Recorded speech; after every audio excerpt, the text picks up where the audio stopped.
Hey, good Sunday morning, folks. Jared Floyd here with the Digital Weather Desk, powered by Century Next Bank. Just wanted to join you live, and first off, kind of set us up for the nighttime hours, or I guess the early morning hours now, as we move through this Sunday. And as we move through the pre-dawn hours this morning, we do have several severe thunderstorm warnings out, and similarly to where we were yesterday morning, or I guess late Friday night into Saturday morning, when we had the storms making their way along the I-20 corridor. I know there's probably a lot of folks in El Dorado and westward along Highway 82 probably getting woken up by some pretty noisy thunderstorms. And these storms are severe by definition. We do have the potential of some 60-mile-an-hour wind gusts and the possibility of maybe some quarter-sized hail. Now, these storms are not quite as organized as they were earlier in the night when they were supercell big hail-producing thunderstorms. Now they've kind of congealed into this large complex of storms, which is moving southeast, and it's still produced some pretty heavy rainfall and perhaps some gusty winds at times. I'm going to switch back over to a different radar mode just here shortly, or for briefly, and we can hop over and look at some of the power outages. So you can see that as these storms start to make their way through, now 17% of Ouachita County is without power. That's at least 2,500 customers, and you can see some sporadic power outages also across portions of Columbia County. So as we go through the morning hours, I just want to urge folks to have a way of receiving severe weather alerts. I'm not planning on staying here with you for, hours and hours on end, but I did want to just at least bring attention to these severe thunderstorms as they make their way through southern Arkansas. Again, Camden's already seen some pretty rough storms move through. The severe thunderstorm warnings have ended for you folks. But we have a few new severe thunderstorm warnings out. One for far southeastern Ouachita County, also includes portions of Calhoun and Bradley counties. That goes until 2:15 on this Sunday morning. Again, damaging wind gusts and hail are our primary concerns with most of these thunderstorms. And then there was also a new severe thunderstorm warning out for portions of, at least in our area, Columbia and Union counties. Again, for the same general hazards, wind and hail are our biggest concerns at this point, as I just pull everything up here on a different computer screen. But generally speaking, the Bradley County, Calhoun County, Ouachita County severe thunderstorm warning is actually for less than severe hail, less than quarter-sized hail, but the damaging wind gusts are what the actual severe thunderstorm warning is for. Elsewhere, with the additional severe thunderstorm warning that's out for portions of Columbia and Union counties, again, quarter-sized hail, 60-mile-an-hour wind gusts. The environment not necessarily overly supportive of these storms translating southeastward, and I mean, they'll hang on for perhaps a little bit longer, but as we go deeper into the night, the thermodynamic environment will kind of start fighting back against these storms, and we've already seen them evolve once. They started off as big hail-producing supercell thunderstorms. We have now reports of up to baseball-sized hail that was reported in Hope along I-30, which is outside of our coverage area, but these were big hail-producing thunderstorms when they were cells. Then they kind of merged together, gusted out, started riding along an outflow boundary, and so now they've just kind of congealed into this big complex of storms that is making its way southeastward relatively slowly, too. And that's another thing of note. As all this stuff moves off to the southeast about 25, 30 miles an hour, it's going to dump some pretty quick rain totals across portions of southern Arkansas. So here's a look at some of the estimated arrival times, perhaps of some of the strongest, heaviest thunderstorm activity that we're encountering. Rolling into Norphlet right now. El Dorado, I had us clocked out at about 1:48 earlier. Now it's, again, we're probably already picking up some rain north of town, but the rain will probably just get stronger as the strongest parts of this thunderstorm complex continue to move off to the south and east. So I'll put things into motion for a second. We kind of take a look at how all of this has unfolded over the last couple of hours. Again, the warnings have been popping up, and I've been kind of dodging in and out with video updates and just kind of a slew of things. But I know that a lot of folks are probably being woke up by some awoken, whatever, by some pretty noisy thunderstorms. And again, in the same kind of sentiment as where we were last night, I don't want folks waking up just completely alarmed. And on this note, they're also receiving severe thunderstorm warnings. Last night, it was just noisy thunderstorms along I-20. Most of them didn't have severe thunderstorm warnings. This is a little bit different case, as this complex itself is spawning a large area of severe thunderstorm warnings. And again, a reminder also that as these storms move through, that this doesn't imply that a wall of 60-mile-an-hour winds is just barreling through southeastern Arkansas. Also, by the way, you watch as we get these stronger surging segments of storms as they curl up like this and move off to the south and east.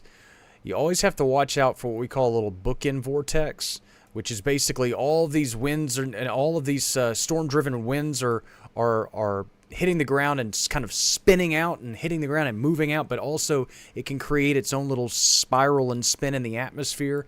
And sometimes on the northern or southern edges of some of these kinds of complexes, you can get brief tornadoes to form. So that's something worth noting, that while we're not under tornado warnings, make sure that you're sheltered. Just get inside a sturdy shelter. Get off the roads as these storms start to make their way southeastward through southern Arkansas. A reminder also of the severe thunderstorm watch that's in place. That goes until 6 a.m. for the counties and parishes in in yellow. Tornado watches and warnings are in red. This is the first time in a while we typically get tornado watches. We get tornado watches more often than we get severe thunderstorm watches. So it's been a treat for the last couple of days to be dealing with severe thunderstorm watches instead of tornado watches. It does not mean a tornado can't form. It just means that the likelihood of it is fairly low.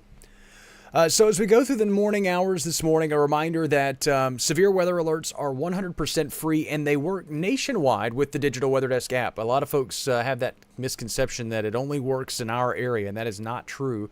You will receive severe weather alerts anywhere in the country, and you can receive forecast information anywhere in the country as well. Of course, our forecasts are in our area are directly tied to what we deliver on a daily basis. Don't forget about our partnership with Weather Call Next Gen for a yearly annual subscription fee. You can receive a phone call, text message, or email, or a combination of all three when you receive a watch or a warning in your area. So I highly suggest at least looking into that if you're a weather anxious person. And we have a lot of those folks in our area, and that's totally fine. But also a reminder that this is also why we do these things, to provide at least a little bit of a live presence. Do we expect to stay on for every severe thunderstorm warning? No. Do we do wall-to-wall coverage for hours and hours and hours and hours and hours on end for severe thunderstorm warnings? Typically, no. But when we do get these overnight threats, or we try to provide as many updates in as many different avenues as possible. Some of them are live like this. Some of them we provide video updates so we can reach many different platforms all at one time. But again, just trying to disseminate information as efficiently as possible. So for all those that are joining us this morning, good morning. Thanks so much for hopping in. Rhonda does ask, what would the time frame be for Monroe? Again, it's so far away from Monroe at this point that we can't really say that with a high degree of certainty. I will say that Monroe is on the southeastward edge of a severe thunderstorm watch that is encompassed by southeastward moving thunderstorms. And what I mean by that is that within the watch area, usually you can kind of gather or interpolate or extrapolate when storms will move through one particular area based on where they are in proximity to the watch. And I'm probably not describing this very well, but it's early in the morning. But basically what I'm saying is Ouachita Parish is on the southeastern edge of a watch that goes until 6 a.m. So as the storm motion continues to carry these storms toward Ouachita Parish, one could assume that the threat would arrive in and around Ouachita Parish around 4 to 6 a.m., toward the end of the watch, because they're on the southeastern edge of the watch. If the storms were moving west to east across the area and you had a severe thunderstorm watch until midnight or something like that, and you would generally think that the eastern side of that is kind of the best guess of midnight of when the storms would arrive. I hope that makes sense. I did a horrible, horrible job of trying to explain that. It's the same thing with Ruston. Corbin just asked the same thing. You know, it's so far away, and also you have to assume, you can't assume that the storm motion's going to stay the same either. These storms will speed up, slow down. Some have been moving 25 miles an hour. Some have been moving 30. They've generally been moving fairly slowly, but sometimes they'll speed up. Sometimes they'll slow down even more. Those are all types of things. So you really look, when we're looking at these types of things, when we issue a forecast, we talk about, you know, general time frames. And we knew that it was going to be late night, early morning. That forecast pattern and that time frame generally holds true still. Bethany asks, do we think this will weaken by the time it reaches northeast Louisiana? I mean, in theory, it should. I mean, the atmosphere and the thermodynamic environment will start to kind of fight back against it as the atmosphere continues to cool through the overnight. That said, when you get a complex of storms that's merged into this big cluster and it's just kind of doing its own thing and moving in, that's one area, I mean, that it's kind of hard to say with a high degree of certainty. Again, there's a reason why that severe thunderstorm watch is in effect. If you're under the watch for whatever reason, that's why you're under the watch, is because the conditions favor at least the potential for strong to severe thunderstorms. Watching that little bookend area, this area south of 278, just as an area where, again, where you're getting a lot of kind of swirling of winds in the atmosphere as you get a surge of straight line winds like this. And again, we get these what we call bookend vortices that can happen sometimes. And again, what I'm explaining here is the leading edge of the winds are surging eastward, but on the northern edge of this, sometimes you can get this little spinny spin that can produce tornadoes. They are typically fairly quick forming. They are tough to really see on radar because they are so rapidly forming. But as I go to the Little Rock radar and I switch over to the storm relative velocity, you can see these reds and greens starting to combine together in this area south of 278. So I think you can kind of see why there's a little bit of a concern that we could possibly have a little brief spin-up tornado.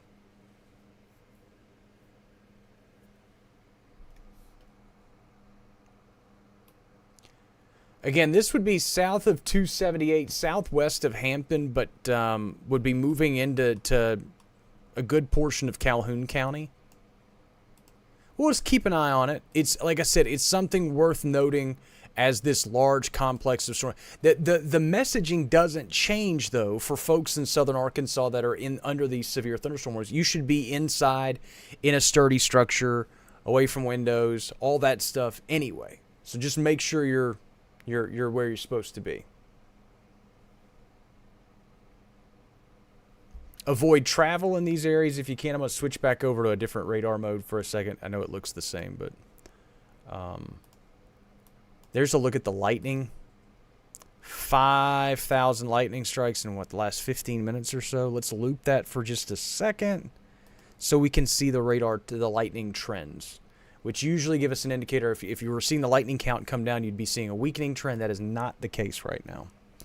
So these things are kind of holding on to their strength as they move off to the south and east. So just be aware of that. Again, portions of Calhoun County, keep an eye out on that leading edge that's moving to the southwest of Hampton. I'm going to take all the lightning back down just because that's a lot, and it can be really, really kind of overstimulating. Again, the chances, and Corbin asked, are the chances low for tornado chances low for Ruston? The tornado chances are low for pretty much everybody. It's a very, very isolated tornado threat, and again, we're kind of seeing the ideal combination of ingredients that's helping to drive this very, very low end tornado threat that we're seeing across portions of Calhoun County. Again, no warning is out right now. Nikki says, no, the wind, lightning, hail is horrible. Just a bit ago here at Camden Southeast. Yeah, I mean, the strongest part of that storm just kind of rocked and rolled right through Camden, and it was in a, I don't want to say interesting, because that's a weird thing to say when you deal with a strong thunderstorm like that.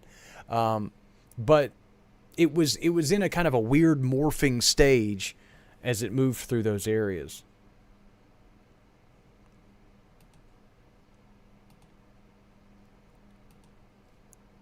I was going to hop over here. I lost my train of thought. I was going to go over here and check something else on the other computer and completely forgot what I was going to look for. Oh, I know what I was going to look for. As soon as I look back over here, remember, I was going to pull up an outage map. We can look at outages on the graphic system, but I can't get as specific on where those outages are. We can just kind of see, oh, there's this many people without power. I can go to an outage map over here and get a better idea of like exactly where those outages might be. And it appears as though a good chunk of Camden's out of power right now. Nikki, maybe you can confirm that for me. I don't know. All right, so a lot of folks are now getting in, and they're starting to, everybody's hopping in and asking questions about specific areas.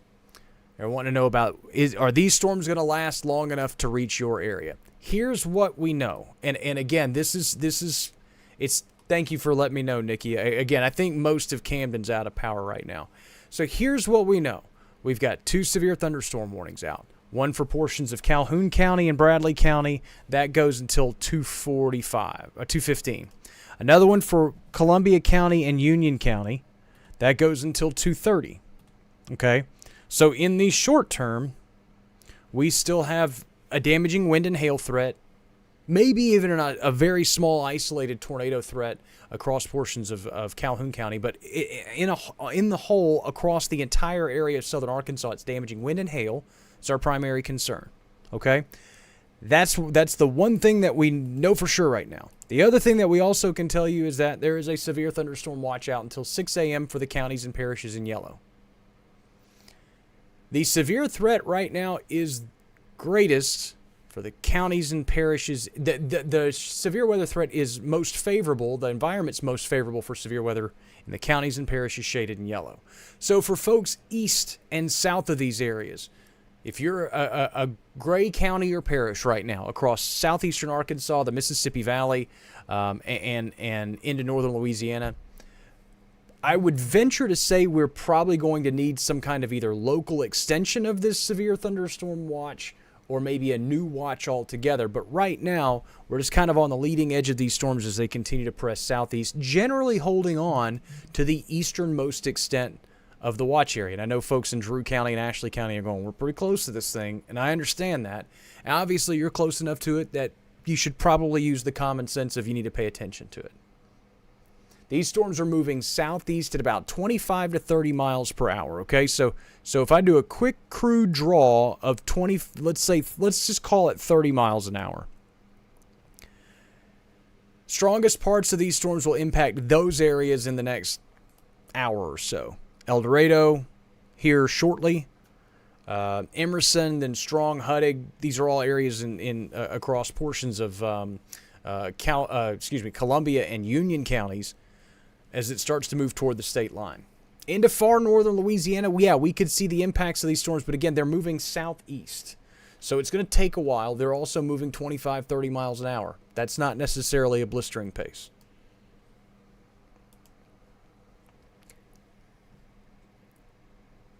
We always just encourage folks have ways of receiving those severe weather alerts. The Digital Weather Desk app is free. It's available for Apple and Android users. Links to download, just go to digitalweatherdesk.com. It will direct you where to go to download the app.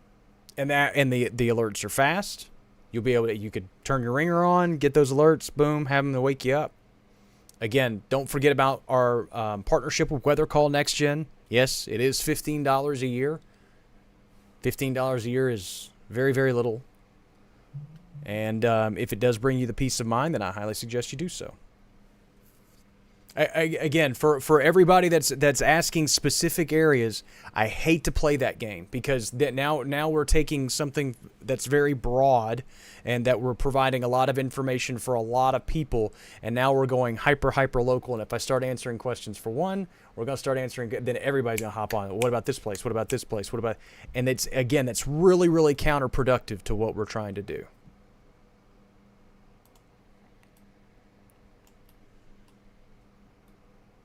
And I also don't want I don't want to speak with a whole lot of, if I sit here and tell you, and here's the other reason why I don't like playing this game.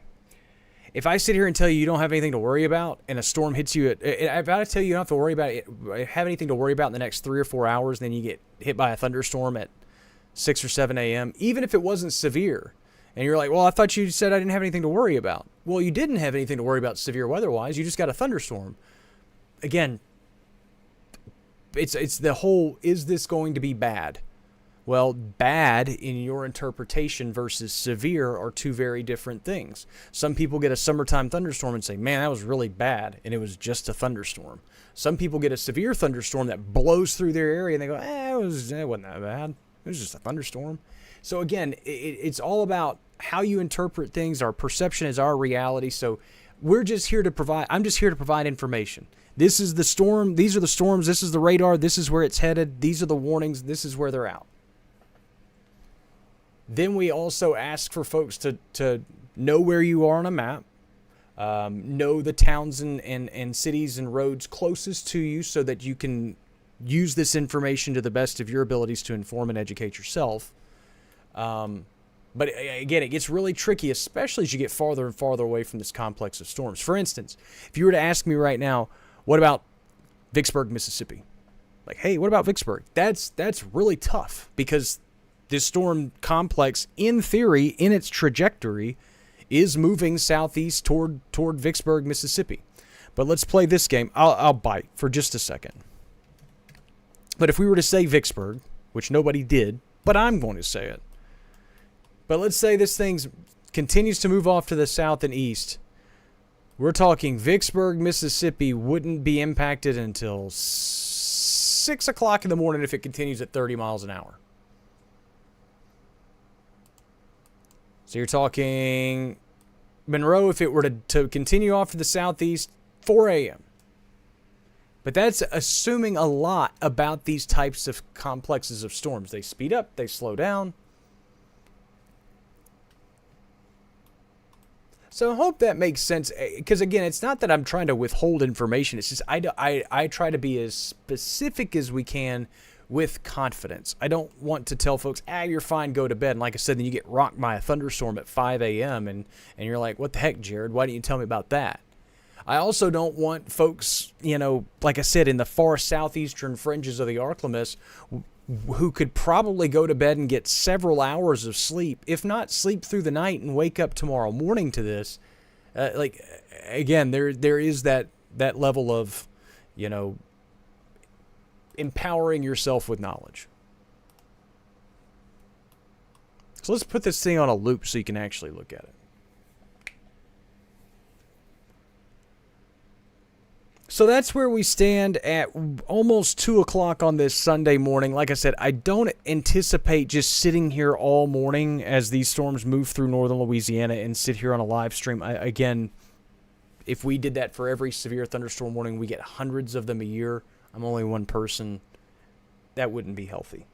And like I said, once we bring this live stream down, we will also send a video update to all platforms, because we only go live on so many on certain platforms. Some aren't live friendly. We're not going to get into that, but there are some social media platforms that are more live friendly than others, and that we can talk about that another day. These are brand new contacts, and they are getting dry and sticky.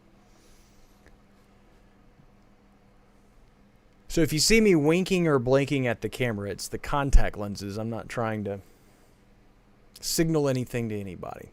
Again, these severe thunderstorm warnings still have another, half hour or so as they move off to the southeast.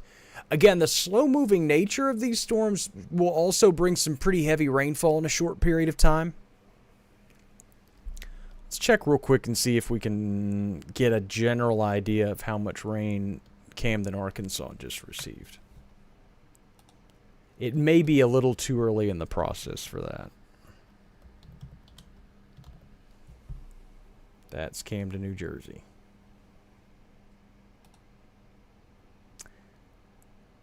Yeah, we're too early in the process there. The Weather Service could tell us, because they can move in and or log in and and tell that stuff a little bit sooner, but we won't bother them about those types of things. Again, pretty heavy rainfall, obviously, in a short period of time. I will ask them about...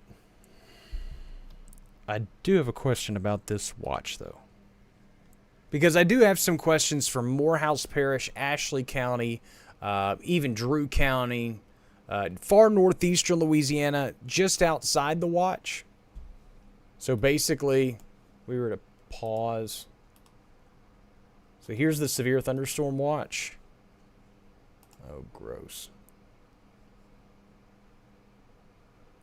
So you can see all the areas in yellow. This is terrible. Let me take this back down.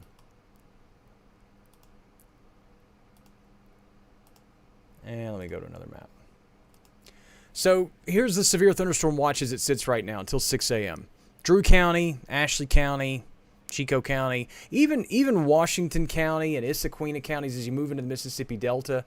But really, I'm talking southeastern Arkansas, northeastern Louisiana. We still got a while over into the Mississippi Delta counties. Monda says no power in Camden. Yeah, I think most of Camden's out of power right now, to be honest with you. Like I said, we were just checking an outage map, and yeah, it's pretty much all of Camden's out right now. In fact, a good chunk of Ouachita County's out right now. And then we also have outages that stretch over towards Smackover. If you are in the path of these storms, I highly suggest that you go ahead and charge your mobile devices.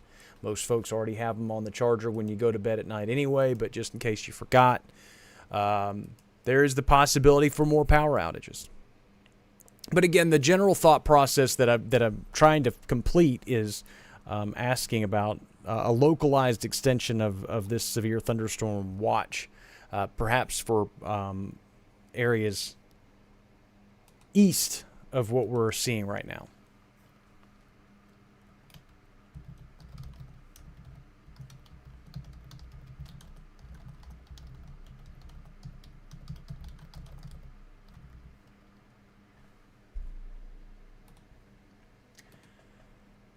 Again, you're watching the Digital Weather Desk powered by Century Next Bank. This is severe weather coverage. Yesterday, we couldn't really call it severe weather coverage because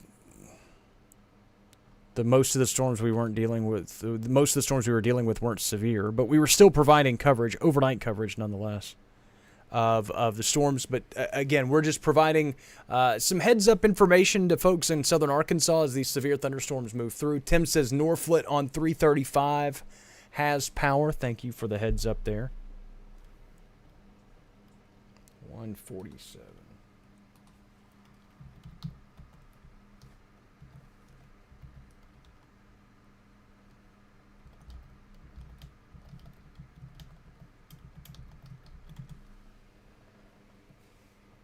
Yeah, I just want to see, like I said, if there's any discussion of adding areas like Drew County, Ashley County, Chico County, Morehouse Parish into this severe thunderstorm watch. I don't know. Sometimes in an instance like this, sometimes the National Weather Service or the Storm Prediction Center, they'll do what's called a local extension, which means there's already a watch in place and it was for this set of counties and parishes, so let's just add these other ones in and just kind of lop them all in together. That would probably make a lot of sense. But sometimes they just issue a whole other warning right next, or a whole other watch right next to them. So it's just two separate watches. So we'll see what happens. They may say that this threat is short-term enough and marginal and conditional enough. Just spit on the microphone. They may say it's marginal and conditional enough over the next few hours that a new watch just isn't necessary because they expect the storms to weaken. These are all possibilities. Again, there's a meteorologist working in Jackson, Little Rock, and Shreveport, and then obviously all of your, private sector meteorologists. We're all working off the same information, and we're all working together just to help you. Let's put the thing back into motion. This is really boring when it's just a static radar image. And I probably should freeze it for a little bit so you can see the warning information. If we have anybody in El Dorado that can kind of give us a heads up of what's going on there, I would love to know, how bad it is. But just in, if the storms are checking out, windy, rainy, obviously. By the way, we're also starting to get some thunderstorms and lightning. We're starting to get some lightning well away from the main complex of storms. In fact, we're already detecting lightning out over portions of Ouachita Parish. So, again, just be inside. It's 2 o'clock in the morning on a Sunday. Unless you have to be out and about, just go ahead and head inside because showers and storms are headed our way.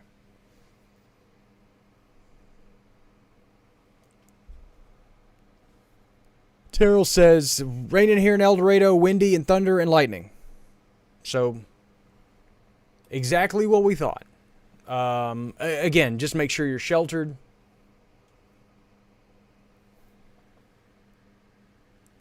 KS, she said, I've always wondered why West Monroe and Monroe don't have any storm shelters. Usually try and leave because I live in a mobile home, but didn't tonight. Again, first off, we've still got a ways before these storms will impact Ouachita Parish. And in terms of answering the initial question of not knowing why certain cities don't have storm shelters, first off, they ain't cheap in terms of, building a community storm shelter or establishing a building or something like that. But I think the number one reason why most communities don't have them is even if we did have them, a lot of folks just wouldn't use them. That's just my, and I don't have any evidence to that. That's just I've been around here for a long time, and I know people, not just our community, but just society in general. I think that if we went through the effort of doing those types of, it's kind of like hurricane evacuations. We have hurricane evacuation routes and all these types of things, and we tell people to leave. And I know that society-wise, there's some people that are incapable of leaving, but there are some other people that are very, very, very capable of leaving that just don't leave. Again, apples, oranges, two different things. I'm just talking society things here. Just because we have that kind of time on our hands, I guess. Again, for folks that are waking up to some noisy thunderstorms, El Dorado westward toward Magnolia along Highway 82, and then stretching northeastward up toward Hampton, we have several severe thunderstorms. I say several. 2 severe thunderstorm warnings out. One for portions of Bradley and Calhoun counties. That goes until 2:15, we've got another 10 minutes or so. The other one for portions, at least in our area, of Columbia and Union counties. This includes El Dorado. That's until 2:30. Most folks have probably already received that alert a couple of times on your different information streams. But there's a look at the current watch that's in place. And the current severe thunderstorm warnings that are also in place. Again, Bradley and Calhoun counties till 2:15, Union and Columbia counties till 2:30, the severe thunderstorm watch until 6 a.m.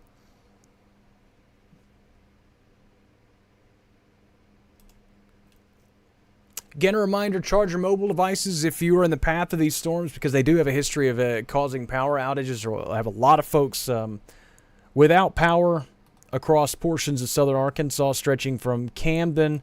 A good chunk as you go back toward Prescott and Gurdon. These are outside of our coverage area along I-30. Those are where some of those big hail-producing thunderstorms came through.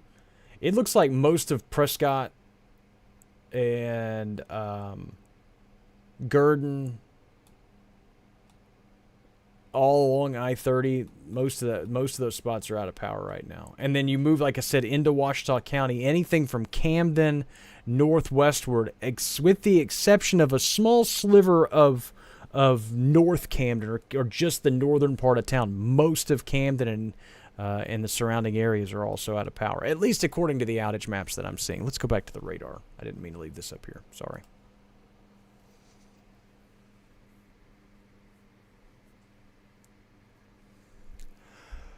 I will leave this radar up here. I'm not going to end the live stream just yet, but I am going to step away for just a second because I need to put some eye drops in. These, like I said, these contact lenses are not playing well with me, and so I'll take a second, go also grab a sip of water. But I'm not going anywhere yet. These storms are still packing a punch as they move through.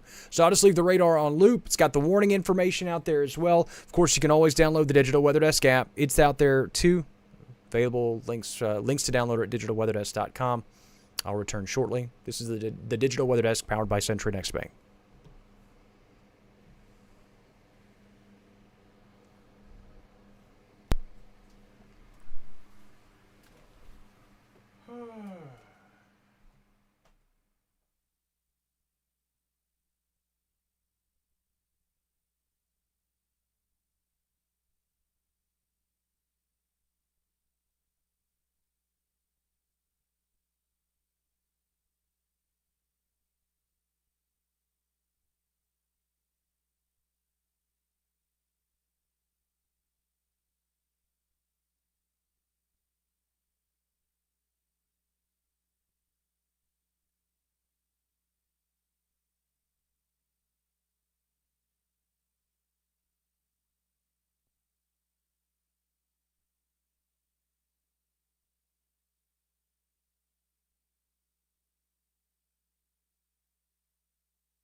Again, this is the Digital Weather Desk powered by CenturyNext Bank. I forgot my cup of water.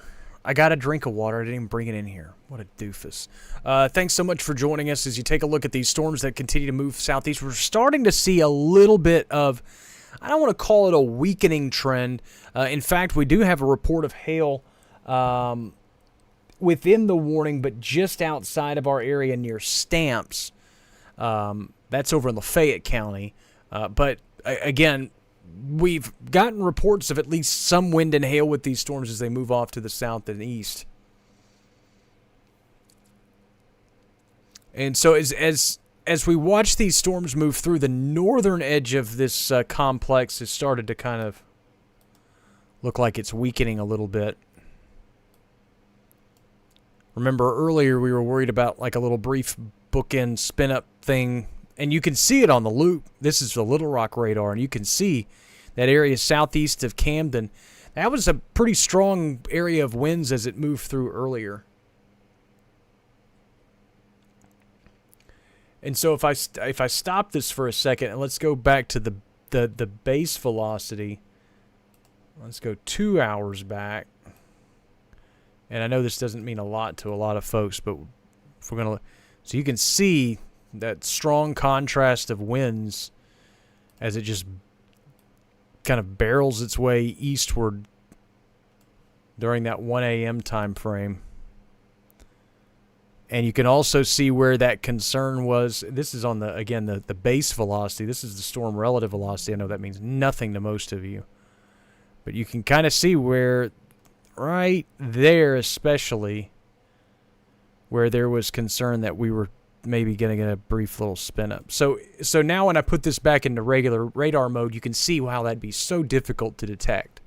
And how it's, again, even if there was a tornado that had formed, it would be so brief. And in many instances, it's between radar scans. Again, so a radar beam goes out and it's constantly spinning around, and it takes, a minute to make a full circle. Well, when the radar beam's out this way, what's happening over here? I mean, you could have a tornado forming until the radar beam comes back around and hits it again. You may not see it. Starting to get the rumbles of thunder here in northern Louisiana, well advanced of the storms that are making their way through southern Arkansas. So let's go back to the better radar vantage. The better radar vantage point.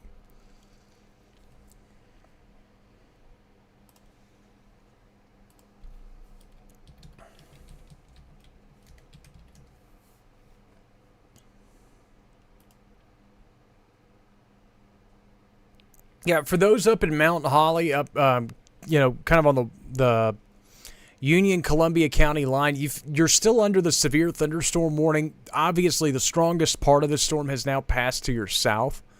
You're still going to probably deal with some rain and some thunder here in the short term, and there are still a few spotty storms that are trying to back build to the northwest. We've still got some stuff out over the Arklatex region out near Texarkana that in theory could kind of drag into your area later tonight. Now, the general thought process is that y'all have had so much rain and thunderstorm activity, you've probably overturned the environment to where those storms probably wouldn't last very long in theory. But again, you're still under this current severe thunderstorm warning. You're still under the severe thunderstorm watch till 6 a.m.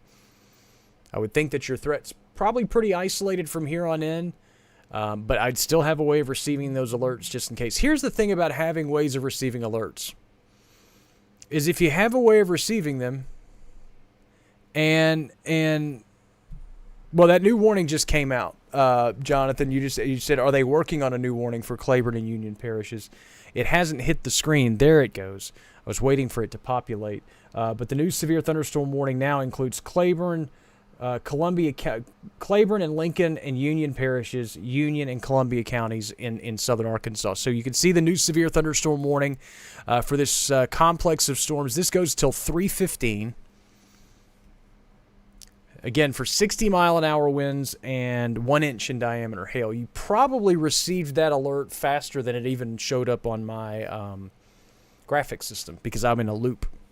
If I had been paused like this, it would have popped up instantaneously, but I was in a loop, so my mistake. So there's a look at the severe thunderstorm warning out now till 3:15 for the rest of Union County. For far southern reaches of, well, the southeastern portions of Columbia County, and then again, Claiborne Parish, northern Lincoln Parish, and Union Parish. This includes most of Lake D'Arbonne and Farmerville. So a lot of our folks in Farmerville are getting that alert, probably waking up going, what in the world's going on? This storm is moving now southeast at 25 miles per hour. It is a snail's pace, folks. So be prepared for some heavy rainfall in a fairly short period of time. Southeast, 25 miles an hour. Here's your arrival times. Haynesville, about 2:45. Again, this is assuming that it just keeps on its current heading and that it is going exactly at that pace. Marion, about 3:07. Farmerville, 3:08. So in the next hour, as this activity continues off to the south and east.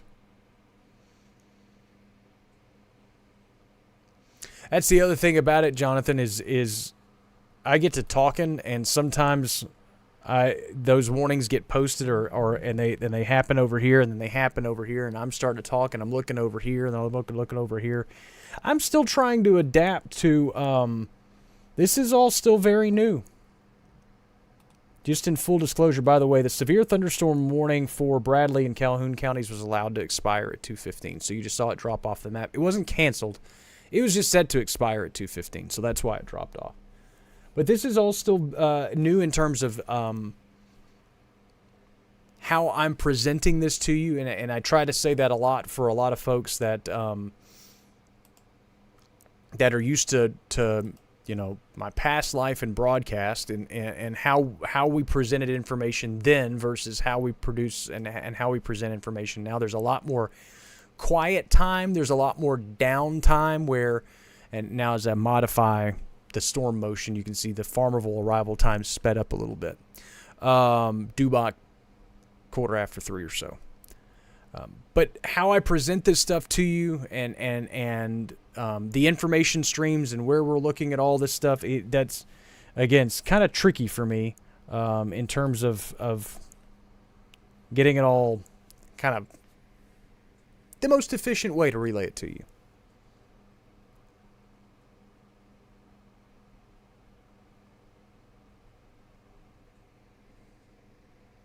Okay, so I don't think we're going to have any additional... I don't think we're going to have a watch extension. Whitney asks, was the Bradley County extended to Ashley County? As of now, no.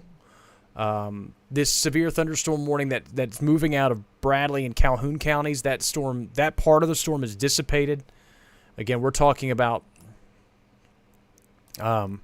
this segment of the storm that's moving kind of more east. That thing's much, much weaker than it was about a half hour ago.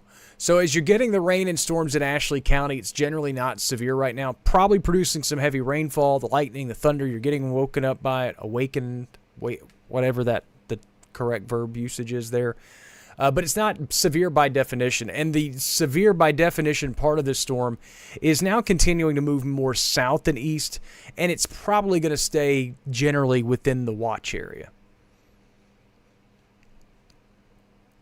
Pretty cool how they drew that watch out, and it looks like the storm itself will just stay right where that most favorable part of the environment is, and will stay just within the watch area. We're going to get showers and storms east of the watch area, but I think the severe weather threats are going to be pretty isolated.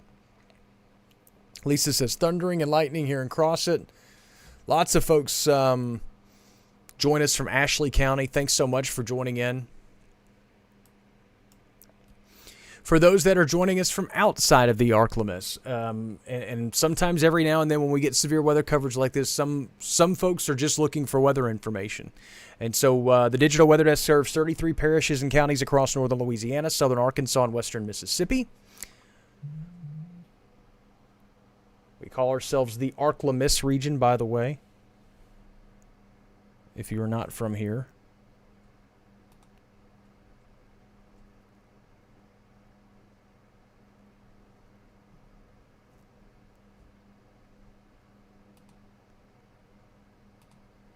And yes, it's looking unlikely that we will have any additional, it's looking unlikely that we will have a watch extension eastward.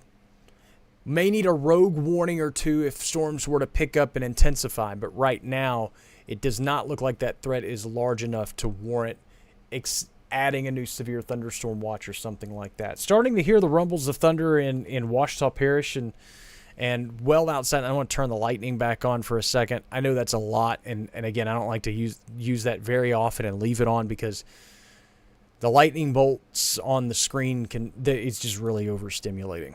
So, and then I put it into motion, and it makes it even worse. But again, lots of lightning, some noisy thunderstorms with the gusty wind potential. Lightning actually is up. The count's up since where we were, half hour ago. So. As we watch these move through, I want to stress to folks that we're not looking for a wall of 60-mile-an-hour winds to move through, but perhaps a few embedded 60-mile-an-hour wind gusts, along with maybe some quarter-size hail as these storms continue to move to the south and east. Yeah, we're starting to get a lot of thunder well out ahead of the storms in northern Louisiana. In fact, we've been hearing the thunder here, and I've been hearing the thunder here for a little while now, at least for the last 20 minutes or so.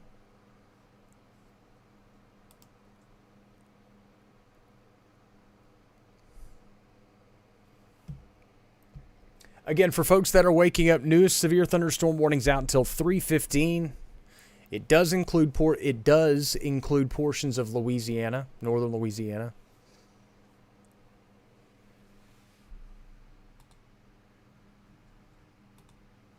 And again, when we hit these kinds of nights where we've got storms moving through right here, I don't feel the need to like I said, at some point we're going to shut this down so I can inform all of our other platforms, but I also don't feel the need to sit here and just kind of bark at you the whole time about weather information. You guys can see the radar. You can see the warnings. I will take the lightning back down. But I'm going to be looking over here at some computer stuff, and I'll say some stuff here and there every now and then. I'll check the comments every now and then to make sure that I'm not missing something or, a question that somebody's asked or something like that. But just a reminder that how we relay information is different here. There's your ability to get your app and your weather call registration taken care of. If you just want to go to sleep, Weather Call Next Gen is the way to go. You can register at digitalweatherdesk.com. You get a phone call, text message, email, or a combination of all three when a warning's issued for your area. The other cool thing about it is it's the same number every time. So if you use Do Not Disturb to go to sleep at night and you don't want to, and you don't want folks bothering you, you can put that phone number through your Do Not Disturb, and it'll still wake you up if a warning's issued, and you could still use your Do Not Disturb. April says, I'm up in Point. Does look a bit nasty. It's a menacing area of thunderstorms. It's disruptive, and it probably has some gusty winds and some small hail. But we're probably going to start hitting a gradual weakening trend soon. Maybe not right in the next 15 minutes, but perhaps over the next hour or two, we should start to see a general weakening trend of this complex of storms. We've already seen the northeastern part of this complex kind of fizzle out a little bit, so that's some positives. Again, this complex has a history of producing some power outages. In fact, just a quick pause. Let's go. Yeah, there's a look at some of the outages right now. Camden, 41% of the county is out of power. The outages are a little bit more sporadic in Columbia and Union counties, but also that those numbers are probably still populating, and also the storms are still making their way through those areas. So again, Camden, at least in our coverage area, has been the kind of the hardest hit. A lot of the county is out of power right now.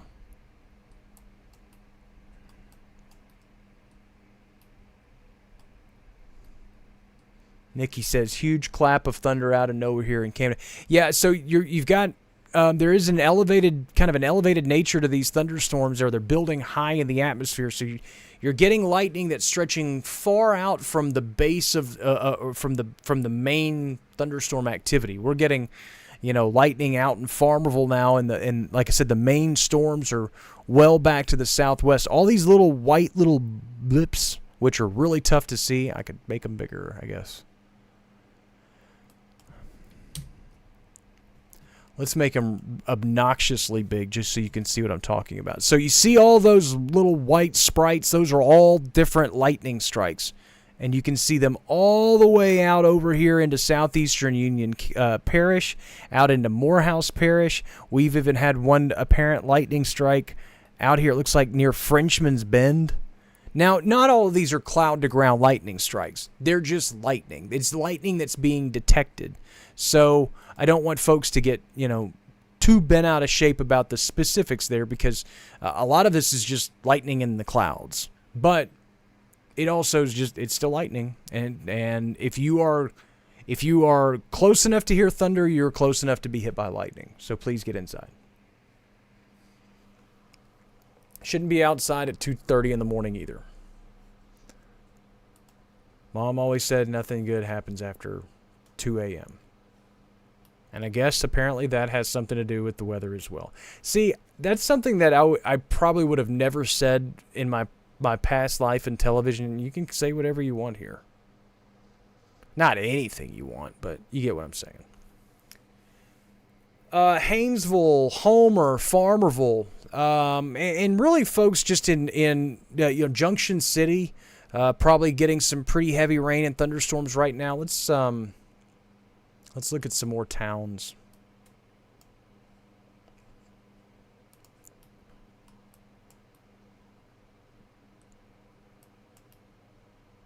Yeah, so Junction City and for folks along Highway 79, stretching basically from 79 all the way to 167 in areas south of Highway 82.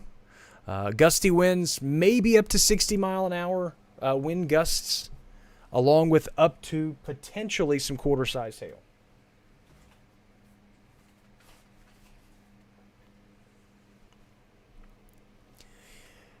And you notice how it looks like our storms have started to pick up the forward motion, perhaps riding on a little bit of outflow as they move south.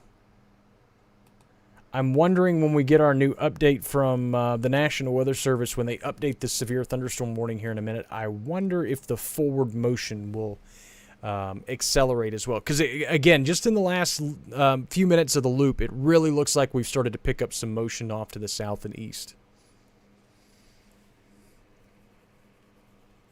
Chastity says, "Tell my husband that as he currently sits on the porch." That's just what husbands do.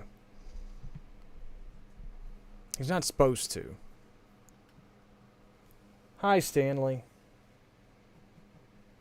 But yeah, get him inside before it gets too close. I joke about that. You know, we used to say that about your dads and husbands and. We always made the joke about cigarette smokers. If you were a smoker and you went outside, they always went outside in the middle of a thunderstorm. Sorry. Stanley's got to get away from the computers because sometimes every now and then he'll unplug the computers. It has happened before. This would be a really bad time for that to happen. Again, those are things that I'm not supposed to talk about at 2:30 in the morning, but here we are.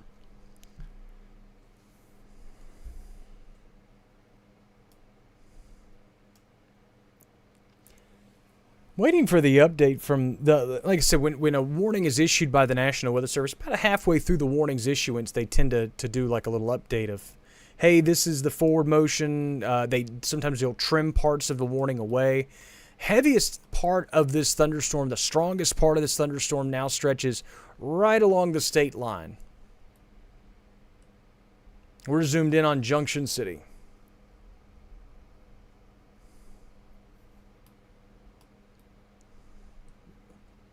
So we're talking Claiborne Parish, Union Parish, Union County.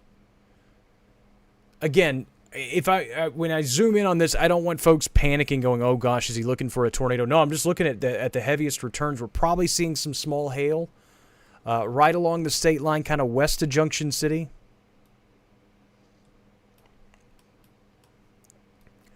Jonathan says, "I could be mistaken, but it looked like we just had lightning hit the ground here in Haynesville. Saw it out my window." You're definitely close enough to be experiencing cloud-to-ground lightning. Though again, those are all different lightning strikes in and around Haynesville. So no, that checks out. You're not crazy, and you're not mistaken.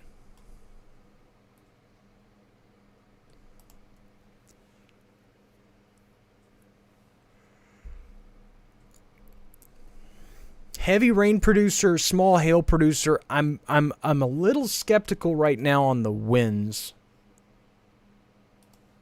Just surveying the storm relative velocities, and again, this is looking at winds at certain radar levels. I don't want folks to interpret, okay, this is producing 40 mile an hour winds.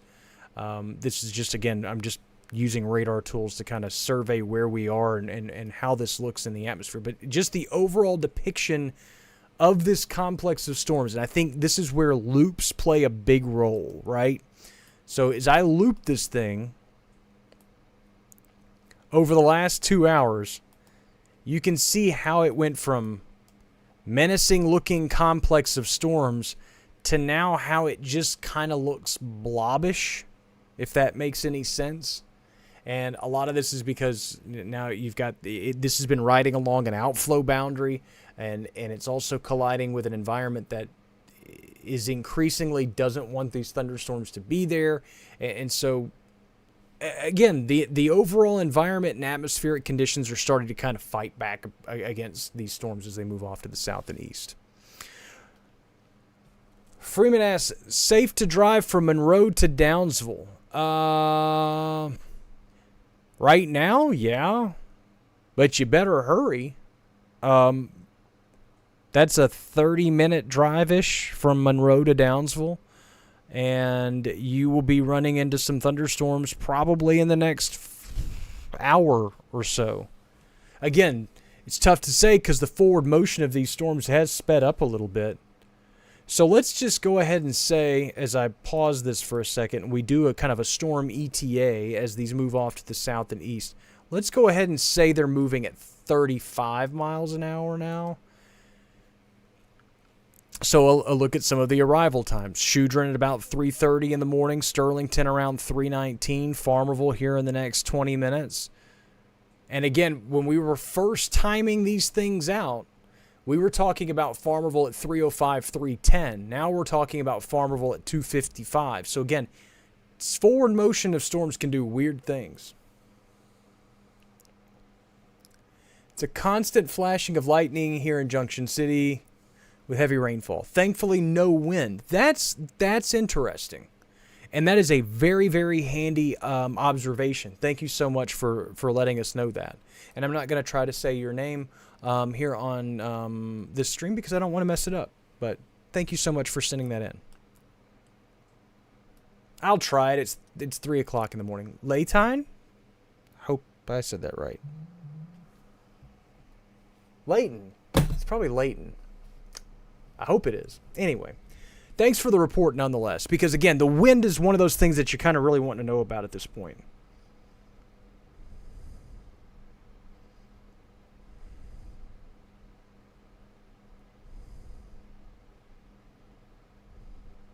So I'm getting the lightning notifications.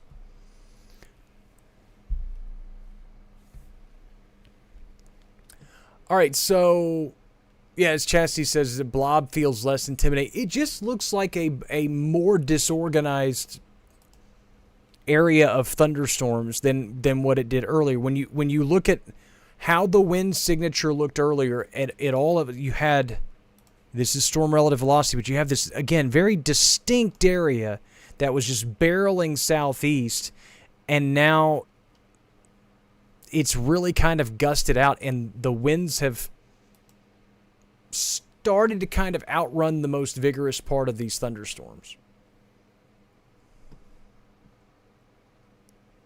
Well, Freeman, here's the other thing about, these storms too, is if you have to wait, they are on a weakening trend, so if you had to just kind of hang around, these storms, are moving through at a fairly quick pace.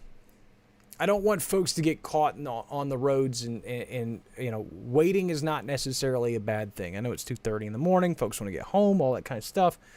But, these are producing some very heavy rainfall. North of, along 167, from Bernice to Junction City up to just south of El Dorado.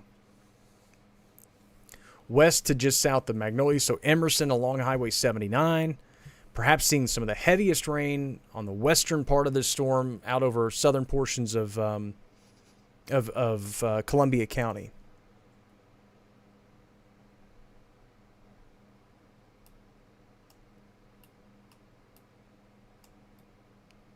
Yeah, guys, I mean, so here's the thing. We're asking questions like, do we think the worst of the storm is going to miss this place, this place? It is really tough. I'm really gonna. I'm not gonna answer those types of questions, and here's why. Because if I tell you yes, and then you go to bed and get slammed by a thunderstorm tonight, where does that leave us?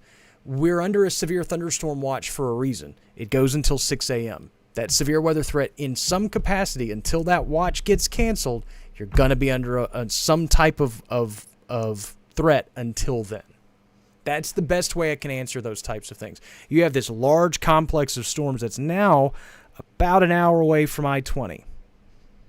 Monroe, Calhoun, Ruston, Arcadia, all of these areas probably going to get some thunderstorms. Will they be severe at this point? Maybe, maybe not.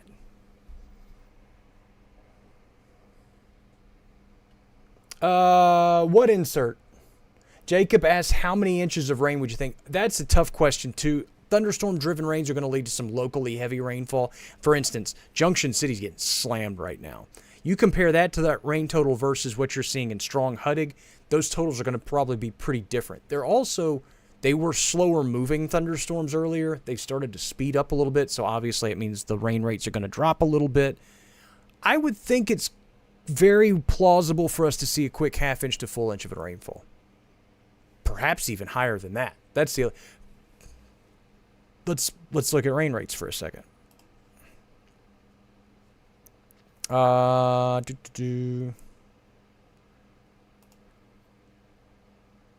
So here's a look at some of the radar estimated rain totals in some of these areas, okay?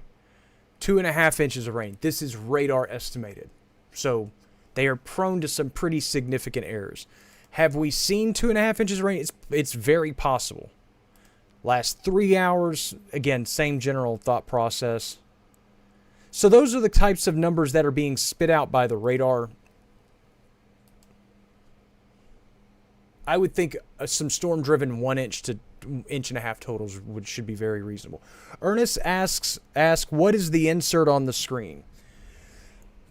There are a lot of inserts on the screen, so I'm going to have to ask you to be a little bit... and also, I switched to a bunch of different screens, too, which probably doesn't help matters much. If you're talking about this insert, these are all the different buttons that I can press to access different things.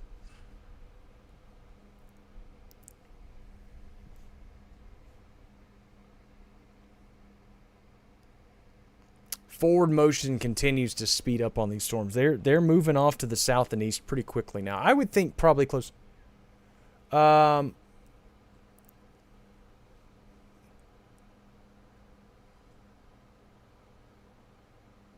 It looks like a live feed of someone coming.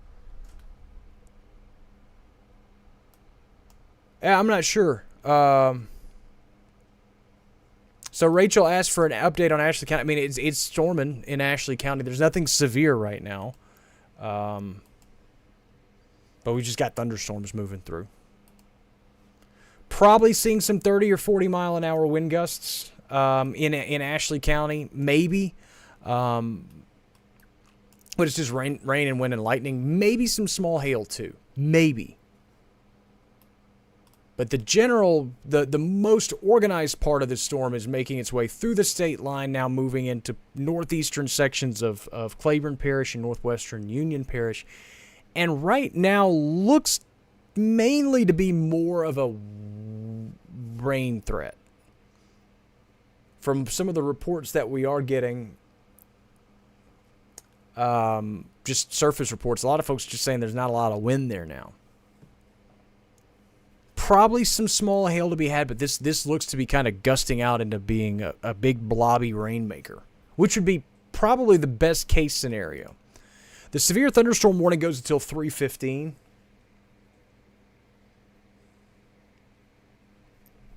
Yeah, Ruby says she kind of made her own assessment about West Carroll Parish. You know, looks like the worst is going to miss you. Most of it will.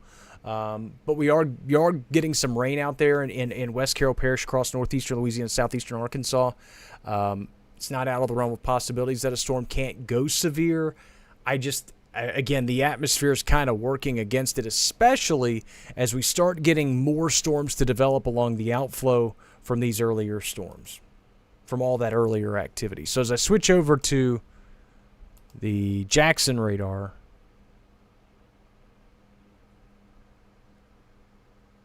and everything's just so far away. That's a terrible vantage point for what we're trying to see.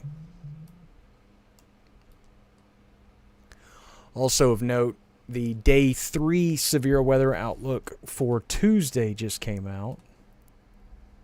And I think that it includes part of our area. And it does. The northern half of the ArkLaMiss is outlooked for now for severe weather on Tuesday. So that's something worth noting.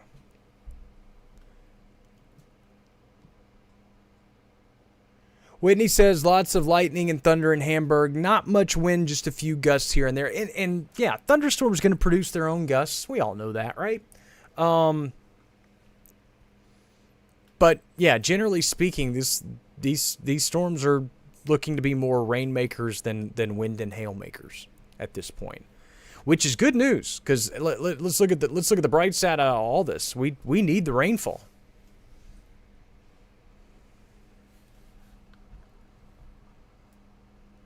Yeah, so all the outlooks have just been kind of updated for the next couple of days. Obviously, we're still under at least an isolated severe weather threat over the next few hours.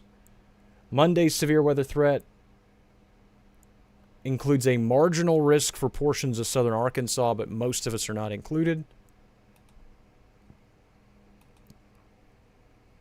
And then the Tuesday threat as well. I'm not going to show those maps just because we can talk about those tomorrow and Monday and all that stuff.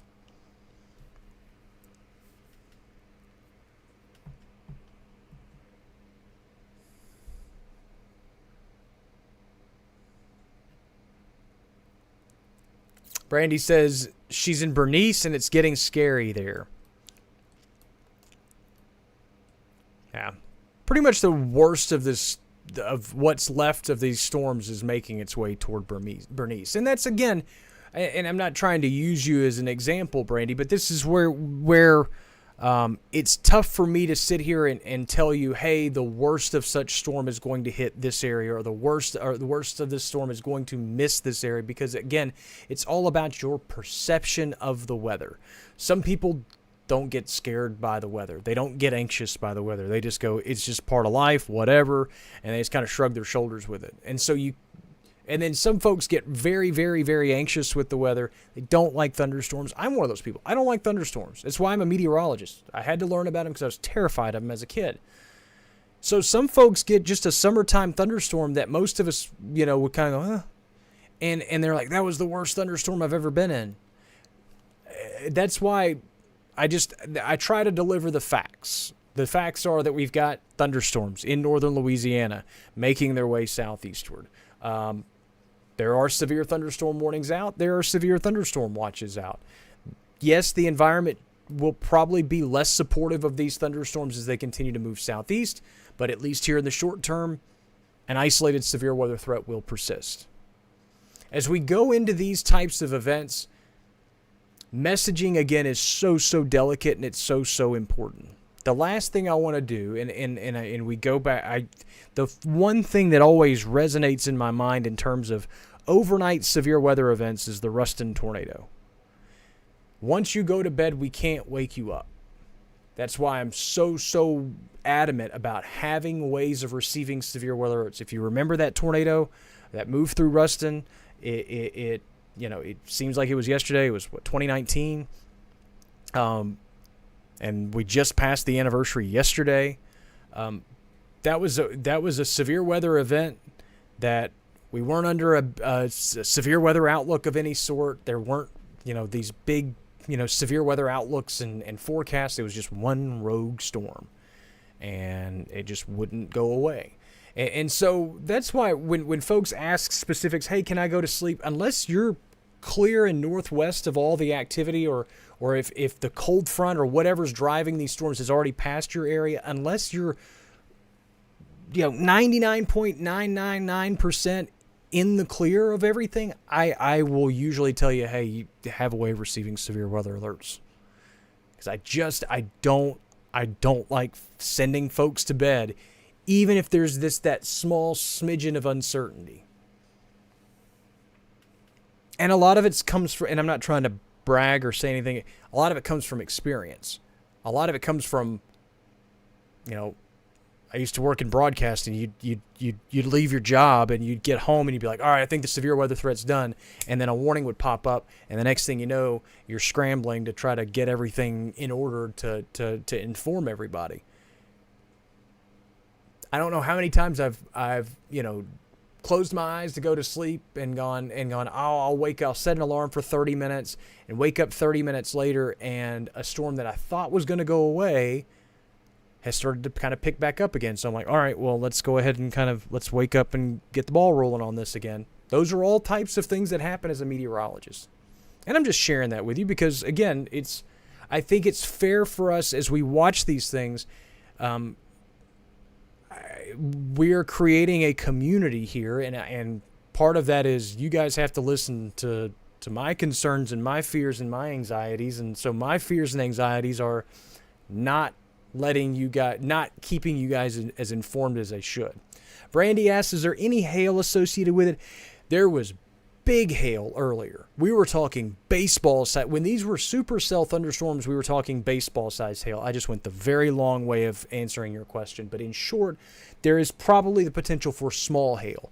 Most of it's probably smaller than quarter size. It could potentially go up to quarter size. The warning is for quarter size hail, 60-mile-an-hour wind gusts.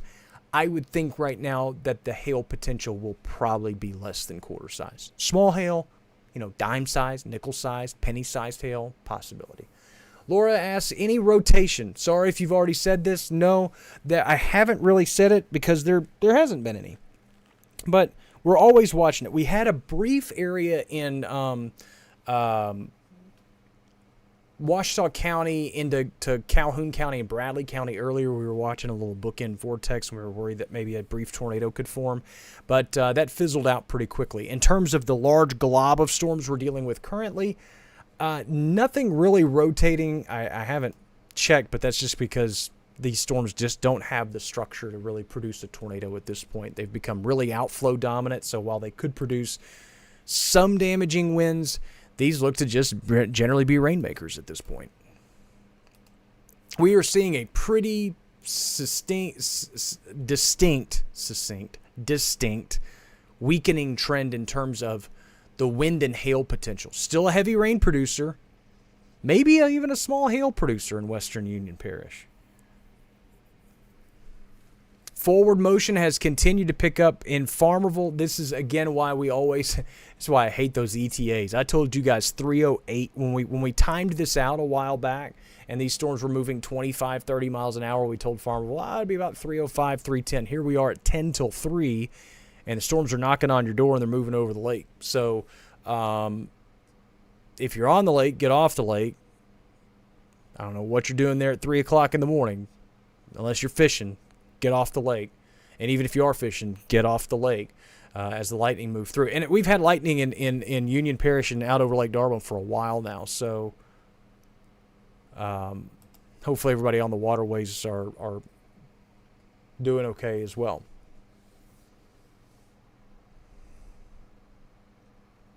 Brandy says, I thought I heard some small pea-sized pings on my window earlier. Who knows? I would think that would be a legitimate possibility that you maybe ran into some pea-sized hail. Like I said, we don't want you to go out and find out because I don't want you to. Hail hurts. But yeah, I wouldn't be surprised if you ran into something like that. Starting to get the rumbles of thunder here in Ouachita Parish. And I'm also just watching the viewer count go up as these storms start moving into higher populated areas. First they moved through Camden, and the viewership was up because I watched those stream numbers kind of ebb and flow. And we appreciate folks coming and hanging out with us. But you watch the numbers spike when the storms move through some of our higher populated areas, just because folks get woke up and they're like, "What in the world's going on?" And then they go and check the live stream and they see us and then they kind of get the information that they need, and then they hop off and go on back on their merry way. Before we have these storms start making their way through Farmerville and toward into the I-20 corridor, I'm going to take one more pause to go grab some water and maybe grab a quick snack. And then I'll come back through. We'll maybe spend another 5 or 10 minutes on all this stuff. Hopefully, we will continue this weakening trend. Right now, you're watching the Digital Weather Desk, powered by CenturyNext Bank. Again, 100% free severe weather alerts are available at digitalweatherdesk.com and on the Digital Weather Desk app, available for Apple and Android users. Links to download are on the website. Go check them out. I'll be back in a second.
Okay, the eyeballs were just not having contact lenses anymore, so had to go ahead and switch those out. Again, rain and storms continuing to make their way through portions of Union and Claiborne parishes. The severest part of this thunderstorm, if you will, if that is a word and if that's a thing, is making its way through Western Union Parish. Still seeing some pretty strong storms moving through the strong Huttig areas and far southeastern sections of Union County as well. This severe thunderstorm warning goes out until 3:15, so we got about another 20 minutes or so. At this general pace, I would venture to say that we may be headed towards seeing being replaced by a special weather statement downstream, or a significant weather advisory. So a significant weather advisory, special weather statement. So those are letting you know that disruptive weather is heading your way, but by definition, it is not severe. Again, what is a severe thunderstorm? Severe thunderstorm is wind gusts 58 miles an hour or greater, quarter-sized hail or larger, or a tornado. Obviously, with tornadoes, we usually just issue tornado warnings.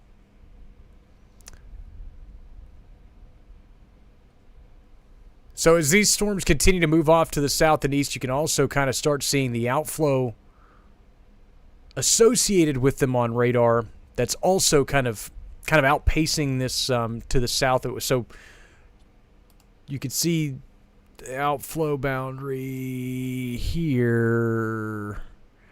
That's moving this way as these storms kind of send out that rush of thunderstorm cooled air away from the storms themselves. So that's also usually a fairly good indicator that these storms may be starting to kind of hit that gust out weakening trend. Now, sometimes you get storms to develop along that outflow.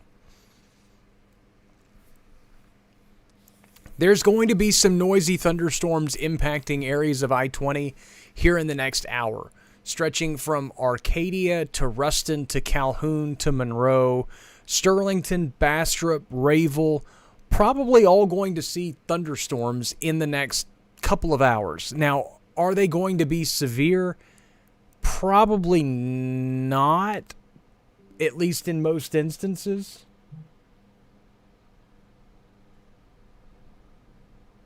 And so, but we're just kind of watching and waiting and seeing.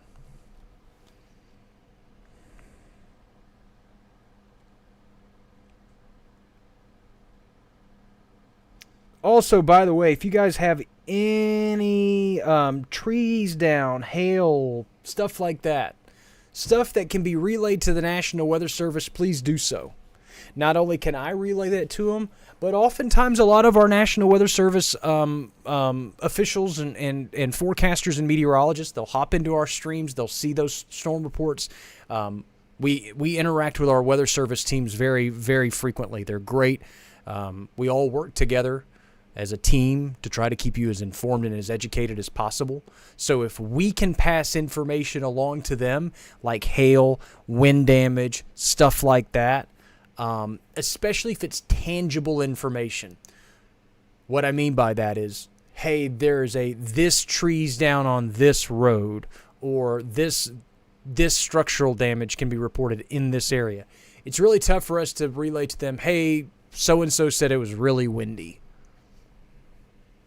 How windy? You know what I mean? I think you guys can appreciate that. And most of you know that. When we talk about relaying hail size, I've got a graphic for that.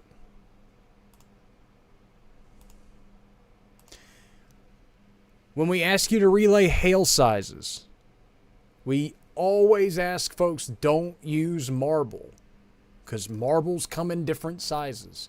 Pea, diamond penny, nickel, quarter, ping pong ball, golf ball, tennis ball, baseball. So we had up to baseball-sized hail earlier in southwestern Arkansas.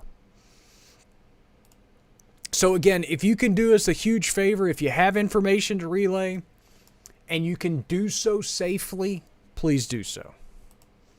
I don't want you going outside in the middle of a raging thunderstorm to let us know that a tree's fallen in your area, or to survey your neighborhood or things like that. Again, if you can, when hail's falling, if you have a safe place that you can look out a window or something along those lines where you can go, oh, that looks like this, or after the hail has fallen and ended, and you can go pick up a hailstone and do the whole comparison with a quarter in your hand or something like that.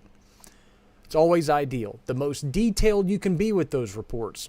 What time it occurred, the location, as specific as you feel comfortable being. I don't need your exact street address, but if you can give us the general area, those are all things that are very helpful in passing information along to the Weather Service. Then our Weather Service, the warnings are oftentimes based off of that. Sometimes they may think, hey, we're going to let this thing go because we don't think it's severe anymore. And then all of a sudden they get a quarter-sized hail report. Well, boom, all right, new severe thunderstorm warning out. You can help in the warning process. This is all a team effort. Gail asks, what about Ashley County? A lot of it's just noisy thunderstorms making its way through Ashley County. Ben says it's a show here in Bernice. I would venture to say so. I bet there's a lot of lightning. Again, hail reports, if you can send them along safely, we highly appreciate those, greatly appreciate those.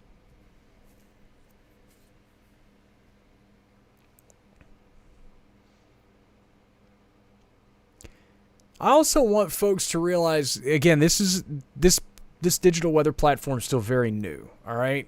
The way we do things now may be very different from how we do things 6 months from now. But right now, I'm not joining you at 3 o'clock in the morning because this is a severe thunderstorm. I'm joining you at 3 o'clock in the morning right now because these storms have moved through El Dorado. They've moved through Camden, Magnolia, El Dorado, Farmerville. They're about to move through Ruston, Calhoun, Monroe, Bastrop. They're moving through portions of Ashley County.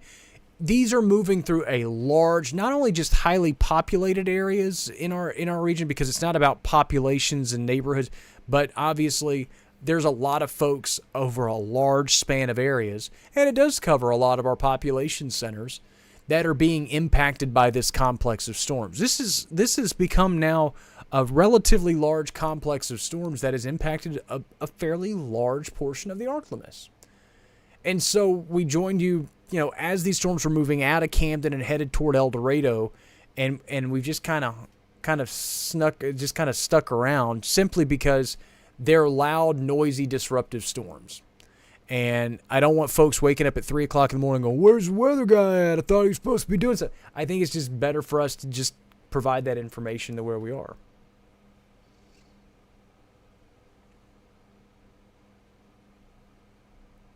At some point here relatively soon, and because it doesn't fall on deaf ears here, but at some point I need to go to the other platforms and update all of them. Because, for instance, if you follow me on TikTok, we don't do live on TikTok. TikTok has too many rules. But if that's the only way you follow me right now, you haven't had a radar update in an hour and a half. And you're probably going, ooh, it's rocking and rolling through here. But, again, that's why we have the app, so that serves as one purpose, and then we have the social media channels, which serves as one purpose. So basically, you find your way of getting your information from us, and that's how you do it. I hope that makes sense. Again, these are some noisy thunderstorms, but in terms of severity, we're starting to see these storms really kind of lose that oomph in terms of a compact cluster of storms. And again, the loop really tells the story. If I zoom this back out, and for folks along I-20 that are going, man, this is a mean looking line of storms. Again, I'll be honest with you, it looked a lot meaner about an hour and a half ago. It was much more compact as we had watched these storms merge from or evolve from supercellular to then, more of an MCS, this complex, this compact cluster of thunderstorms that has continued to move southeast. We're still dealing with some kind of back building development back to the northwest. I don't really expect it to become overly organized along I-30. In fact, a lot of this stuff's already kind of colliding with that overturned environment, and I don't really expect that to become much of a problem. But we're going to deal with some off and on rain for the next several hours.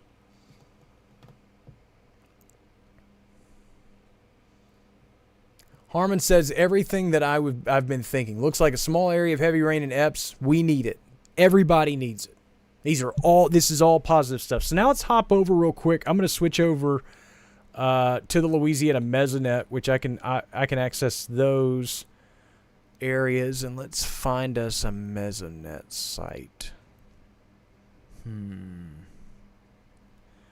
Farmerville probably doesn't have a wind gust to report yet. No. I don't know if we're going to be successful in finding a Mesonet site far enough northward that could register what's going on right now. Like, for instance, we haven't registered a peak wind gust in Dubach yet. That doesn't mean we haven't had one. It just hasn't registered. I can't see it yet. Homer's peak wind gust so far was 12.2 miles an hour, and that was an hour and a half ago. But again, Homer's also kind of on the western flank of these storms as they move through. JJ says, compared to what it looked like between midnight and 1 a.m. in southwest Arkansas when it had those tornado and big hail tags, yeah, this is nowhere near as menacing. And even, like I said, even after we had completed that evolution from supercellular to MCS, like complex of thunderstorms, it still looked really mean there for the first hour to hour and a half. And don't get me wrong, this is still, again, disruptive, noisy thunder. I wouldn't want to drive through these. But in terms of severe, again, your best opportunity for severe wind gusts are going to be on the leading edge as this outflow continues to surge southward. So basically on the outer fringes of the warning polygon, moving through areas like I said, Bernice and Dubach, and as you move kind of into the northern sections of Ruston and central sections of Lincoln Parish. Joy says past Spearsville and Taylortown did hear a little hail, but only a few pings, not much at all. That's, again, very, very beneficial information. Karen says, love the glasses. Thanks. They help me see.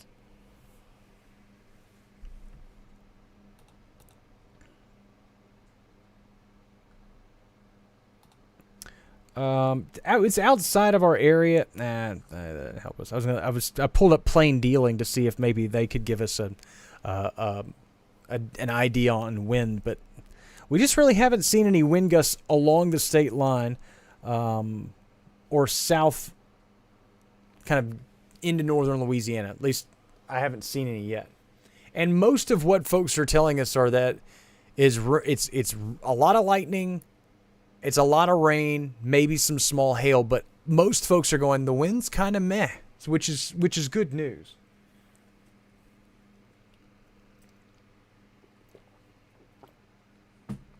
So we've got like 8 minutes left on this severe thunderstorm warning.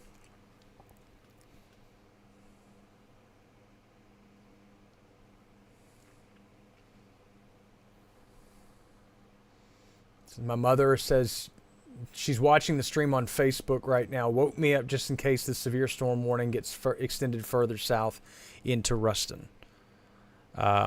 These storms, regardless of severity, will be arriving in Ruston shortly, probably in the next 10 minutes or so. Again, kind of outrunning the polygon just because of the faster forward motion. I would think these are probably moving closer to 35, 40 miles an hour now. I'm going to clock them out at 35.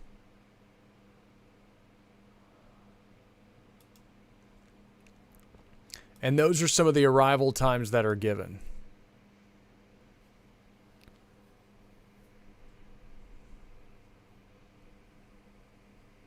Jonathan says, just now getting some much needed rain from the storm in Haynesville. Doesn't look like it'll last long.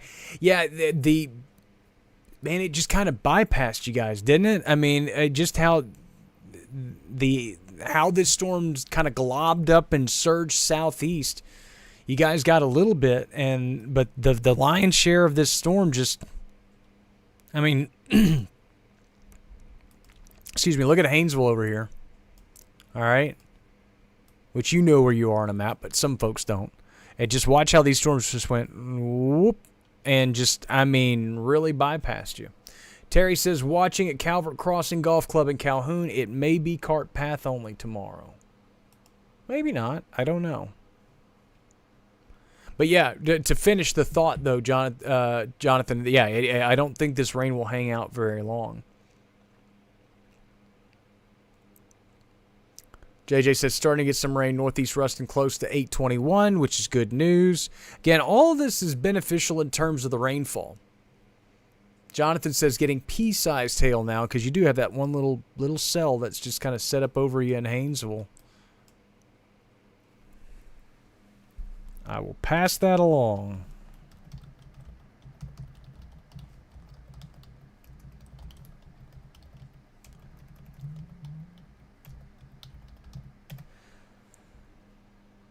So a lot of folks are probably just receiving the special weather alert, the special weather statement, the significant weather advisory, whatever you want to call it, from the National Weather Service regarding the storms as they make their way into northern Louisiana. And so that answers your question on whether we're going to see a new severe thunderstorm warning or not. At least in the short term, that the answer appears to be no. The significant weather advisory or the special weather statement, I think they're just called special weather statements now. I think we used to call them significant weather advisories. It doesn't matter. Anyway, the special weather statement's out for wind gusts up to 40 miles per hour, nickel-sized hail. Still clocked at 30 miles an hour. So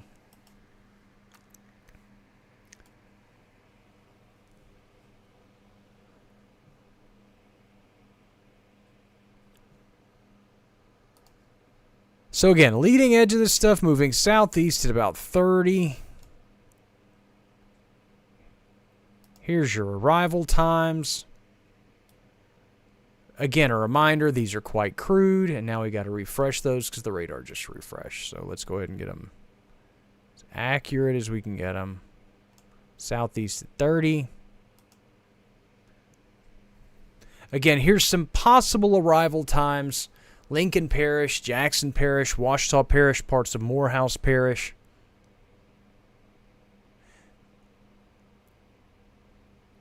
Kimberly says the wind is so bad in Dubach. So again, this is where it's tricky because everybody else has said the wind really hasn't been that bad. And again, this is where the word and the terminology bad, perception from one person to another can get tricky as well. So that's the first report we've gotten that the wind has started to pick up in Dubach.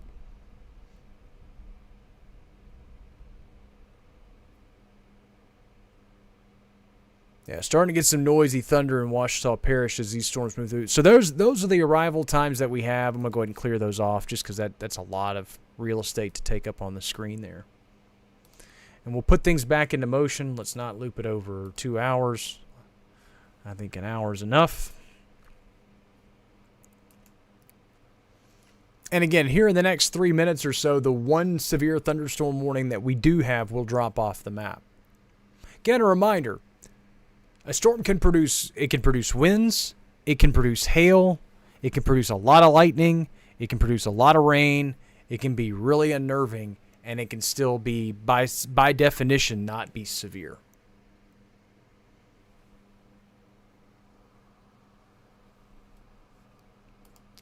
Let me read up those ETAs a little bit for just a second. Southeast. Again, West Monroe about 3:45. Ruston here in the next 15 minutes or so, if not sooner. And I'm talking about downtown Ruston. Northern parts of town are already seeing the rain. Out Monroe Regional Airport, probably a little bit closer to 4. Same for Bastrop. But again, a lot of these areas are already dealing with showers and storms. And again, these are crude arrival times. Sterlington 3:30. As the storms continue to move to the southeast. Bentley says no rain just yet near Calhoun, but definitely noisy thunder. It's about to get noisier, I would assume. And again, that's why we're really here. I mean, I know that a lot of folks, going back to the 1 a.m. time frame, we're almost finishing 2 hours of live stream right now.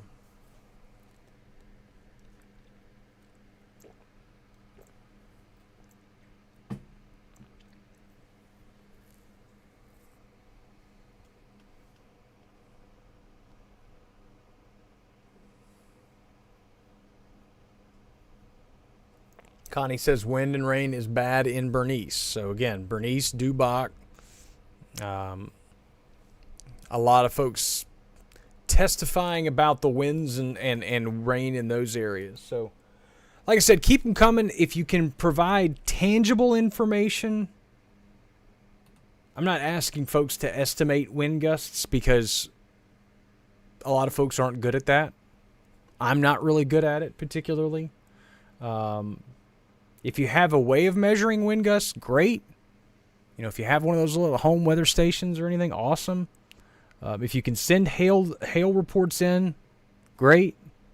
But make sure you do so safely. Don't go outside in the middle of this stuff. Max wind we've picked up now in Dubach is 28.3 miles an hour. Again, that's just, you know, what we have available.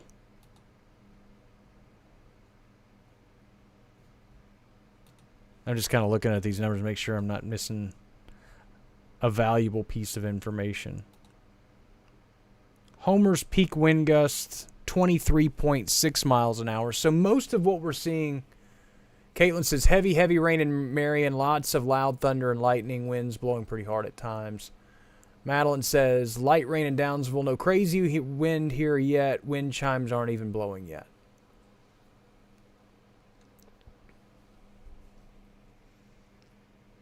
So as folks kind of wake up or whatever and they check this live stream, note that now our severe thunderstorm warning is dropped off the map. Again, just because it's not severe doesn't mean it can't be disruptive as these storms continue to move off to the south and east. Heaviest, most intense part of this storm now looks to be maybe stretching from Marion southwestward back toward Lake D'Arbonne. Bernice and Dubach probably still, again, seeing some heavy rain.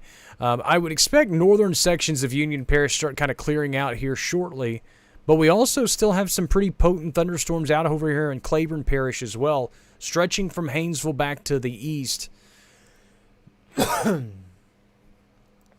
Yeah, winds picking up in Ruston, specifically on the side closer to Grambling, which would be on the west side of town there. We're also, again, you guys are kind of getting the outflow that's outrunning these thunderstorms, or that is starting to outpace these thunderstorms in some instances. Let's hop over to the Mississippi Valley real quick. As you start to see a general increase in thunderstorms across northeastern Louisiana, this stuff's kind of separated from the main glob of thunderstorms that we've been watching. But you can see activity stretching across southeastern Ashley County, into southern Chico County, across far southeastern Arkansas, and even starting to see the rain pick up Lake Village northward. And then down the Mississippi Valley into, again, East Carroll, West Carroll parishes, Epps, stretching southeast over toward Tallulah. Most of this is pretty spotty and again, not severe by definition, but maybe some small hail as these storms kind of bubble up here in the short term. All of this bringing some very, very beneficial rain to the region. So there's the mosaic radar in its entirety. A little bit globbier, but gives you a better scope view of the entire area. Let's go back to the Shreveport radar and go back to our main area of thunderstorms that we've been watching.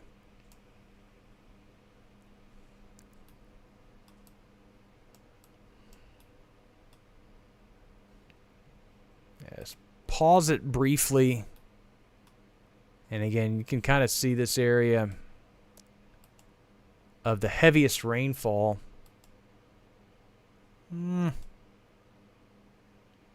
Probably some pretty gusty winds too. Marion southward.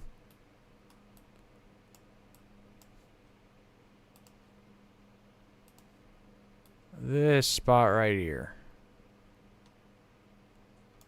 Basically from Dean to Marion, southward as you head toward Highway 2 from Farmerville to Crossroads. That's a pretty potent area of thunderstorm right now. Lisa says moving out of Dubach. You got a lot of folks that are, as this storm starts to move out,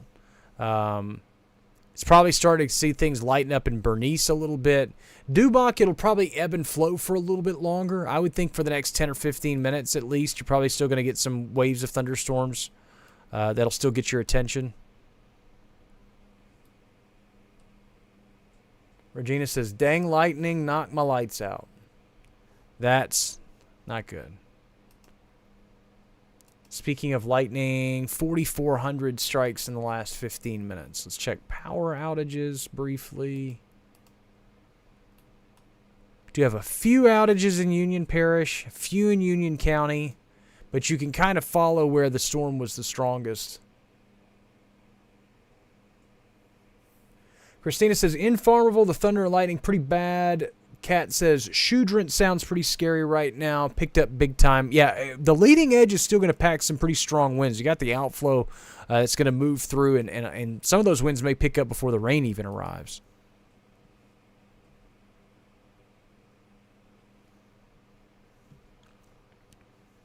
You loop this so it actually shows something. Again, a reminder that a severe thunderstorm watch is in effect until 6 a.m., all the way to Ouachita Parish. For those that are wondering who's included in all this, there's the severe thunderstorm watch. So all the way to Bienville, Jackson, and Ouachita parishes until 6 a.m. I don't think we're going to see an additional watch beyond this. I think this is pretty much it.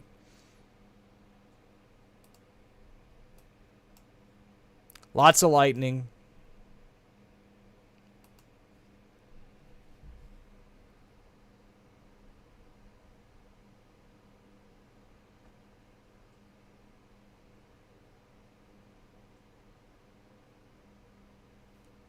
And again, I say this not because I really don't, I'm not trying to sound like a jerk when I say this, but just a reminder. A loud, noisy thunderstorm by definition isn't severe. Severe is wind measured by winds, hail, or the possibility of a tornado.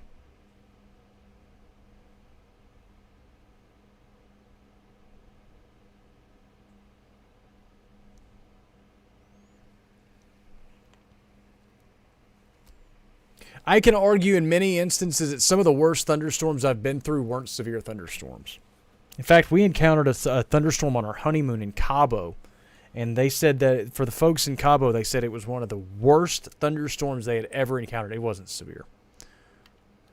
Not that we get severe thunderstorm warnings, and not that I would have gotten one in Mexico, but it wasn't like it didn't produce winds. It was just a lot of lightning and a lot of extremely heavy rain. It was like a coastal beachside thunderstorm, and it was just horrible. It was the lightning and thunder was terrifying.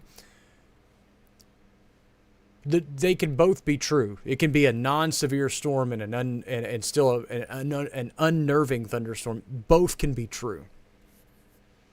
On the flip side, there are a lot of severe thunderstorms, and I say this a lot when we get severe thunderstorms at times.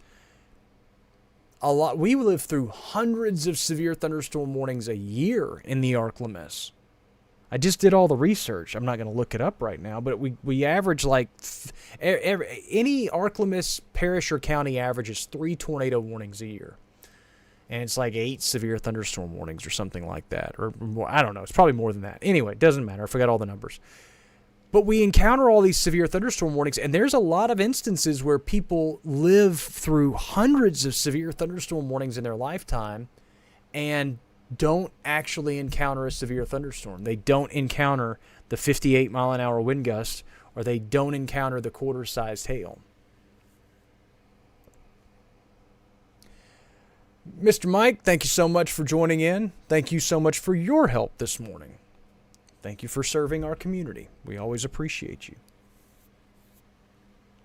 But I've lived through so many severe thunderstorm warnings, and sometimes, like I said, you when you first get that first 58-mile-an-hour wind gust, when you've lived through severe thunderstorm warning after severe thunderstorm warning, and you get the 30-mile-an-hour wind gust, or you get the 40-mile-an-hour wind gust, then the one time you get the 60, it is very, very scary stuff, because you're used to so many severe thunderstorm warnings, but only small areas within those severe thunderstorms are capable of producing those strongest wind gusts.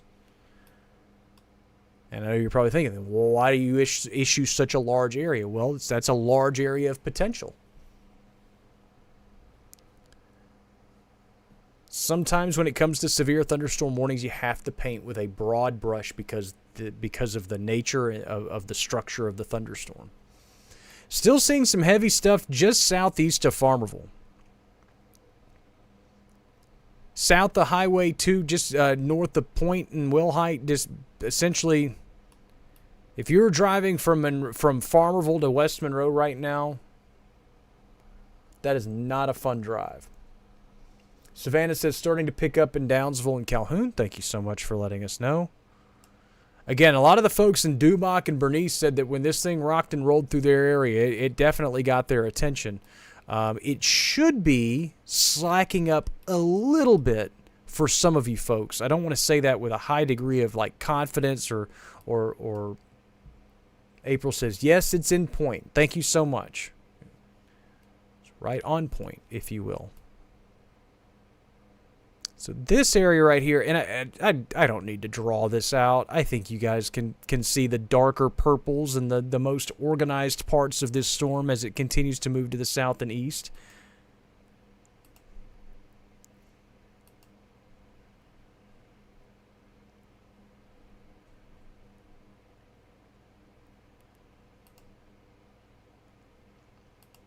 Probably seeing some pretty strong winds in the hail community. Now we're getting on the outside of radar range here, but these areas right here, those brighter greens,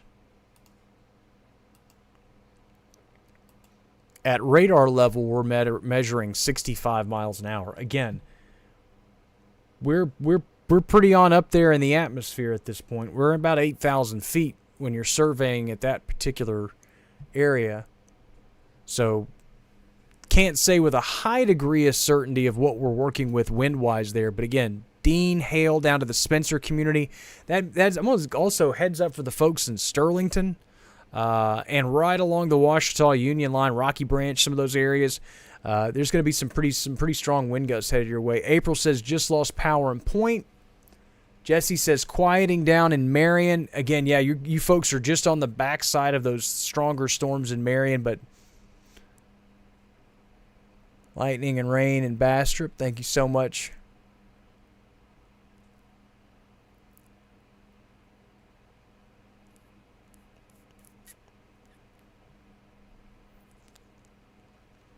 Angie says, storm woke me up. I guess this is my good morning from Farmerville. Unfortunately so. But again, the positive for those that are waking up in the hail area, and really all across Lincoln and Union parishes, if there is a positive, it's that generally speaking, these storms aren't severe. Again, by definition. But that doesn't mean that they can't be anxiety-inducing, they can't be loud, they can't be disruptive.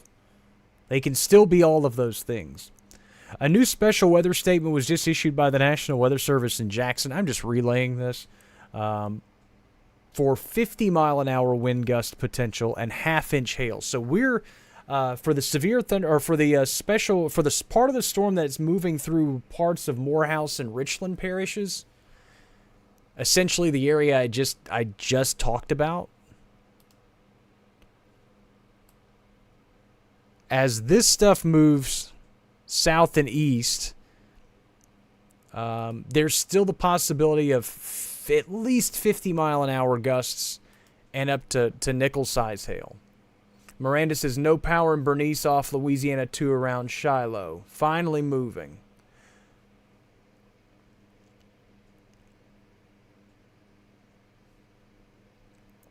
Okay, so Kat just asked, what was the alert that you just sent out about the dangerous storm? So that's a proximity alert. If you ever receive a dangerous storm is approaching alert, that is a proximity alert that's triggered by our weather app. And that is letting you know that basically kind of the same general thought process, that a disruptive storm is heading your direction. Now, a dangerous storm defined by the Digital Weather Desk app Doesn't necessarily mean severe. It can be triggered by lightning count. It could be triggered by wind. It could be triggered by hail. It could be triggered by a combination of all of those things. But basically, if you get a dangerous storm alert, it's letting you know, hey, it's probably best to just go inside. Also a reminder, as you watch these and as folks wake up and they see the storms making their way through, also a reminder that you can turn off any and all alerts for the Digital Weather Desk app for each location. So if you just want to receive tornado warnings and that's it, you could turn all the other ones off. I don't suggest you do that. I suggest you at least leave severe thunderstorm warnings and tornado warnings on. But you can turn off or customize which ones you want to receive. Case in point, a lot of our wind and fog products are often issued by our weather service offices during the early morning hours. So if you don't want to be awakened, whatever that term is, Angie says it's getting bad in West Sterlington as these storms start to move through. But if you don't want to be woken up by a dense fog advisory at 3 a.m., you can turn all of those off. The rain is approaching my area. Lightning is approaching my area. Dangerous storm is approaching my area. All of those different proximity alerts, you can turn those off if they get on your nerves. Like I said, that app is designed to give you a safety blanket, but only the blanket that you desire for it to be. If you don't want all of those alerts, again, you can deactivate them. You can deactivate the entire list. Some folks turn them on and turn them off. Like I said, viewer count starting to pop back up as folks in Farmerville and Sterlington and Ruston and Calhoun and Monroe start to wake up and kind of go, what in the world's going on? If you're joining us, we've been live for about 2 hours now. We started with severe thunderstorm warnings and even some tornado warning storms just outside of our coverage area across southern Arkansas during the midnight time frame. JJ asks, is there a way you could add special weather statements to the app alerts? Feel like those are still significant, but they never see those get pushed. Are they not available? I'm embarrassed that I'm having to check my own app to see if that... I thought they were available. If they are not, I can put a request in to have them added.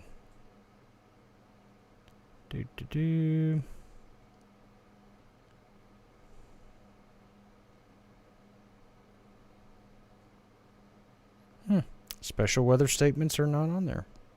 I will make that request. I can send an email on Monday. I appreciate that request. Terry says about a 40-knot wind at Calvert Crossing. Again, yeah, you guys are on the leading edge of this. So if we're seeing strong winds, which, again, not necessarily severe by definition, but still can be strong, can still be disruptive, can still be unnerving, our strongest corridor of winds is going to be in that leading edge as all of this continues to surge off to the south and east. Everything behind it, there will be still some embedded gusts, but the strongest winds will be on that leading edge. As we take a look at velocity, this is storm relative velocity, and again, base velocity. All these different velocity modes are essentially going to tell us the same thing, that again, our strongest corridor of winds is in that area right there, and then when you put it into motion, you can see that a lot of that's just right, again, storm-driven outflow. These storms collapse. They send a strong gust of winds as they collapse down, or as they send air down to the ground, hits the ground and it goes out. It can't go into the ground, so it goes out. And so as these storms send these gust fronts out, sometimes the winds will even outrun the thunderstorms. Jennifer says, just picked up in West Monroe, Shinny Drew area.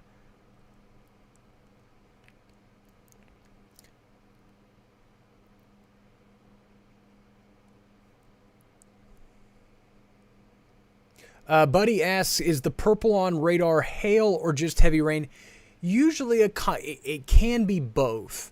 It really depends on the atmospheric makeup as to whether it's hail. It just means that there is a high amount of reflectivity. And what I mean by that is when the radar sends out a beam of energy, it's just basically saying a lot of that radar beam's energy is being sent back to the radar site. Now, it can be that a lot of that energy is being sent back because of heavy rainfall. It can sometimes be hail. Sometimes it's a combination of both. Now, we could get super, super nerdy in here and go to all of our different hail products. Here's one of our hail detectors. Here's some of the hail swaths where it shows a history of where we've seen hail in the last hour or two. But as of right now, as I look at the hail detector, which is looking at a few different radar outputs and kind of cross-referencing them to produce a product that shows where the highest likelihood of hail would be, we're not really seeing much. This looks to be just mainly very, very heavy rain. This is another thing that, again, looks at reflectivity and hail. If hail were popping up right here, it would be shaded in white. So we got a bunch of different things. And to be honest with you, there's a lot of different radar reflectivity, a lot of different radar modes that we can look at that can help us with rainfall and hail production and all these types of things. But we get really, really nerdy really, really quick, and it can either become either disinteresting or it can just be not helpful. It's not beneficial information. Jenny says she just got the hail notification. The wind chimes are howling here in Midtown Monroe as the wind starts to pick up.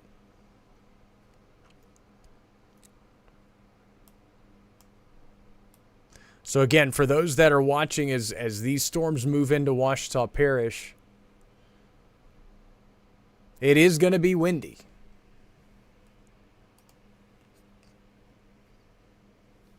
Just because the storms aren't severe doesn't mean they can't be windy. Again, just because they're not producing 58 mile an hour wind gusts doesn't mean that they can't be producing 50 mile an hour wind gusts.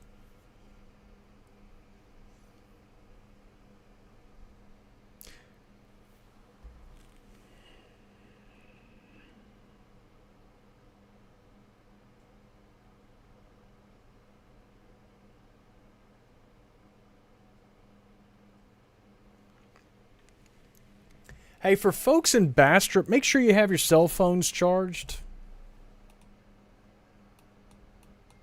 Just that's my area. I'm not saying my area of concern, but for all the folks that are talking about the winds in Calhoun and Ruston and a lot of these areas, I think perhaps the strongest winds we're seeing right now are going to be stretching from Sterlington to Bastrop.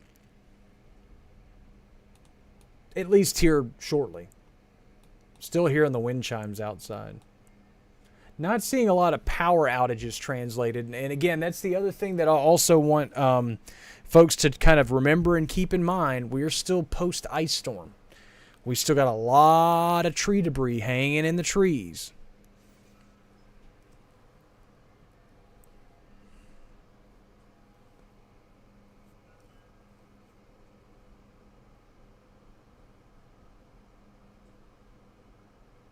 Oh, Karen, don't worry about my family. My family's not here.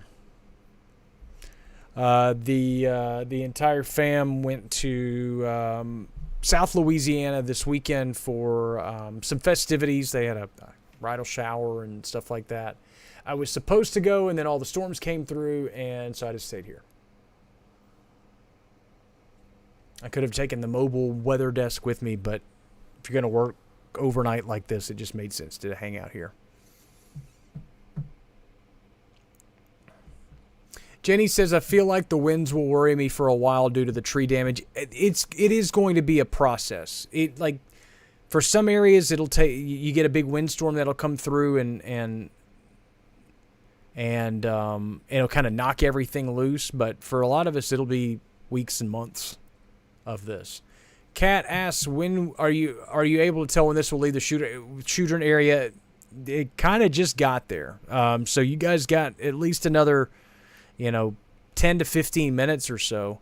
And then there's also still some back building storms. I think they're pretty short-lived storms, but there's some back building storms to the northwest that will move southeast and could impact you folks as well. So as I pause this for a second, if you're getting some heavy rain in Dubach and you're like, come on, like when's this gonna go away?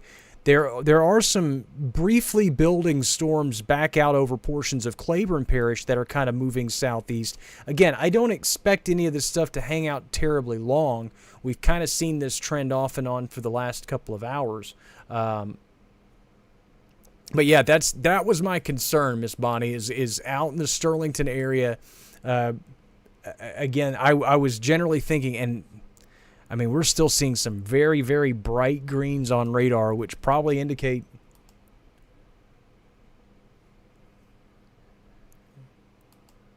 some really gusty winds. Jessica says power is out in Sterlington. Yeah, that's like I said, for folks in Sterlington, I think a lot of our folks in Sterlington are just joining the live stream. Todd, yeah, there is a possibility of some hail. That is an algorithm tripped alert there, but I would think small hail will be possible with some of these storms. But a lot of our folks in Sterlington that are just hopping on, we're probably 5 minutes removed from me telling folks to charge their mobile devices in Sterlington and in Bastrop, because you guys are kind of getting the heaviest of the activity right now. Again, no severe thunderstorm warnings out, but I would venture to say at least 50-mile-an-hour wind gusts are a possibility with these storms as they move through Sterlington. A lot of folks are asking, when will it calm down? Well, you're on the leading edge. If you're on the leading edge of the strongest winds that are moving through these areas, those strongest corridors of winds are only going to last for a few minutes. And then you'll see the rain and the storms continue, but the leading edge of this is going to produce the strongest wind gusts. And we're picking up the rain here in Midtown Monroe as well, as we're starting to get some of the stronger winds to arrive. Most of the wind gusts that we've been measuring, and that I say measuring, the most of the observed wind gusts that we've received have generally been in the 20 to 40 mile an hour range. There's probably some more out there. There are probably more than that, or some higher wind gusts than that out there, especially, like I said, over in Sterlington. And then eventually over toward Bastrop.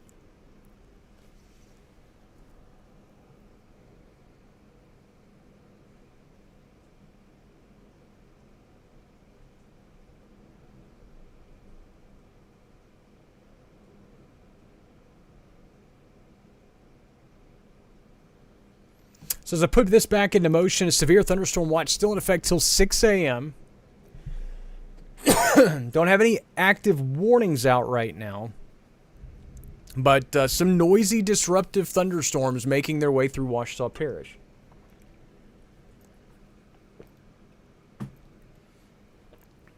Again, special weather statements are out for wind gusts between up to 50 miles per hour. So again, we're just below the severe thunderstorm threshold for a lot of this activity.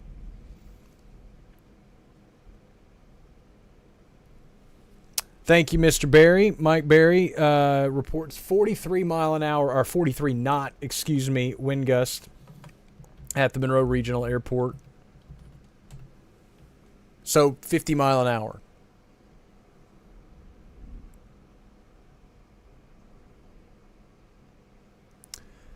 Miss May asks, is it safe to go to bed in the Marion area? Yes, you'll still get some rain and some thunderstorms, but generally anybody across southern Arkansas from El Dorado and back and into far northern Union County and northwest of these storms, generally speaking, should be clear to go to bed. So as I pause things in motion just for a second, if you are north of this line, in this area here, in the AC area, that AC stands for all clear. So you guys can go to bed. But obviously out ahead of this storm, we're still dealing with all the stuff that's moving through. Taylor asks, why is the rain blowing left and right? I mean, I'm going to be honest with you, it's windy. I mean, and I'm not trying to sound like a jerk when I say that, but But a lot of folks get really, really caught up on the winds blowing the rain this way and the winds blowing the rain this way. Sometimes it's just the frictional layer of wind getting, blocked or getting shaped in certain ways because of the tree line or because of buildings and all those types of things. So I don't want folks to get too... Sometimes it's just not that deep. Sometimes, and so a lot of this is all outflow wind-driven storms. Now, there have been the opportunities for us to see that little bookend vortex that could, at times, maybe produce a brief tornado. This does not appear to be that kind of setup. This just looks to be a lot of wind stretching out. It's a lot of outflow-driven wind from thunderstorms. And again, I don't want to sound like a jerk or like I'm trying to discount what you guys are going through, but a lot of us just hadn't dealt with thunderstorms in a while. So, and it's also overnight thunderstorms. Overnight thunderstorms are so incredibly unnerving. The strongest part of the storm remains Sterlington over toward Bastrop. But nighttime thunderstorms are extremely unnerving just because you can hear but you can't see. And that I think creates a completely different dimension of this. But this is the area that I'm thinking is I'm not even thinking, it is the strongest part of this storm as it surges off to the east. Up to 50-mile-an-hour winds. Again, we gusted to 43 knots, which is 50 miles an hour at Monroe Regional Airport.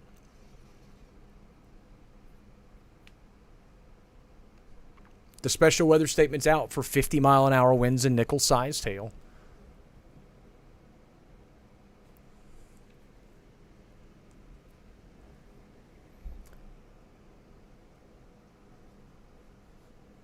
So again, if you're in Bastrop,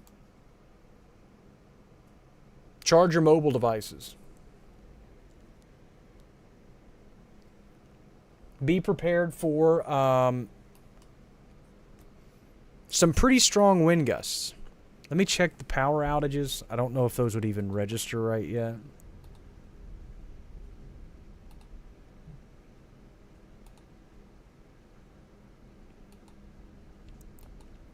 Just to update, Ouachita, Bradley, Calhoun counties, severe thunderstorm watch has been canceled for you folks. So you guys could go on to bed. Again, Ouachita, Bradley, Calhoun, and Ouachita, Bradley, and Calhoun counties in southern Arkansas. Calhoun County. I mean, Ouachita County, not Ouachita Parish.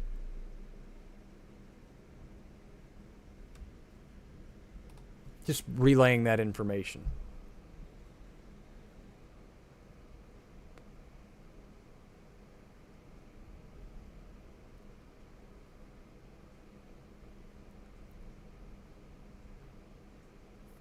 Jennifer did ask, when do I sleep? I sleep.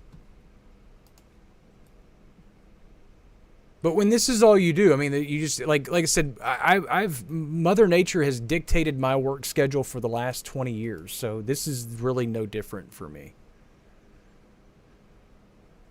Still seeing a pretty strong wind signature surge north of the Millhaven exit, stretching up toward far southern portions, southwestern portions, western sections of Morehouse Parish out toward Collinston. Like I said, Collinston to Bastrop, right along 165 up toward Beekman. Some pretty strong winds headed your way. Again, 50-mile-an-hour wind gusts have been measured, observed at the Monroe Regional Airport.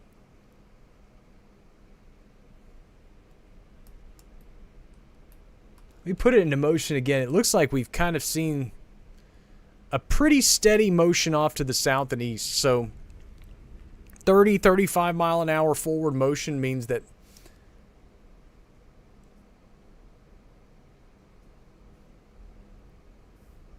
Mike just relayed along 46 knots is where we peaked, or is now the peak gust, which now puts us at 52 miles an hour.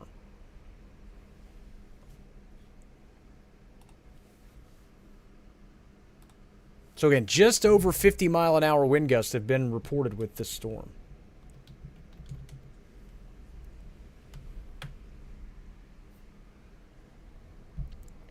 Claiborne Electric now with 24,000 without power. Brenda asks, how long will it take for the main storm to come through? I mean, well, this is, and I know that's what you're asking, but this is the main storm. It's moving to the southeast about 30 miles an hour. It's moving through most areas in a pretty quick fashion. I would think that you're going to deal with the worst part of this thunderstorm for about a 15-20 minute stretch, and then you'll see kind of conditions gradually improve from there. Again, 46 knots, peak wind gust of 52 miles an hour at Monroe Regional Airport.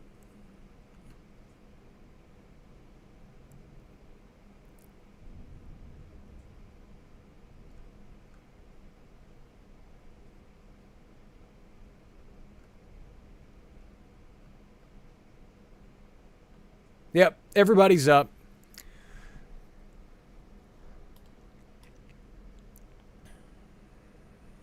Again, just as we pass the time and as these storms move through, this is kind of what this is here for. So we can create some kind of a nice, warm, cozy weather community where we can all be somewhere together dealing with this, where you can relay your information, where you can be with other folks that are a little anxious. Even when there's thunderstorms that are not necessarily severe, but they are disruptive, they are noisy, they are anxiety-inducing. I get it. So we try to produce and provide a presence as often as possible. Can I be live all the time for every bad thunderstorm that moves through the ArkLaMiss? It's not physically possible. But we want to provide. This whole point is to provide this presence, and so we can all be here together and deal with these storms together. Eric says, how long will it be in Monroe? I've been telling folks, like I said, the worst part of this stuff you'll endure for 15, 20, maybe a half hour, 15, 20 minutes, maybe a half hour, and then conditions should gradually improve from there. Do we have a severe thunderstorm warning out? We do. So Franklin, Morehouse, Richland, and West Carroll Parish is now under a new severe thunderstorm warning. So apparently we've just gotten to a point where this storm was approaching that 60-mile-an-hour threshold to where the National Weather Service in Jackson now feels fit to issue this severe thunderstorm warning. And in full disclosure, for folks in Richland and Franklin parishes, it's kind of a heads up, some lead time. But a severe thunderstorm warning now out till what time? Let me pause this thing. I'm got eyeballs going everywhere. 4:45 in the morning for southern portions of Morehouse Parish, southern West Carroll Parish, most of Richland Parish, and northwestern Franklin Parish. If you have the Digital Weather Desk app and you are in those areas, or you have a location in those areas, you've already received the alert. Jody asks about Pineville, Louisiana. Now, Pineville's in the Alexandria area. These storms will probably not impact you. But I will say, while we're doing this, I will suggest following Nick Mikulus with Cenla Weather. And Nick's a great follow, and highly suggest him for central Louisiana weather. So if you need somebody that does this for the Pineville area, he's your go-to. Kaylee asks, will these storms make it to Brookhaven with the same conditions? Probably not. I don't see it making it all the way that far southeast. Jeremy says the second line moving through Dubach looks to be getting. That will be probably a temporary pulse of strength. Again, we've seen that briefly with a few little pop-up thunderstorms at times, as they bubble up kind of in the midst of this outflow-driven environment that we've created, and they just fizzle pretty quickly. Now, that said, of course, as soon as I say that, this storm out in southeastern sections of Claiborne Parish continues to pulse back up a little bit too.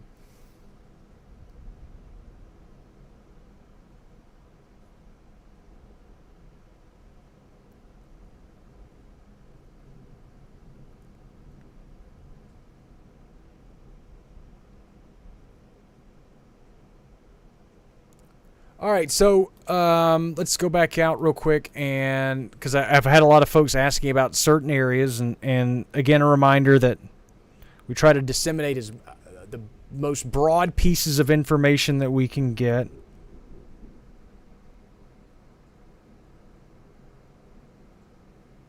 Wouldn't be surprised southeast of Homer if we're not dealing with some hail west of Crossroads, kind of east of the Marsalis and south of the Aycock community, south of Lisbon, but just southeastern sections. North of Sugar Creek, I wouldn't be surprised to be getting maybe some small or maybe close to severe-sized hail potentially.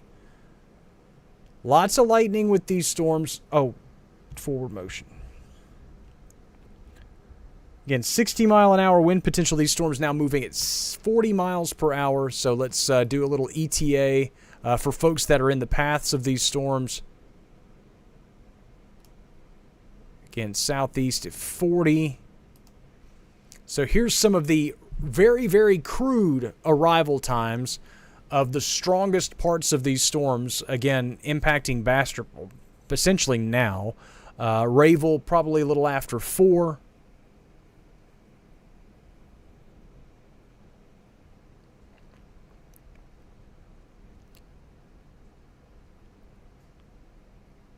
Winnsboro 445, Epps 435.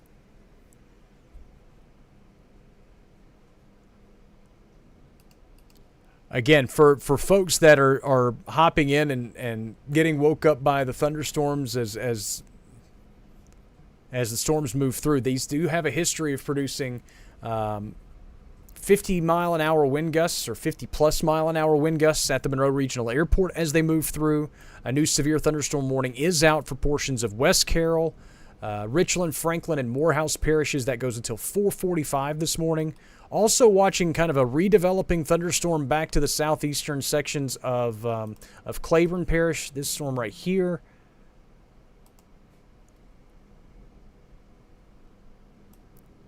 But some disruptive thunderstorms making their way through the arc limits this morning. Jonathan says grandmother in Lisbon just sent text of some dime-sized hail from the new storm in Claiborne Parish.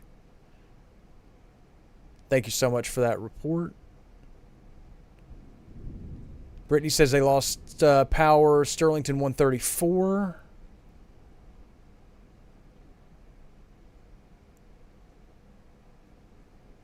Lots of folks talking about the wind. For folks in Caldwell Parish, again, it's going to be, especially in areas like Grayson and Columbia, it's probably going to be another half hour or so, but keep an eye on these storms as they make their way through.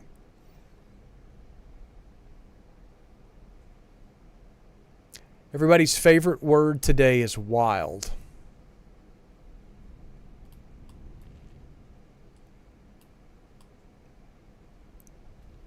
Just lost power now in the Drew area, according to Robert. And that's, again, the other thing to remember is that these storms are really, really feasting as they make their way through and tapping into what environment that they do have to work with. And again, I just want to say, and I want to reiterate this, that, storms don't have to be severe by definition to be disruptive or scary or unnerving. So I don't want folks to think, I'm, making a big deal out of nothing. If a storm's creating a lot of lightning and some gusty winds, especially at 3 or 4 o'clock in the morning, that's another thing that I talk about a lot of times. Is if you are awoken from a deep sleep by a thunderstorm, and then you step outside, or if you look out the window and it's just nothing but lightning and windy, and you don't know any better, and you don't know, we're not under a severe thunderstorm warning, and you haven't been staring at weather information for 2 hours, that's a pretty big jolt to wake you up at 3 o'clock in the morning to that kind of stuff. And I think that adds even a little bit more to the aspect of it. Miss Bonnie says part of Frenchman's Bend is out without power. Tiffany says it's naturally scary to anyone. Yes, that's the other thing. Lightning, thunder, 3 o'clock in the morning, winds, and stuff happening that you can't see.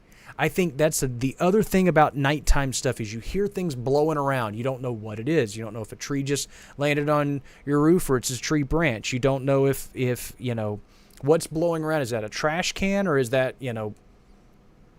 part of a car? Yeah, those are all the types of things that your brain really can kind of run amok when you're dealing with overnight severe thunderstorms. PV says received 1.5 inches of rain, 1.46 inches of rain so far in about 45 minutes, 8 miles northwest of Sterlington off Highway 2. That is the positive to all of this. Yes, we're dealing with some really, really noisy thunderstorms, but it's also bringing some very beneficial rainfall. Sarah asks, how long will this last in Swartz? I was snoozing good, weren't we all? Power out on 139. Most of this will start to wrap up. Did we know this was supposed to happen? Unfortunately, yes. We talked about the potential for overnight clusters of storms to move through last night, or Friday night into Saturday morning, and then Saturday night into Sunday morning.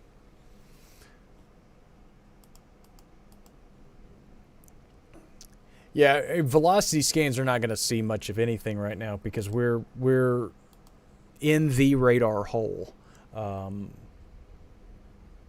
So trying to sit here and say with a high degree of certainty what we're seeing, we're just seeing a big glob of thunderstorms.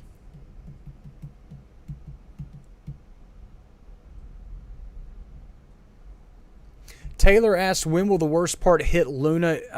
It's going to be knocking on your door soon. At least I would think. As we look at some of the kind of the southern edges of these storms making their way through southern Ouachita Parish, and I'm just kind of hitting some of the neighborhoods that are being impacted. Collinston, Bastrop, those are probably some of the highest, some of the most intense parts of these storms. And again, the severe thunderstorm warning that's in place until 4:45.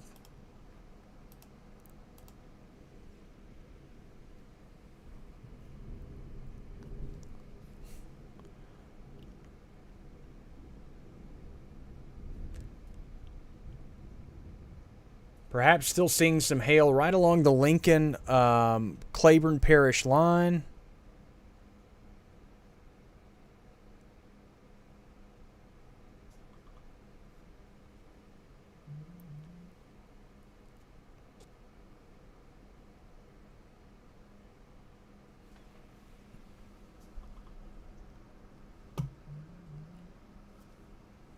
Checking to see what kind of rain totals we're working with.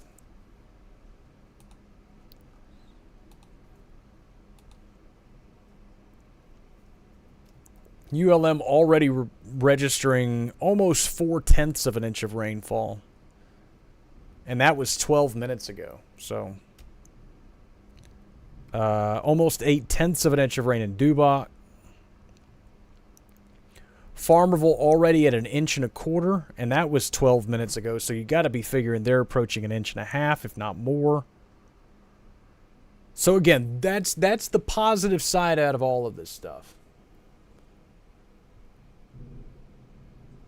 And no, so Karen asks, looks like we'll get those pop-up storms. That's what again, it just really depends on storm track, and you can't say a lot with a high degree of certainty. Does that storm look like it's going to roll right over Ruston? It is a possibility that it could, but that's also a storm that is a good 5 to 10 miles away from Ruston, and there's no guarantees that it'll still be there when it rolls over Ruston, or that it'll be that strong.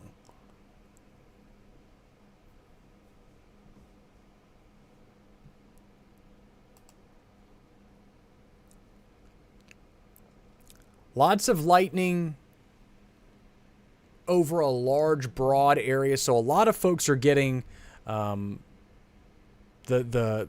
more steady rain behind the thunderstorms, and still getting the elevated lightning, and still getting a lot of loud, noisy thunder. But for folks along the state line into southern Arkansas, the severe threat has really has squashed for you folks. Unfortunately, we're still watching these back building little cells that, again, don't necessarily have the best environment to work with, but we've still got a pretty potent thunderstorm making its way toward Lincoln Parish right now. Really kind of fighting against the elements and working with the brief kind of boost that it's getting from the outflow and really kind of thriving as like a little mini supercell out over portions of Claiborne and Lincoln parishes. This is the storm I'm talking about right here.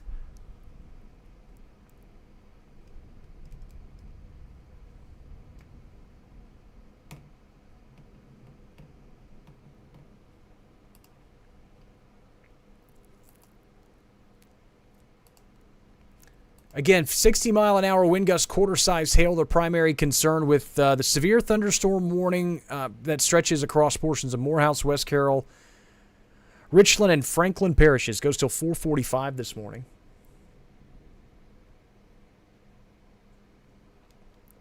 Over 400 folks joining us shortly after 4 a.m. on a Sunday morning. Thanks so much for taking time out to join the Digital Weather Desk, powered by Century Next Bank. A new severe thunderstorm warning now out for Jackson and Lincoln parishes. So for folks in Ruston, probably receiving that alert. This is a severe thunderstorm warning until 4:45. Severe thunderstorm capable of producing 60-mile-an-hour wind gusts and up to $half-sized hail. This will impact Ruston and Grambling. If you have a carport, use it. 60-mile-an-hour wind gusts also mean the outlying possibility of additional power outages in these areas. So please make sure that you're charging your mobile devices. Jeremy asks, what makes a supercell? Well, it really just depends on it's a storm structure. It's a storm mode. It's you have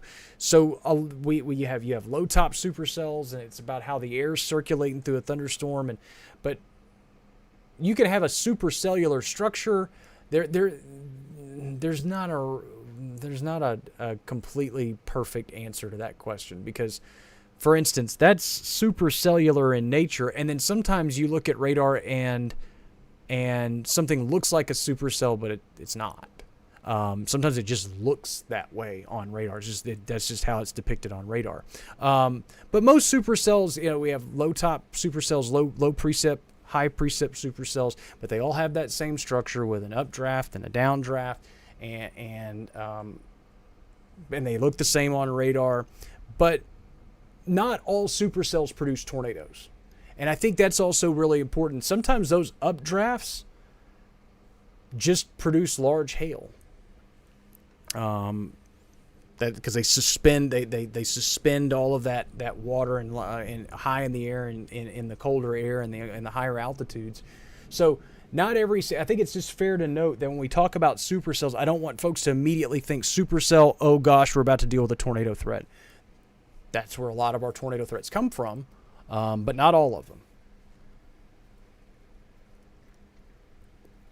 Oh my gosh, Terry, thank you for doing my job for me. He says, please, everyone, remember to use Jared's sponsors. He can't do what he does without the help of his sponsors, so use them when you can. Absolutely, please do this. 3 alerts in just seconds. Yeah, the severe weather alerts will pop up there in a hurry.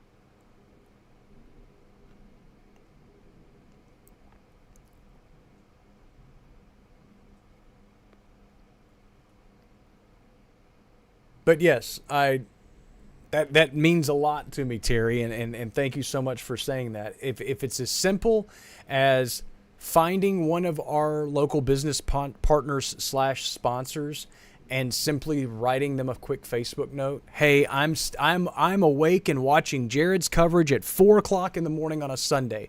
Thank you for making this happen. Those messages go a long way with our local business partners. Just pick one. You don't have to send one to every one of them. And in the event that you can utilize their services, I suggest you do so. You get hail tonight? Schedule your free roof inspection with Brown's Roofing tomorrow. Again, I'm not trying to peddle them in the middle of severe weather because, gotta get those sponsors out. They're here to help you. And they care about your safety. They care. All of these local business partners and sponsors that do this stuff and make this happen, they care about your safety.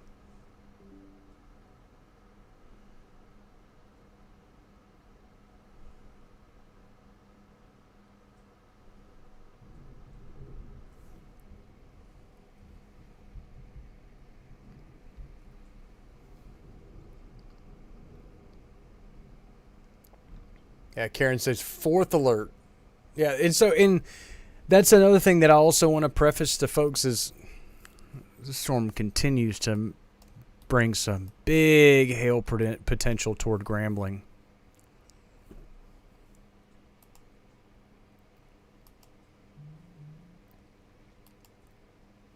But I did say this earlier, and I just want to remind folks that all of those severe weather alerts that you're getting,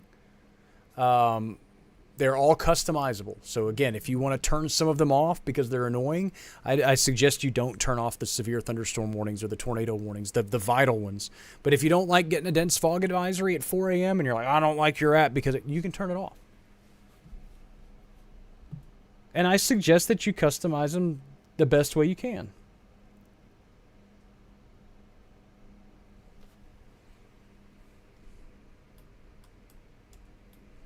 This storm's really beefing up in Lincoln Parish. Headed toward the Antioch community. Lonnie says golf ball size hail in Simsboro. I actually said goofball size hail, which makes me chuckle, but we knew what you meant. Thank you so much. And I will pass that along to the Weather Service.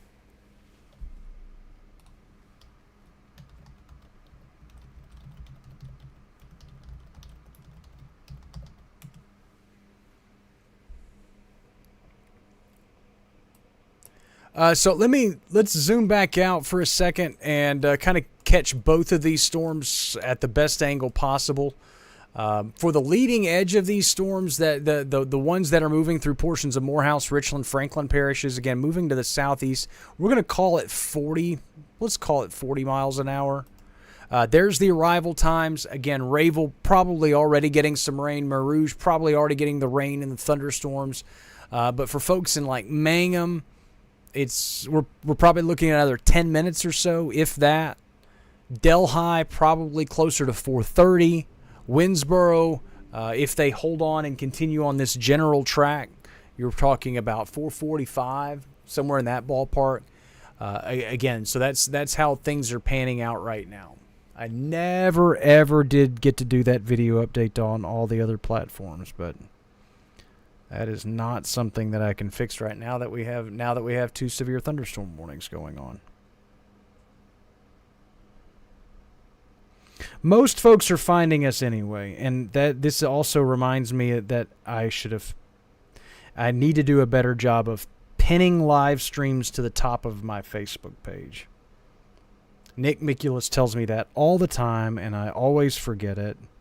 Most folks will see the little red circle thing that says you're live, but sometimes it gets buried under all these severe thunderstorm warnings. So as you look at the storms that are moving through, again, I'm not trying to discount for folks. Yeah, there is another one back there over in Webster Parish too, Jeremy. But for folks, like Anna says, Start is really bad right now. Full disclosure, you're kind of dealing with what everybody else just dealt with in Monroe and Sterlington. Again, yes, it is. It's disruptive. It's loud. It's severe. It's severe by definition. But I'm just kind of relaying what you're saying.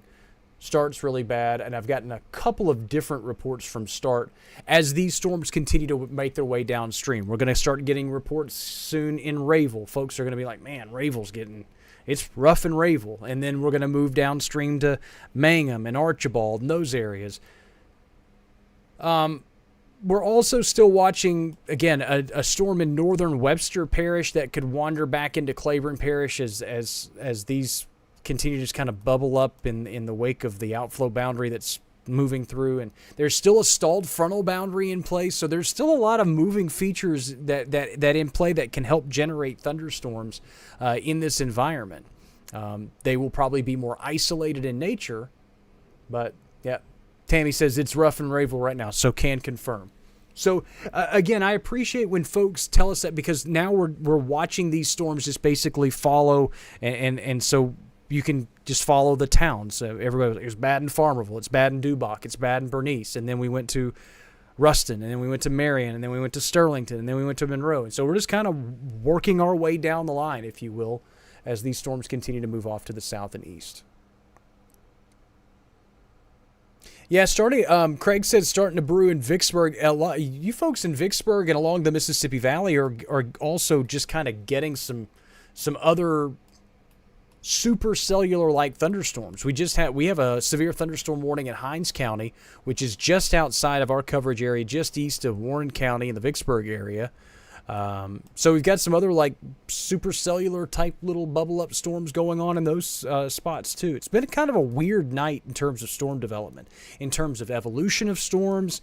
I really didn't expect to be this deep into the night dealing with supercellular like thunderstorms. I really expected these clusters to be kind of our biggest headache. Janetta says storm just hit Alto.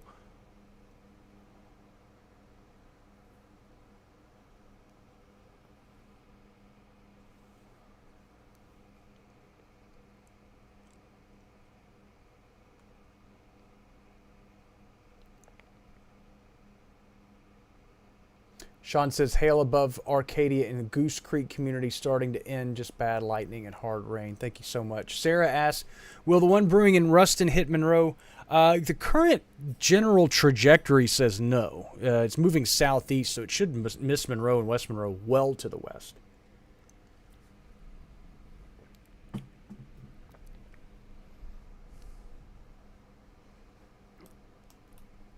So considering where we are sitting right now,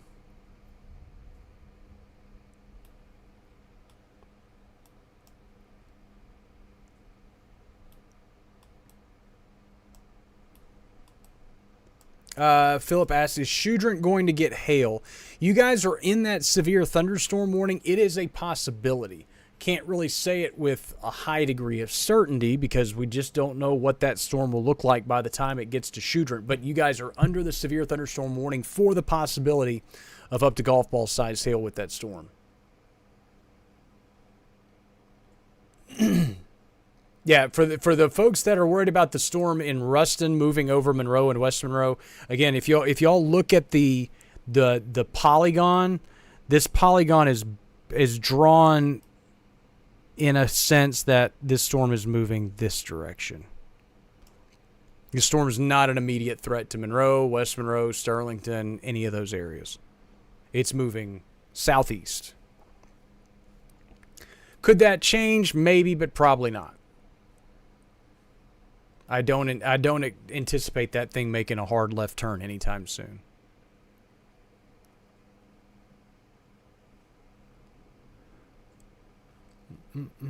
Okay, so I'm going to put this into motion real quick. It has the warning information that will pop up for the Richland Parish, Morehouse Parish storm. Again, that severe thunderstorm warning. All the severe thunderstorm warnings go till 4:45 in the morning. But I'm going to take a quick timeout, refill the water, stretch my legs for a second. We've been sitting for 2 hours and 47 minutes. So let's stretch our legs for a second. I highly suggest that if you can, you do the same too. But please, if you're laying in bed, just stay in bed. This is the Digital Weather Desk powered by CenturyNext Bank. Thanks so much for making time for us this Sunday morning. I'll be back in just a second.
All right, this is the digital weather desk powered by Century Next Bank, and I'm Jared Floyd. It is very early on Sunday morning. We are headed toward the bottom of the 4 o'clock hour, so let's reset. We've got 2 severe thunderstorm warnings out, one for Lincoln and northern Jackson Parish, a storm that's headed toward Ruston, capable of producing maybe up to golf ball size hail. Then we also have another large complex of storms that has a history of producing up to 50-plus mile-an-hour winds at the Monroe Regional Airport, but now possibly producing 60-mile-an-hour wind gusts moving through portions of Morehouse Parish, Richland Parish, but the warning also includes southern West Carroll Parish and northwestern Franklin Parish. Again, 60-mile-an-hour winds, quarter-sized hail possible with those storms as they move off to the east. So just kind of keeping an eye on a few different moving pieces in the forecast. But again, for folks in Ruston, if you've got a carport, especially north of Ruston, along Highway 167, the northern half of this polygon north of town, if you've got a if you got a carport, we're hoping you use it, because again, I wouldn't be surprised to be getting some relatively large hail in the Antioch community. If there is anybody in the Antioch community that's on this live stream and wants to give us a little heads up on what's going on, please don't go outside. Don't do anything silly. We want you inside. We want you safe and all those types of things. Ryan asks, does the storm seem like it's building or breaking apart? Well, the storm in Lincoln Parish is a new one. That's a quick developing thunderstorm that's making its way southeastward. The other area of thunderstorms, we went for a hot minute, half hour or so without any severe thunderstorm warnings with it, and we were thinking that we would continue that weakening phase. And while I wouldn't say that this is necessarily the strongest I've seen it, I also want to say that we're also in a really tough radar vantage point. And while, again, there's still a warning active, I still think this thing's still packing a pretty good punch as it moves to the southeast. So, again, some of the arrival times for that particular storm, we're starting to talk about folks along the Mississippi Valley and Newellton and Wisner and Tallulah and the Gilbert area and folks in Franklin Parish and kind of down the line. We're talking about probably the next half hour or so, maybe the next hour for some of you folks. So let's go back over to the Ruston storm or the Lincoln Parish storm. Summer says, getting small hail in the Bosco community. Thanks so much for giving us a heads up on that. And so, again, I'll just kind of clear things out and try to declutter this as much as possible and just let the radar run. Again, both severe thunderstorm warnings go until 4:45.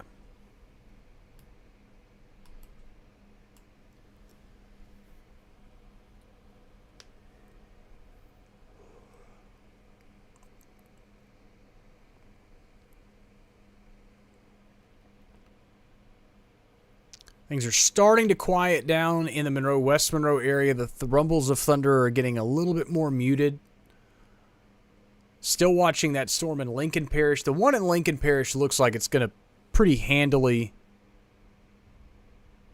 I say that. It's starting to... In that last few frames, it starts to wobble east a little bit. If it starts to wobble east, it should weaken. But either way, the general trajectory of that storm probably carries it west and then eventually southwest of the Monroe, West Monroe, Sterlington areas. In theory, we need to probably keep an eye on those storms out over Claiborne Parish too, although I can't really envision them hanging on that long to make its way through.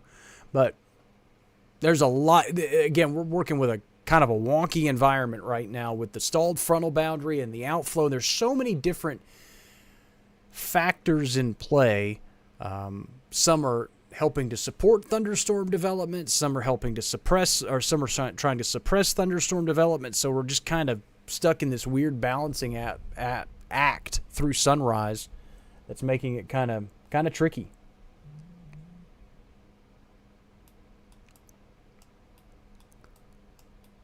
Again, perhaps up to ping pong ball sized hail headed toward Ruston as this storm starts to make its way close to town. Just north of Grambling. So it'll make its way southeastward and will be making its way kind of toward the Tarbutton Road exit and kind of that spot between Grambling and Ruston. Not a big spot. It's, what, 4 miles between the two towns? So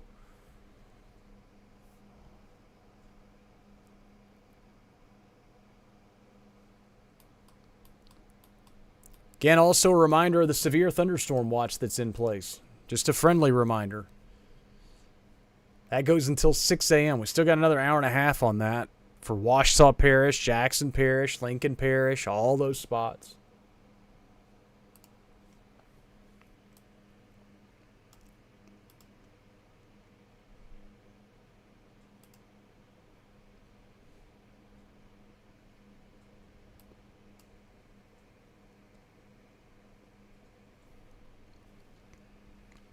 So for those asking about storm motion, most of these storms are moving to the southeast at about 35 to 40 miles an hour.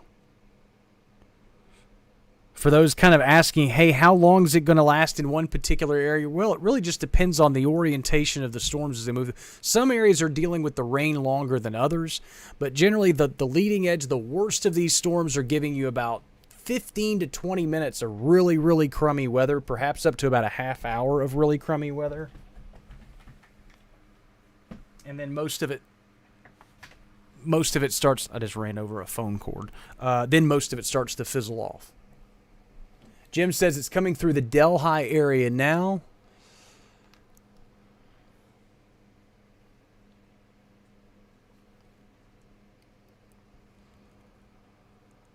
And I think we're going to get to a point where we're going to need a severe thunderstorm warning for that Webster Parish storm, too, which that would include Claiborne Parish.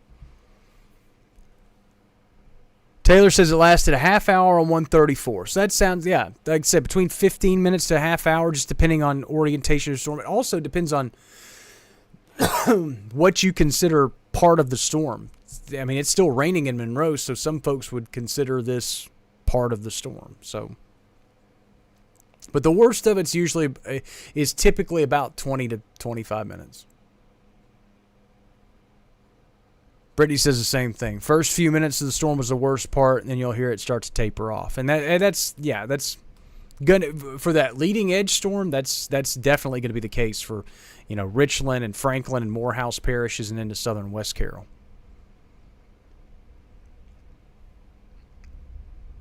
And the thunder's going to hang around for a while too. Again, 5,400 lightning strikes in the last 15 minutes. As that Webster Parish storm has come up in intensity and as the Lincoln Parish storm has come up in intensity, we've seen an uptick in lightning count. Also, as we get more lightning from the storm out over Issaquena County that's moving out of our coverage area over toward Rolling Fork, that's got a lot of lightning with it.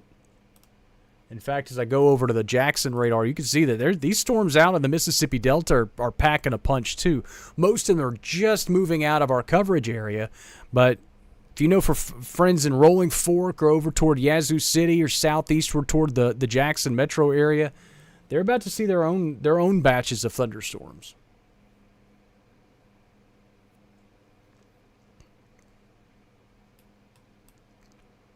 New severe thunderstorm warning out. This is for all the areas along the Mississippi Delta. Southern East Carroll, Madison, Tensas, Franklin, Catahoula, and Concordia Parish. This is a big severe thunderstorm warning. It's going to go out till 5:30 in the morning. And a new severe thunderstorm warning out now for Claiborne and Webster parishes. That's going to go till 5:15 this morning.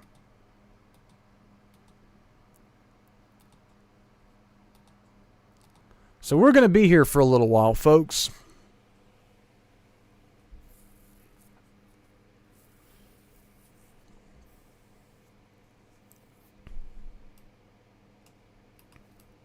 Let's go back over and again, you can see the new severe thunderstorm warning that includes portions of Claiborne Parish.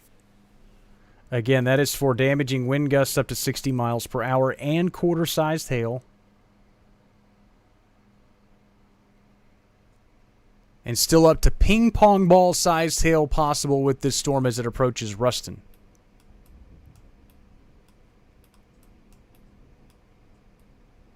Like I said, just right off the Tar Button Road exit.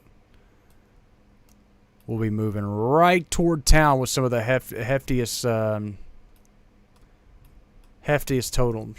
totals and highest, heaviest rain returns. Perhaps even some relatively large hail. Ping pong ball, maybe up to golf ball size.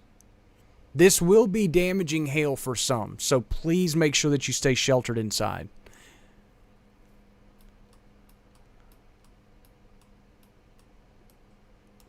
Get back out to the eastern storms, and I'll have to switch to different radar vantage points. Let's take the lightning down, because that's just a lot.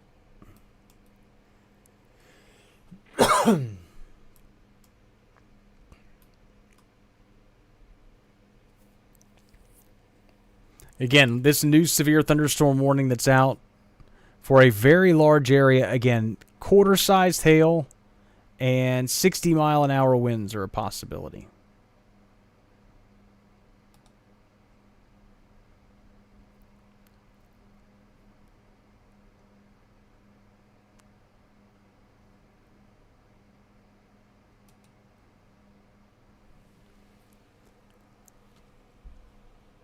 Karen says major hail. Can you, if you can give us a size? Again, don't endanger yourself by any stretch to give us those reports. But for anybody in Ruston that can give us an idea on hail size, that would be greatly appreciated as this storm starts to move through town. A lot of folks in Ruston are about to be woke up by this storm again.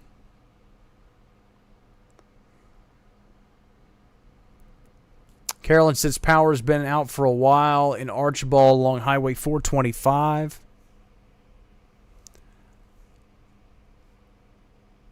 Ryan says it looks like a disco party in Winnsboro. Haley says it looks like a strobe light in Delhi. Very quickly, again, a reminder of our different hail sizes.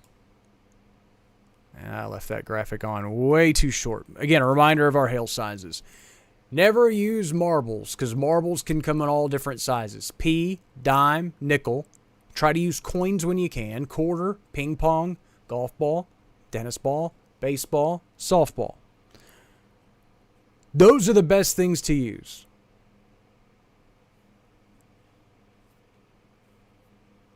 Dana says, hail in Ruston, small.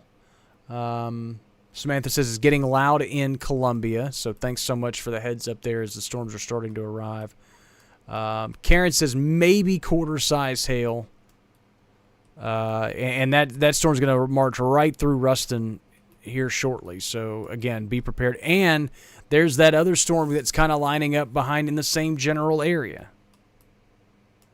So we've got some messy thunderstorms making their way through northern Louisiana this morning.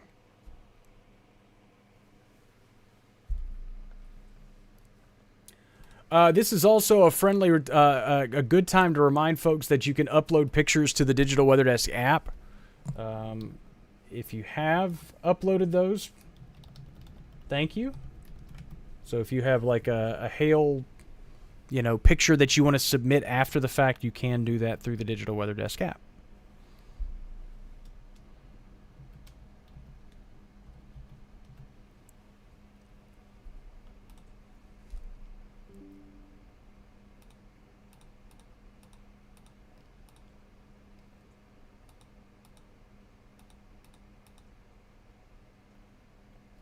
And somebody has done so. Roy sent us a picture in about 20 minutes ago of the hail in northwestern Lincoln Parish, right as this storm was moving through. So thanks so much for sending that in.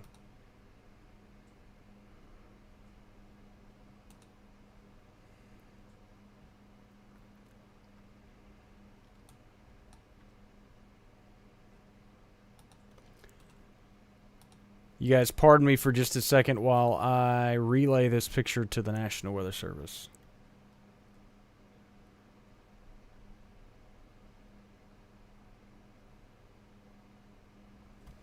And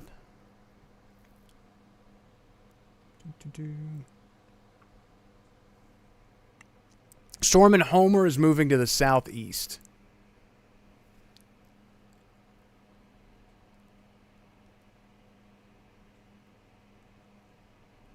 Lots of folks reporting the hail in Lincoln Parish.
All right.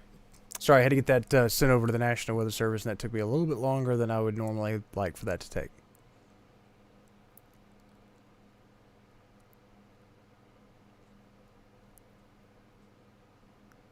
Megan, thanks so much for the storm report.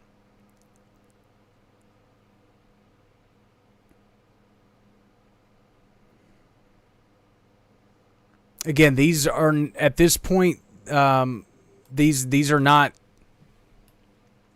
tornado-producing thunderstorms, nor do they really seem to be an environment that is conducive of producing tornadoes.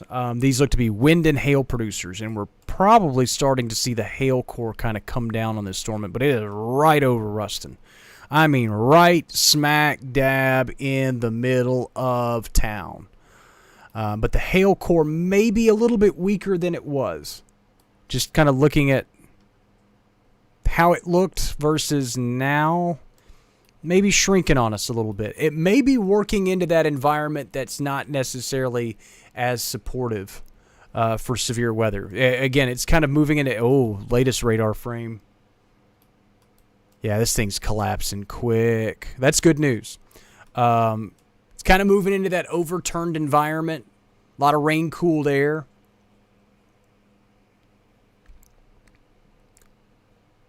Doris says 1.3 inches of rain in Holly Ridge so far. Thank you so much for that report. Again, haven't had a chance to really look at the storm, but in all fairness, the severe part of the storm up until just a few minutes ago had really been over in Webster Parish. Has now made its way from Homer to Haynesville along Highway 79, but the heaviest activity from this particular severe thunderstorm right along the Webster-Claiborne Parish line from the Blackburn community southward, south of Highway 2, continuing to move off to the south and east. So Homer, keep an eye on this. Cameron says roughly nickel-sized hail northwest side of Ruston.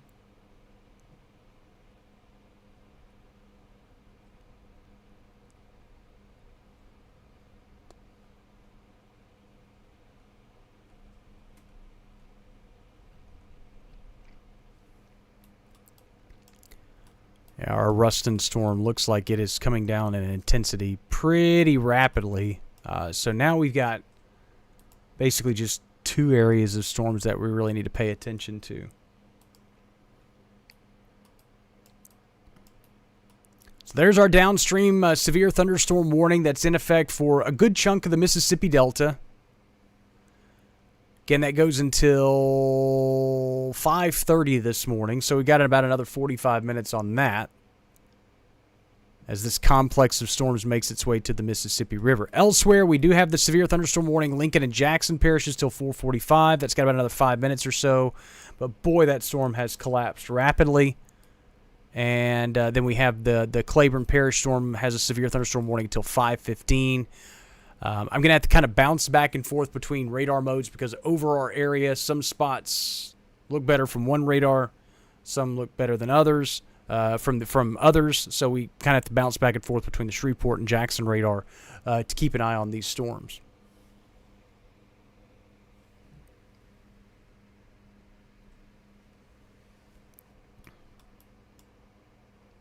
That Lincoln Parish storm has collapsed so incredibly rapidly, which is good news. We need the rainfall, but nobody wants to deal with hail. Still watching the storm as it kind of gets stretched out over portions of Claiborne Parish. Maybe producing some quarter-sized hail. I think the wind gust would be a stretch to say 60 miles an hour, but I think 50 are possible. As that storm continues to make its way slowly southeastward.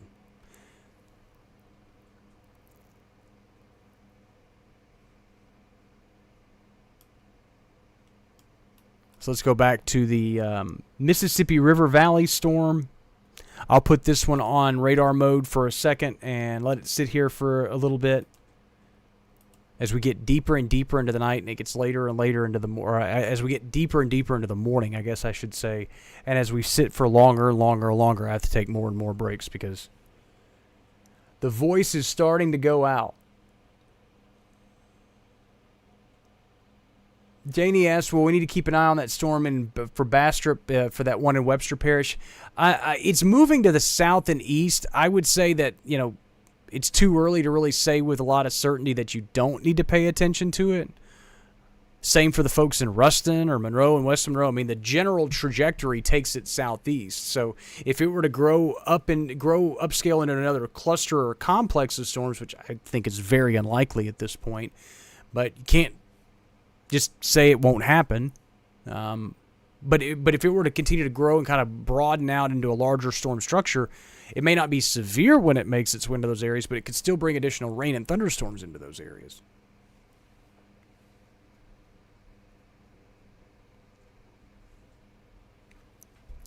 Yeah, Ryan, you are probably in the strongest part of this storm just to the northwest of Winnsboro. In fact, it's probably the strongest part of the storm is probably just west of Winnsboro, stretching from Columbia to Hebert, and then into western Franklin Parish, toward the Brownell community, and then as you move over toward Liddyville and kind of the area west of 425 in Franklin Parish, that Richland Franklin Parish area, kind of the triple point of Richland, Franklin, and Caldwell parishes. That's probably where we're seeing the strongest part of the storm kind of blow through right now.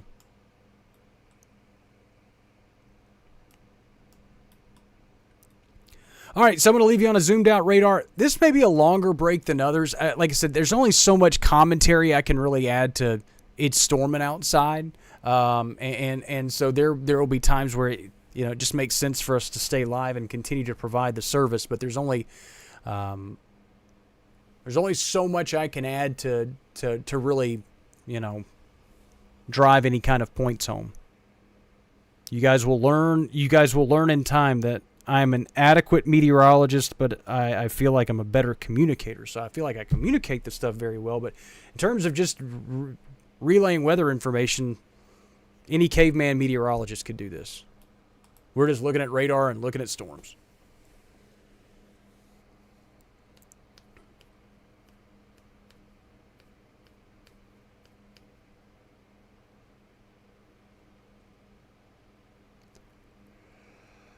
Cat asked, did that storm in Ruston disappear? Essentially.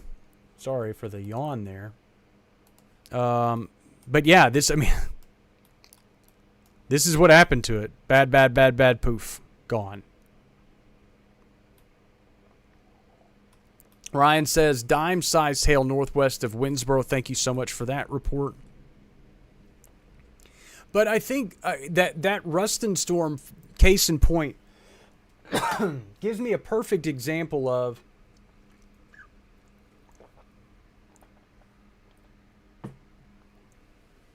Gives me a perfect example of when somebody asks, hey, is this storm going to impact this area? For instance, if you look at that storm at Homer right now and you go, hey, is it going to impact Monroe?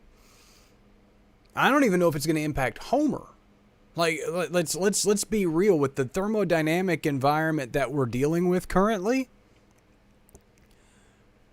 Like, these storms can pulse up pretty quickly, especially when they're being enhanced by outflow. So they can pulse up, and then they run into an environment that doesn't want them there, and they just go poof. That's what happened to that Ruston storm. Could that happen with the Homer storm? Possible. Right now, it's getting stronger. But that's what we were saying about that Ruston storm until it wasn't anymore. So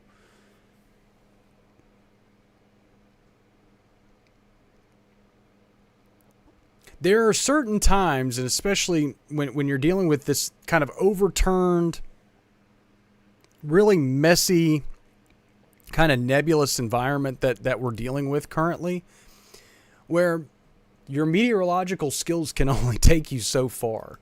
And maybe it's just because I'm not a good meteorologist, but you get to a point where, storms are going to storm, and we're just kind of here kind of rolling with the punches with them. Because I'm going to be honest, if you would have told me, a couple of hours ago that we were still going to be dealing with a storm that was this mean looking moving into southern Franklin Parish, I would have told you I don't think that it would have held on that long. But still a lot of warm, humid, unstable air, even through the overnight hours. We've got the frontal system in close enough proximity. We've got a lot of smaller scale, mesoscale features in the atmosphere that have helped to spur along a lot of this development. And so all of a sudden, you've got not only storms surviving, but thriving as they make their way through the Arklamis. And picking up the forward pace, too. Winnsboro to the northeast.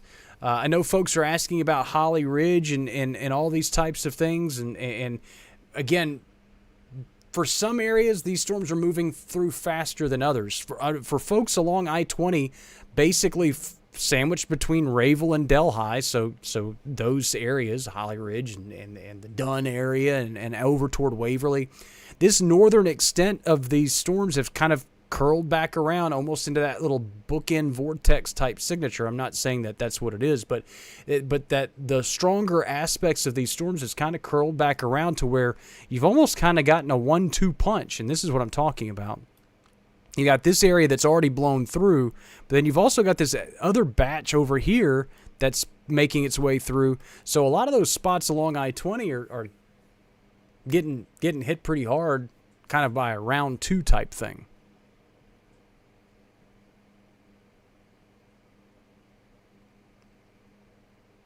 Ryan says it seems like it's moving pretty fast through Winnsboro. So that's at least the positive. Edward says hearing a little hail south of Winnsboro, which checks out because we were getting some dime-sized hail reports in those areas too.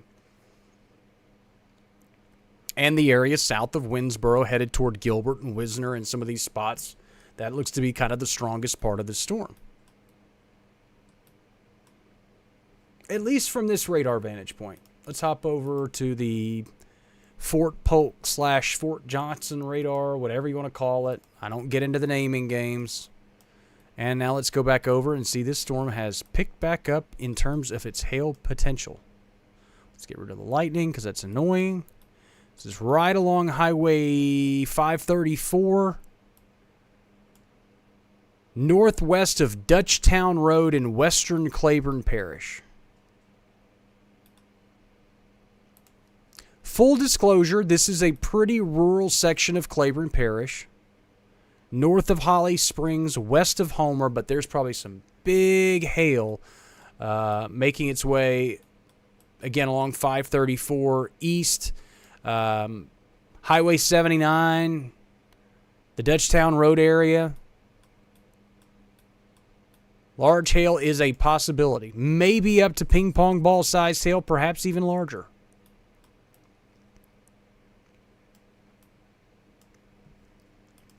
And then back to the storms making their way toward the Mississippi Delta.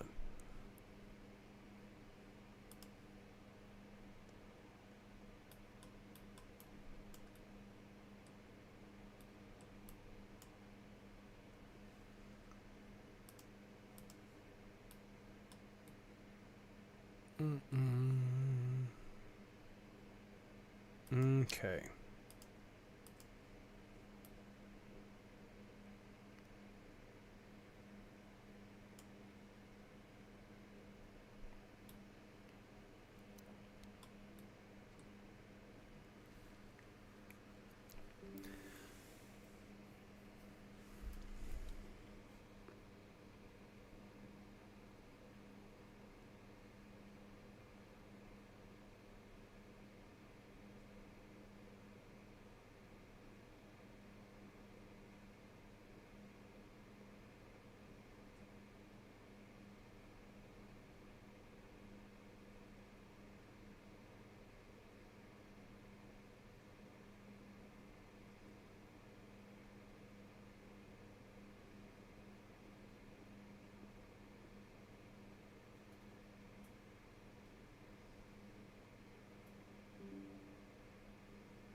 Oh, you guys are being dramatic now. Jeremy says, I don't think I've seen a radar return with black color for heavy rain. It's not. It's rain and hail. First off, the other thing that you're seeing now is we're on the Jackson radar. Okay? So what you're seeing that's black over there is we're hitting that storm at 23,000 feet. So we're looking way up at a high building thunderstorm. So the returns are not that hot from what we're seeing in that storm. Secondly, you guys have seen black on the radar before. And don't give me the no I haven't, because then I'll start digging out old radar images and showing you that you've seen it. You guys know that. But still seeing some pretty heavy hail returns now east of 534, making its way toward Highway 79. Again, Homer, be prepared for heavy rain, possibly hail, up to ping pong ball size in the next 5 to 15 minutes.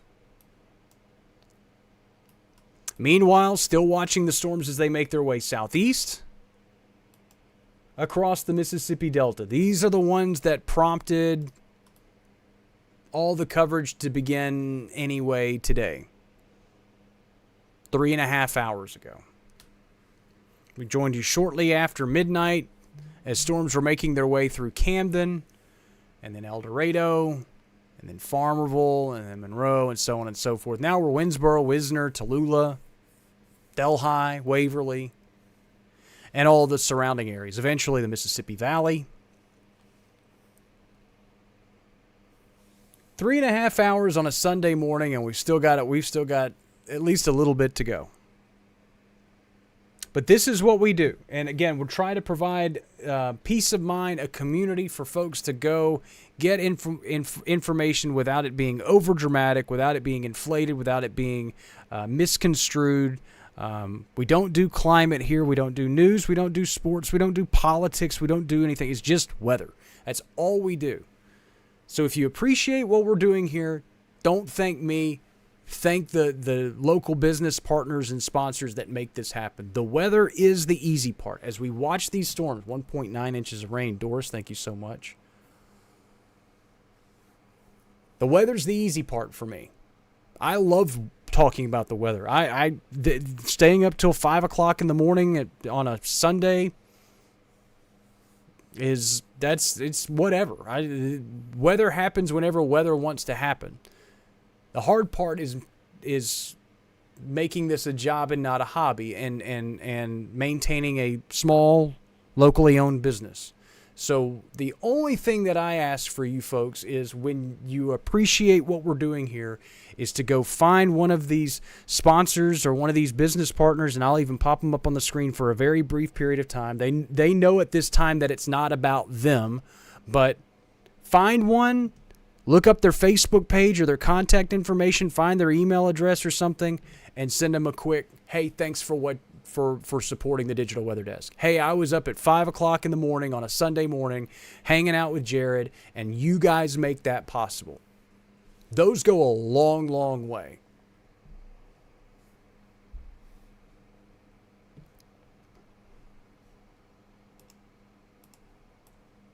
Because then when we come back, after 3 or 6 or 12 months, and we go, hey, how has this, have you guys been benefiting from this as well? And so many of them go, oh my gosh, yes. So many of your followers and viewers and have sent us messages telling us that they appreciate us, or they've used us as a business. They've used our services or whatever.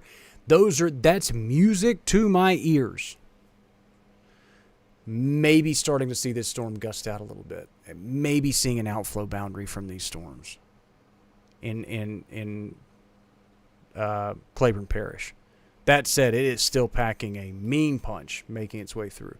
Debbie says getting noisy in Transylvania. That checks out. That said, the bulk of that storm will probably, the meatiest part of this storm will probably miss you guys to the south. Far southern East Carroll Parish, eastern Richland Parish, most of Madison Parish, Tensaw Parish, parts of Franklin Parish, Catahoula, Concordia parishes, all under this severe thunderstorm warning until 5:30 on this Sunday morning. Still have the severe thunderstorm warning out for Claiborne Parish till 5:15. Again, that storm looks a lot more menacing from this radar vantage point, but just know that it's producing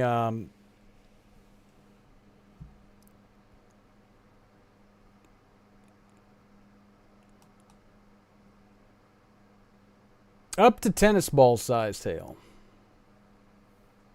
60-mile-an-hour wind gusts moving southeast at 20. That is a slow mover moving through Claiborne Parish.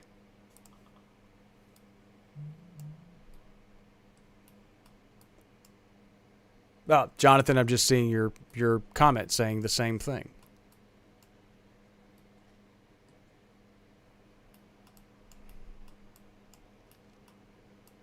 So this is where, as we pause it, and I can hear the rumbles of thunder picking back up here. And so you can see just east of Holly Springs along Highway 79, this is where we would see the possibility of up to tennis ball sized hail. Fincher Creek, Harris Road, south of Highway 79. This would be possibly up to tennis ball sized hail.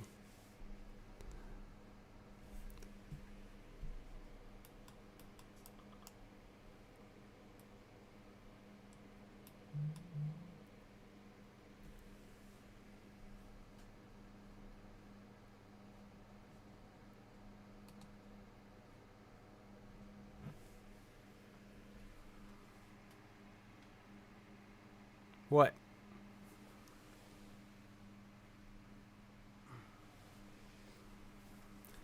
Stanley says hi. Again, he likes to get under my feet during severe weather, but then because he likes the warmth of the computers, but then every now and then he rubs his heads against the plug and will accidentally. About to have a new severe thunderstorm warning out for this Claiborne Parish storm.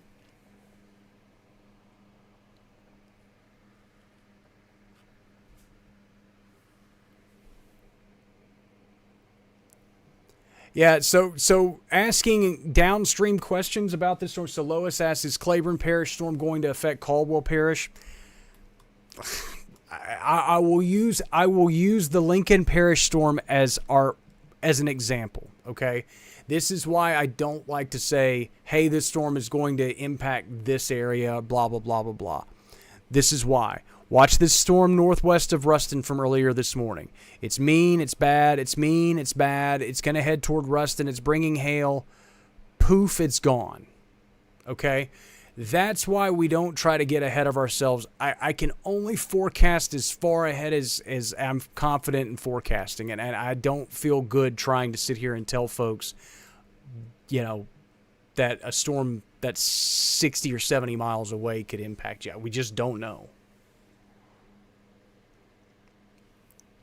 So the new severe thunderstorm warning out. This is a flashing tan box, okay? And people are going to immediately go, what does that mean? The flashing tan box is for a destructive severe thunderstorm warning. As we try to improve the warning process to alert folks to different degrees of hazards, just like we have the purple tornado warnings for radar confirmed tornadoes or visually confirmed tornadoes versus radar indicated tornadoes. Now we have different levels of severe thunderstorm warnings. We have different levels of flash flood warnings. We don't see the higher end severe thunderstorm warnings very often because the destructive wording for a severe thunderstorm is usually reserved for extremely large hail or extreme wind gusts of 80 miles an hour or stronger. So the destructive tag is put on to one of these for the possibility of up to 3-inch in diameter hail for areas southwest of Homer headed towards the Athens area. Again, this is up to 3-inch in diameter hail. We're talking approaching baseball sized, possibly. Southeast of Highway 79, making its way southeast. So Arcadia's in this severe thunderstorm warning. Areas in and around Simsboro are in this severe thunderstorm warning. It does not, at least right now, include Ruston. So again, new severe thunderstorm warning out. That goes until 6 a.m. for portions of Claiborne, Bienville, and Lincoln parishes. It does not include Ruston, but it does include Arcadia. Up to 3-inch in diameter hail.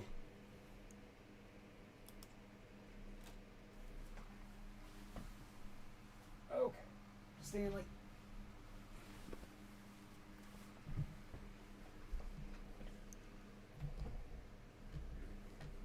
He is gonna unplug something inevitably at some point, and I hope it's not something important.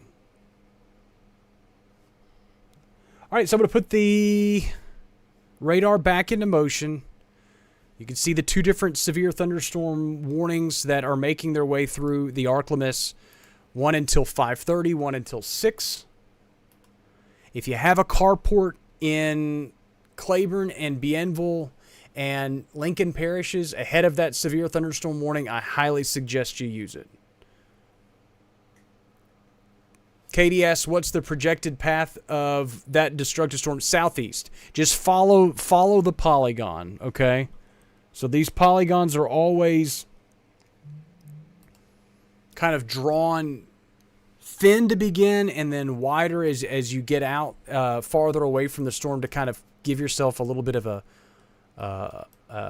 cone of error, if you will, as the storm will wobble away from it. So let's look at this thing as it moves southeast about 40.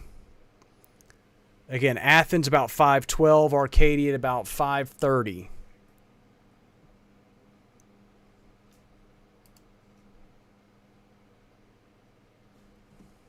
Wonder if I can get a 3D scan on this that would not only look cool but also give us a general idea. Let's see.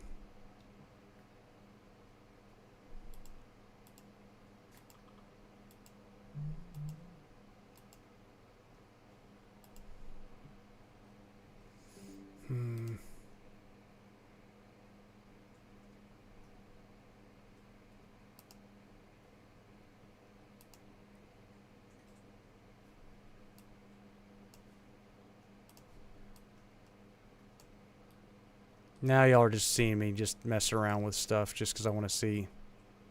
Yeah, see, look at how high up this storm is building. The core of this storm is approaching 60,000 feet.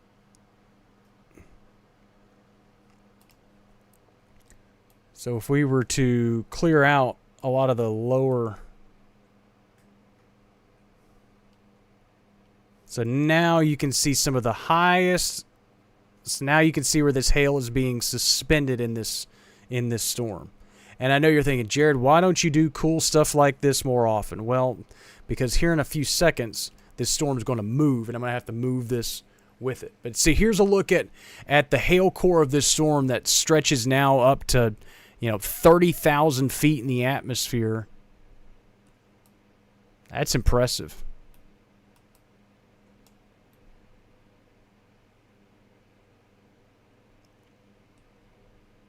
So that kind of gives you a general idea of how this hail is being suspended in this storm.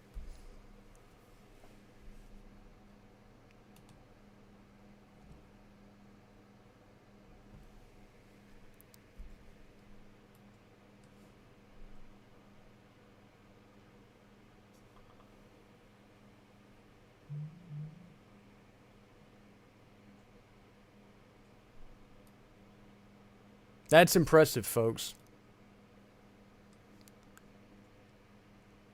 I know a lot of folks don't want to hear that kind of stuff, but I mean, this is a mean hail-producing thunderstorm headed towards the Athens community, which is the more higher populated part of this severe thunderstorm. The bulk of this storm looks like it's going to kind of miss Homer. You could get some small hail there. But in terms of the big, concerning, destructive hail core associated with this storm, it's moving right toward the Athens community.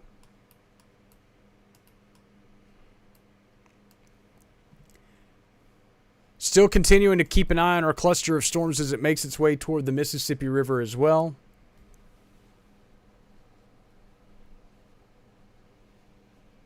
For folks in Lincoln Parish, keep an eye on this storm as it makes its way to the southeast. Again, I don't want to say with a high degree of confidence that we can expect this to make it all the way to Ruston.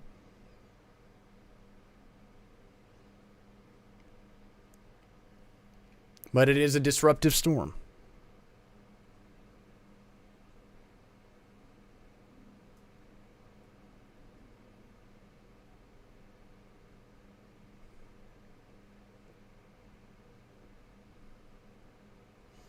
About 20 minutes left on our lead severe thunderstorm warning as well.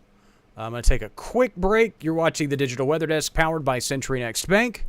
Severe weather coverage 5:10, 5:09 on this Sunday morning.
Thanks so much for hanging out with us on this Sunday morning as we watch a few severe thunderstorms make their way through the ArkLaMiss. Our leading severe thunderstorm warning has about another 15 minutes left. Yeah, I tried to block that scammer. So just don't click on any of that stuff. And don't go to his website or whatever. Large hail making its way toward the Athens community. Will be making its way through. This is from Russellville to Athens. This is Russellville, Louisiana. I went to school for a year in Russellville, Arkansas, but this is Russellville, Louisiana, and the Athens community in Claiborne Parish. Large hail, perhaps up to 2-inch, maybe even larger in diameter, maybe up to perhaps even 3 inches, making its way toward the Athens community. Our leading edge of thunderstorms, still perhaps producing some gusty to maybe damaging winds. It's just kind of keeping on to the south and east. It's making pretty quick progress through the warning area. If it were to continue on this general path, I wouldn't expect to see a downstream severe thunderstorm warning afterwards. I think that they're strong storms, but they may not necessarily be severe anymore.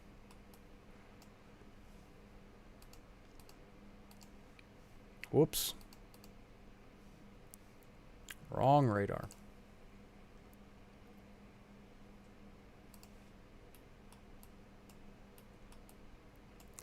All right, so we're going to kind of focus on this storm as it continues off to the south and east for at least a few minutes, making its way toward Arcadia and Simsboro here shortly as it moves to the south and east and kind of makes a little bit more of that right turn a little bit. Not even a right turn, just more of a southward jog.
Again, for those that are wondering what I'm doing, we're just trying to get a kind of a 3D depiction of this storm as it makes its way toward Athens.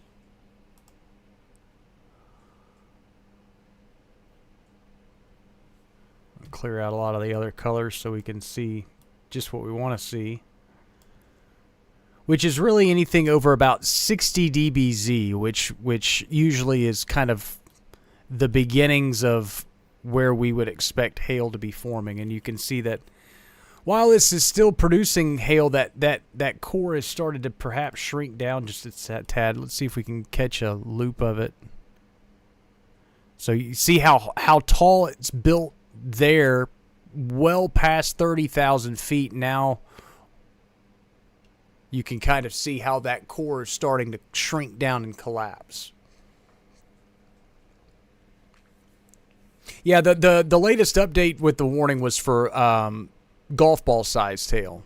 But again, you can see how you've got this big compact core of strong radar returns, which would indicate heavy rain and hail, being suspended high in this thunderstorm, and then as it starts to collapse and kind of dump all that hail out, now there's not as much of it being suspended as high up in the atmosphere. So that's what it looks like from a three-dimensional view, because we have that kind of time on our hands. And so this is what it looks like when you just look at it from the top down. Again, really exploding along 79, still producing big hail, and now we're starting to see that entire core start to shrink down. Still producing some large hail.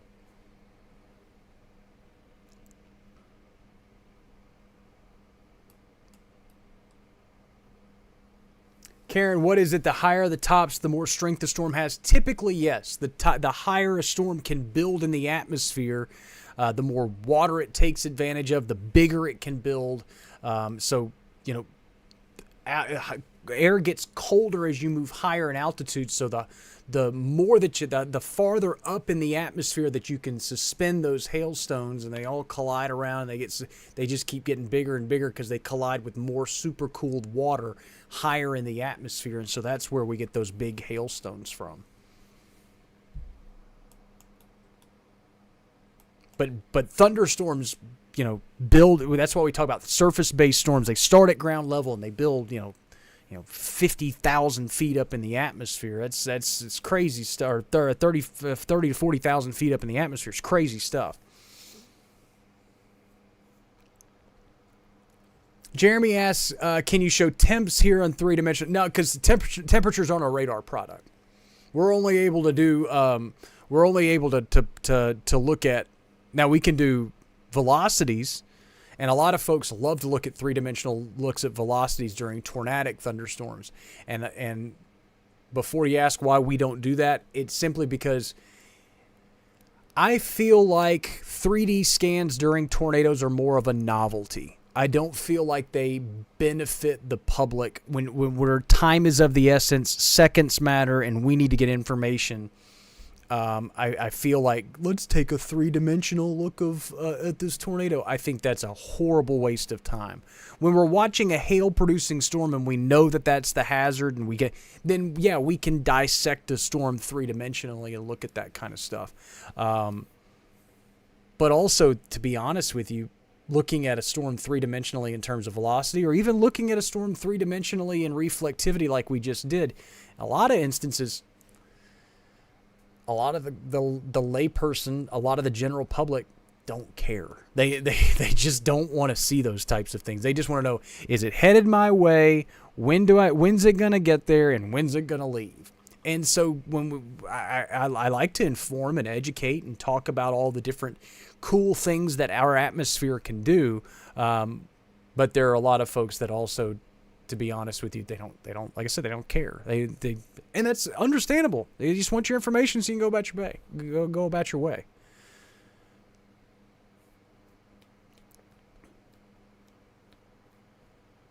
So as we watch this storm continue to just kind of mosey on to the southeast, again, it's a slow mover. Still a hail producer, but not the storm it was 15, 20 minutes ago.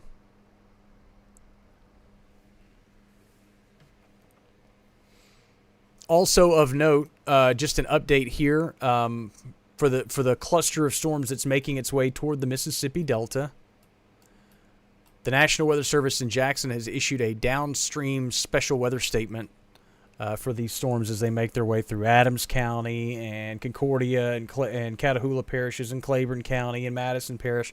Basically, as it makes its way through the rest of the Mississippi Delta, there will not be a downstream severe thunderstorm warning for this storm. This storm, maybe not. The way it's looking right now, it looks like it has seen its best moments and it's kind of on the downhill slide.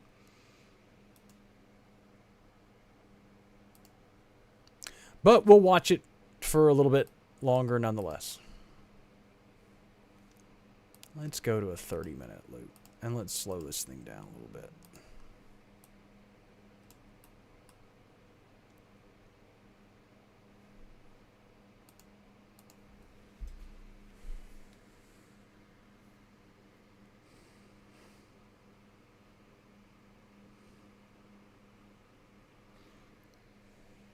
Yeah, those radar products are cool, and to be honest with you, they are a lot of fun to play around with. I went back and saw the Facebook posts from the Easter Sunday tornadoes of 2020 when they went through Monroe and Sterlington. And I went back through some of the kind of deep diving radar research that we did, and that was kind of cool. Sean says, got you on the big screen on YouTube and on my phone on Facebook. Best and most accurate local weather forecast I've ever had. That's very, very kind words. Again, we're really excited about what we're building here, and just happy to serve the community in this capacity. I've been trying to tell folks it's like a media company meets a weather service, a personalized weather service. And while we can't answer every question to the fullest extent that some folks want those questions answered, I do feel like we're providing a lot of information over many different avenues, and we're still kind of learning our way through this thing. This is still very new. We're 7+ months in, approaching 8 months, and it looks different on month 8 than it did on month 1, and we hope to continue to just mold and change and do things for the better. It was not my intent to be sitting here for 4 hours from 1 o'clock in the morning till 4:30 in the morning, but the need had arisen, and simply to just provide some information. And to be honest, I didn't really expect us to deal with these hail-producing storms. I expected the one big cluster, and then I expected that to be kind of fizzled out by 3 or 4 a.m. And not only has that thing held on, but we've also got this little sucker that's making its way through portions of Claiborne and Bienville parishes. As we approach 5:30, though, that severe thunderstorm warning along the Mississippi Valley will drop off. We will be left with the one lone severe thunderstorm warning that goes until 6.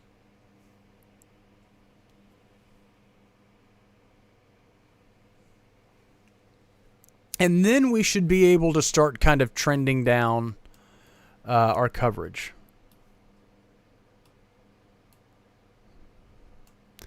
After all, it is 5:30 in the morning. And I have brunch plans. I am having brunch with a dear former work colleague of mine.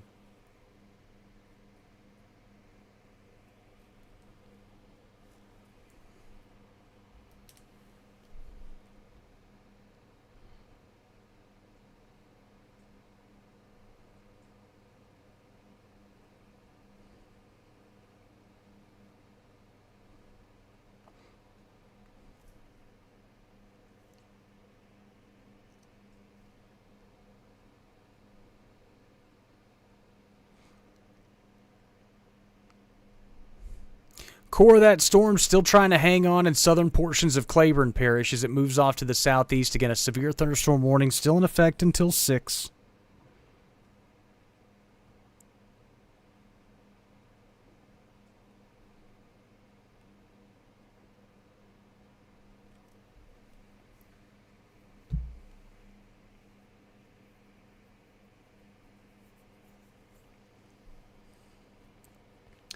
While we have just a few seconds, there's a look at the severe thunderstorm watches and warnings that are in place.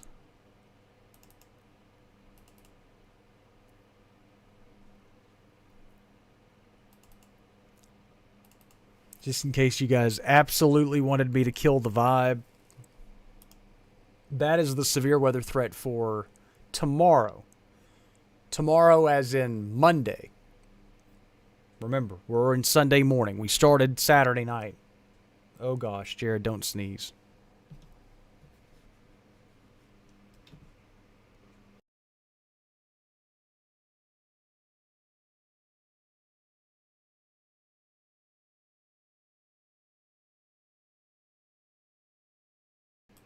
I was able to mute that microphone just in time. That was the ultimate test of the digital weather desk powered by Century Next Bank. Can you take yourself off camera and mute your microphone as a sneeze takes hold? The answer is yes.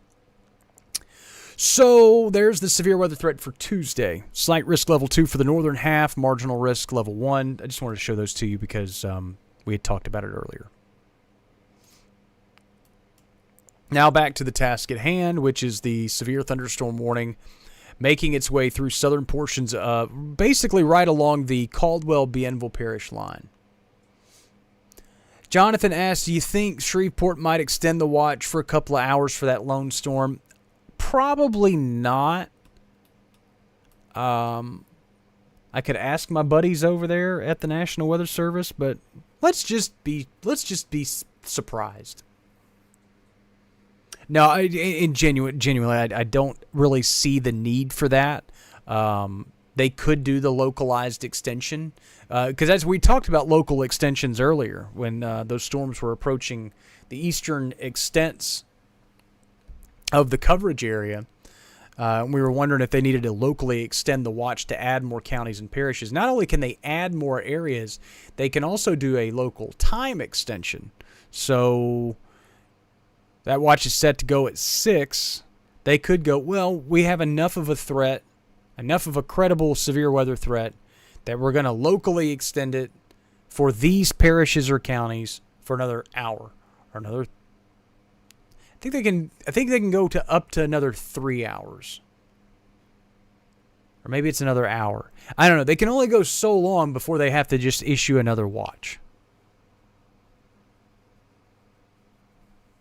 I don't know all the protocol, but there's rules. Everybody's got rules to follow.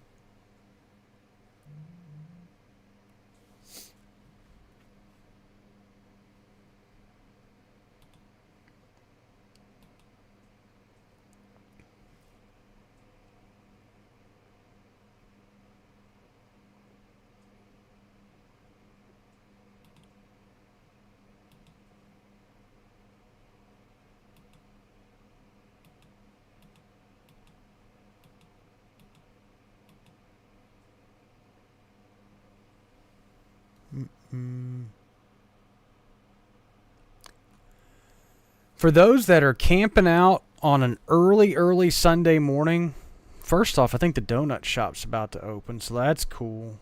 But thanks so much for hanging out with us. Again, we're really just kind of watching this one storm. We've hit 5:30 now. For those that are along the Mississippi Valley that are dealing with thunderstorms and they're like, hey, what in the heck? It's raining here. Why aren't you talking about us?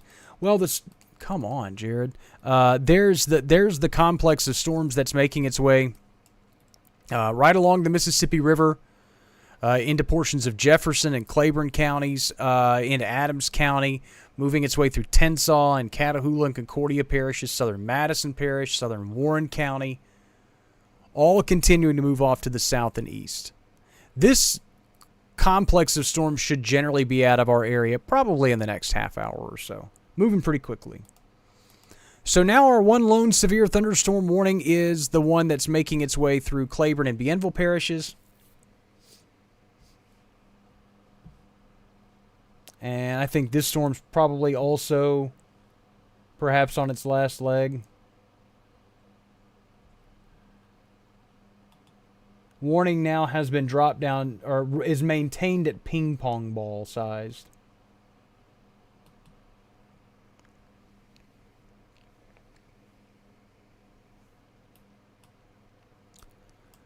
While we've got that going on, let's take a look at rain totals.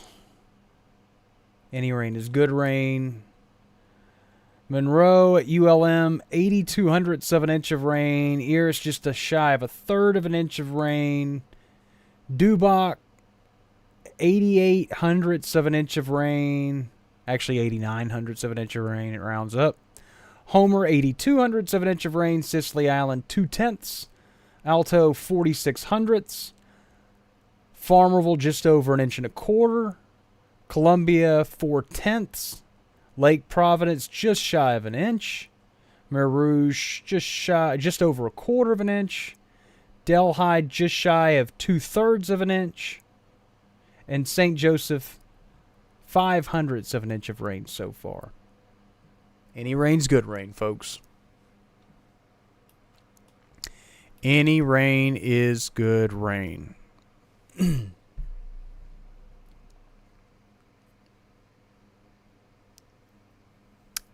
Also, friendly reminder, I popped them up earlier, but I'll pop them up again. The Digital Weather Desk is made possible by those fine folks that you see right there. Again, pick one, anyone. Look their Facebook page up and go, hey, it's 5:30 in the morning on a Sunday, and I'm sending you a Facebook message saying thank you for supporting the Digital Weather Desk. Also, just keep those businesses in mind. I pop that logo map up frequently for you guys to see. And if you need a cup of coffee, go to 7th Square. If you need a bank account, go to Century Next. If you need a roof inspection, call Brown's Roofing. You got water or storm damage, call ServPro. Like, these are all folks that, again, are genuinely invested in keeping you safe and informed. They don't look at it as a marketing opportunity. They look at it as a commitment to public safety. They genuinely do. And I'm grateful for every single one of those businesses, and you should be too, because this doesn't happen without them. They turn this into a job, not a hobby. JJ, some people might need some 7th Square coffee. They'll hook you up. Try the Chagachino. It's the mushroom coffee. Never thought I would like it. It's delicious. It's my favorite thing. Or just get the 777 and have them make you something. It's great stuff. PV says, weather station at home, 1.57 inches of rain from the storm 8 miles northwest of Sterlington. That's great stuff. Is that drought busting? Nope. But it's way better than nothing. Very, very positive numbers in terms of rainfall across the area this evening. Is it storm-driven? Yes. Not everyone has seen rain. Most of us have, but not everyone has. And there have also been some areas that have seen more than others. There have been some areas that just didn't get enough rainfall, and they just need more. Sean says, Brown's Roofing may need that coffee too. They'll be busy. They have offices up in Arkansas, and with all the baseball-sized hail that they had, up in Hope in those areas, they'll be working. Again, if you've experienced hail tonight, you're worried about your roof, brownsroofingla.com. Go online, schedule the free roof inspection. There's no obligation. They'll come out and check everything out for you. They've come out 3 different times for me in the last 8 months. Between thunderstorm, ice storm, roof leak, they got me squared away. Again, it's a lot more than lip service. They're wonderful people, and we're very grateful for the folks that support us, and we want you to support them. This storm's just hanging on, just keeps on keeping on. I really thought at one point I was like, all right, this one's about done, and then we're on it. But it's still trying. As it's just passing now to the north of Arcadia, we'll move right through town, with maybe up to ping pong ball size hail. Do we want to do the 3D thing again?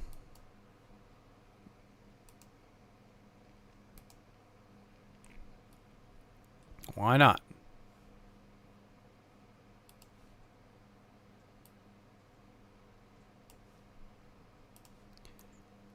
Shows how much I'd use this part of the graphics system.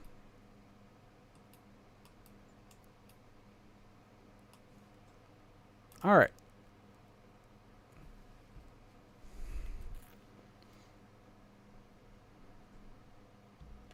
Yeah, let's filter that out. Yeah, see.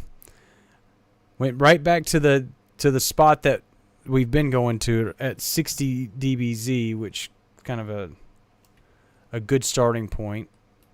And you can see just faint returns once you get to that level.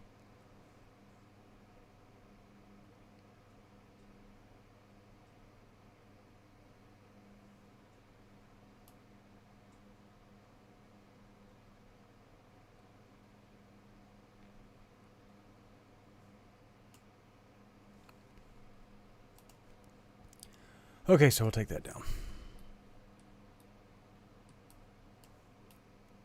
Lisa asks, is the one from Ruston approaching West Monroe? The one from Ruston from earlier, it ain't there no more. So, remember that storm? That one? Is that the one you're talking about? Because if that's the one you're talking about, this is what happened to it. It's gone. Now, if this is the storm that you're deeming as the Ruston storm, I don't even know if this thing's going to make it to Ruston.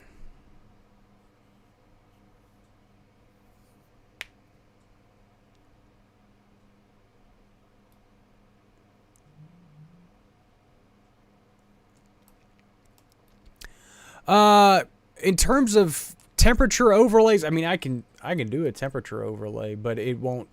It's just an analysis based thing. I can't do radar and temperature at the same time. I could, but not in this mode, and it would probably be kind of difficult to interpret. All right.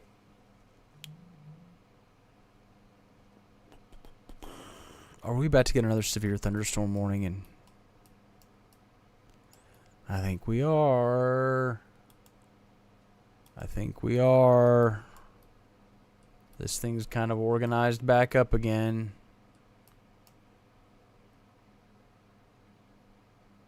Southern Warren, Jefferson, Claiborne, maybe Adams County. This thing right here. I think we're about to get a new warning.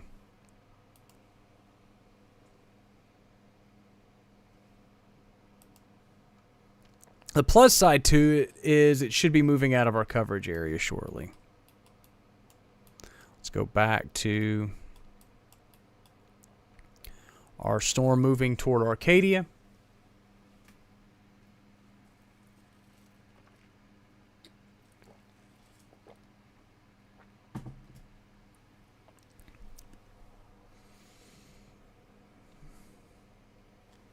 I should have taken a nap yesterday instead of playing video games. But you live and you learn.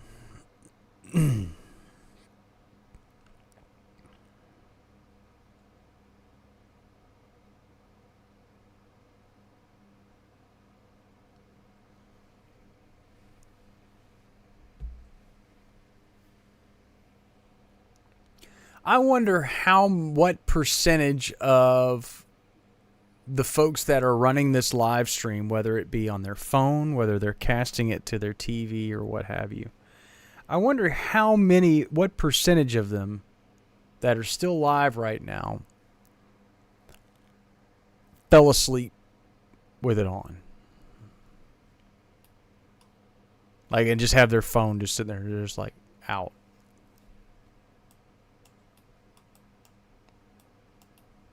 Yep, this thing's still hanging on. Right over Arcadia, kind of the north side of town, right along the interstate.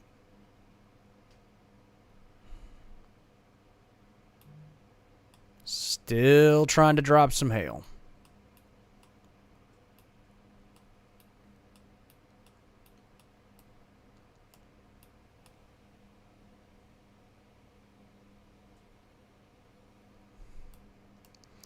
Got about 18 minutes left on this severe thunderstorm warning.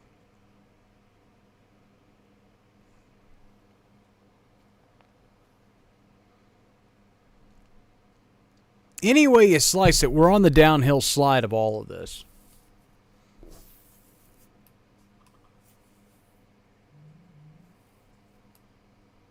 Whether it be by weakening storms or storms just moving out.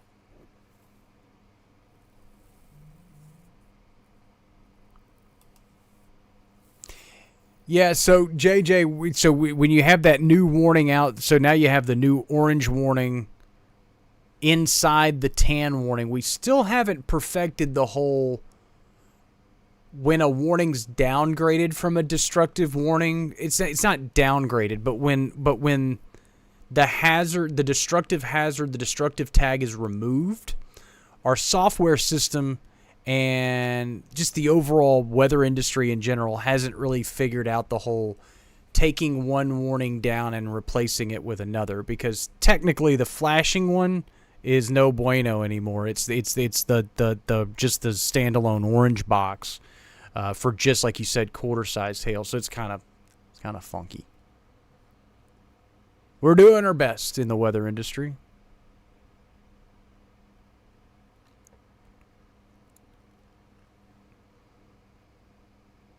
For those that are up late, if you're hanging out and you're sitting here and you're waiting for these storms to move through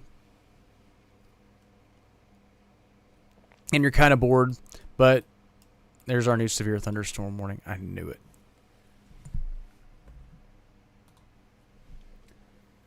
So this only includes Claiborne and Franklin counties. Yes, Jefferson and Claiborne counties does not include. It's Franklin, Mississippi, not Franklin, Louisiana. We've got too many counties and parishes that all share the same names. It gets confusing at 6 o'clock in the morning. Either way, in our area, Claiborne and Jefferson counties are included in this new severe thunderstorm warning that goes until 6:45. I would expect this area of storms to clear our coverage area probably in the next half hour. This is the Shreveport radar, which is a horrible vantage point. This is what it looks like from the Jackson radar. In full disclosure, there is rain and storms happening in this little dead area right here, but that's beam blockage, so the radar is just blocked. I think it's by trees. So when you're looking out here, there's a spot where we don't really get to see much, and that stinks. But those storms are there.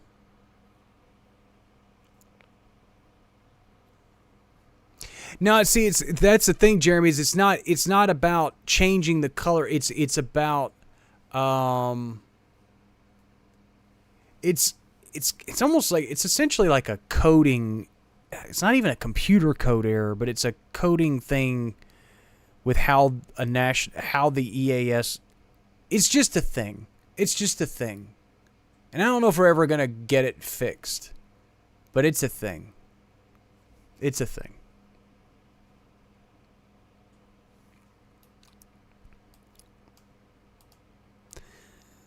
But yeah, if you're hanging out at 6 o'clock in the morning watching severe weather coverage, then you're either a diehard Digital Weather Desk fan, which is cool, or you really need the weather information, which we just keep kind of rehashing. So I feel like, I at least owe you guys like some kind of like sneak peek information or something.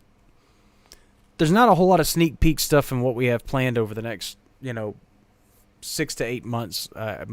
We have some ambitions for weather cameras.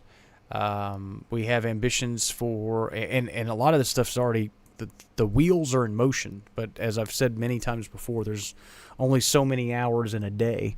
But we've got stuff moving, and we still have some app adjustments and tweaks we want to make somewhere down the line.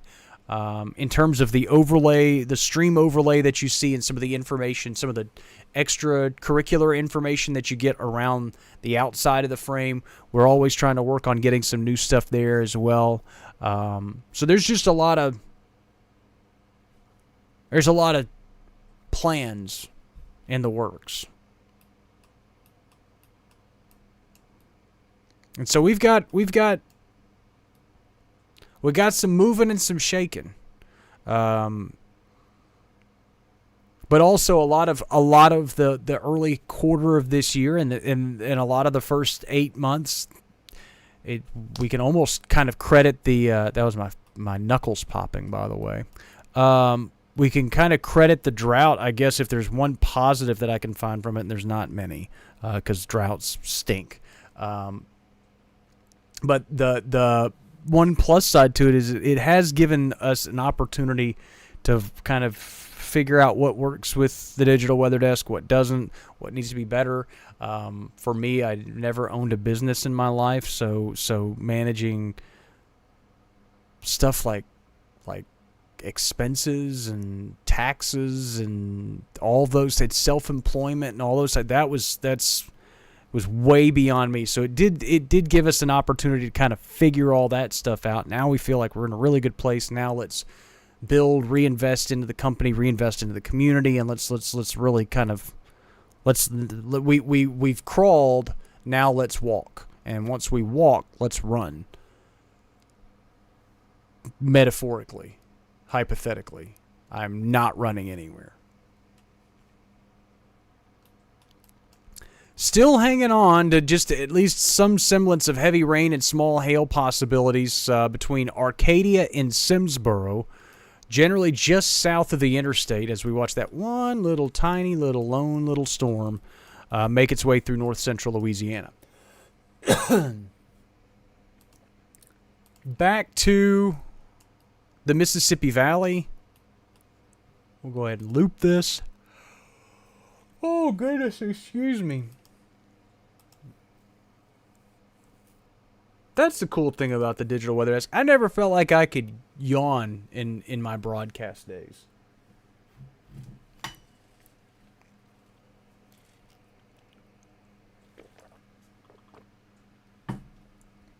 So that's kind of cool.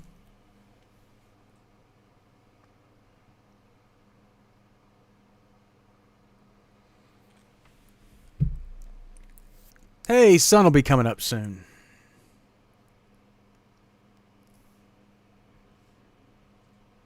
As soon as that storm to the west fizzles and this storm complex clears south and east, we will wrap this live stream up pretty quickly.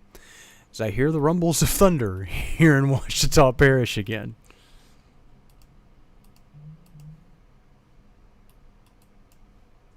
That's got to be from the storm out in Ruston. Yeah. Look at all the elevated lightning that we're still encountering across the area. Nutsoid stuff. Again, as storms build high in the atmosphere and sprawl out and become elevated, you oftentimes can still have lightning well displaced from the center of a thunderstorm. A lot of it is elevated in the atmosphere. A lot of it's cloud-to-cloud lightning. So, again, I don't want you to look at these lightning strikes on the map and immediately think those are all cloud-to-ground lightning strikes. No. I'm telling you, this storm in Lincoln Parish is just hanging on. It's small. It's feisty. It's nowhere near the size of, in terms of the core of the storm or its overall coverage, but it's... And I think we're about to get another severe thunderstorm warning with it.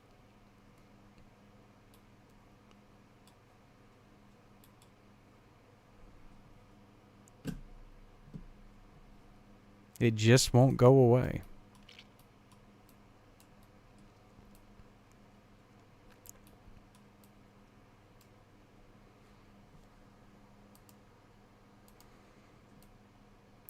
Still keeping an eye on our friends in Claiborne and Jefferson counties along the Mississippi Delta. 60-mile-an-hour wind gusts are a possibility. Port Gibson, just basically right along Highway 61.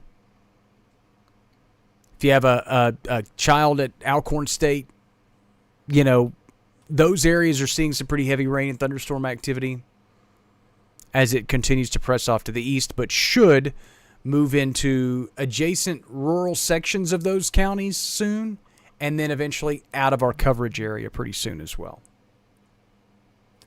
Hey, here's our new severe thunderstorm warning. Okie dokie, so...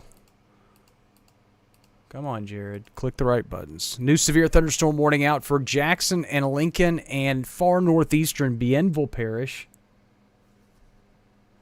It's going to go till 6:30 in the morning.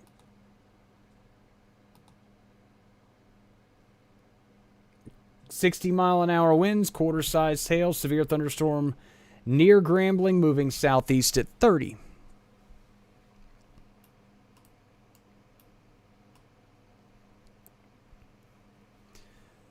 The general thought process is that while Ruston and Grambling are included in this warning, and Grambling is being impacted by this storm, and as it's kind of hanging out just to the west of Simsboro, if this continues to move to the south and east, it will impact both of those towns with possible hail, but also continue to move south of the interstate. And impact areas like the Clay and Ainsley communities and interests along 167 south of Ruston. So just be aware. New severe thunderstorm warning out till 6:30 in the morning.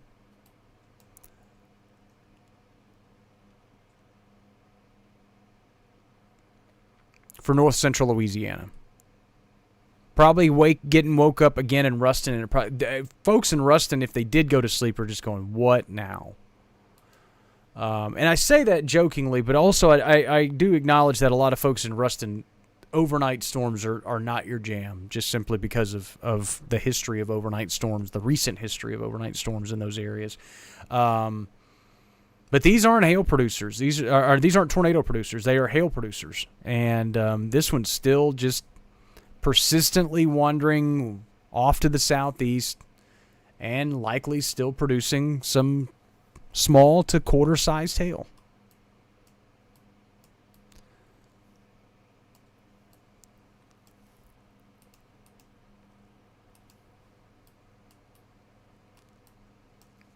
I don't want folks in Ruston to think I'm discounting them by any stretch, and I talk about this in the community a lot when it comes to following somebody for weather information. A lot of folks talk about, you got to have somebody that you trust, or that I think a lot of it in terms of building trust and in terms of developing a relationship between the person that delivers your weather information or who you consume weather information from, a lot of it's shared trauma. We've been through a lot of stuff together, and the Ruston tornado, the Easter Sunday tornadoes, this previous ice storm, the March 2016 floods, those are all very much memories in my brain. Hurricane Gustav, Ike, Laura, Delta, all these are different events that we've all kind of experienced together as citizens of a community, but as homeowners and as husbands, fathers, or spouses, parents, however you want to slice it.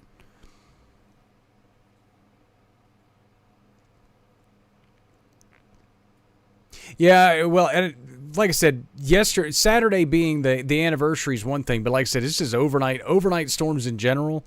I don't think anybody likes them. I hated overnight storms growing up. Still not a fan of them now.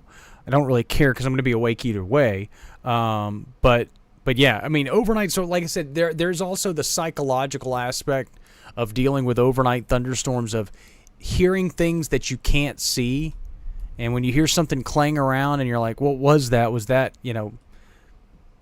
is that a trash can rolling down the road, or is that a Volvo rolling down the road? You know what I mean? Like you just don't know. And so there is that kind of that psychological aspect to nighttime thunderstorms. Anna says, big thunder and lightning in West Monroe. Apparently, you all got a big boom in West Monroe, because I can hear it in Monroe, but it was nowhere near as boomy.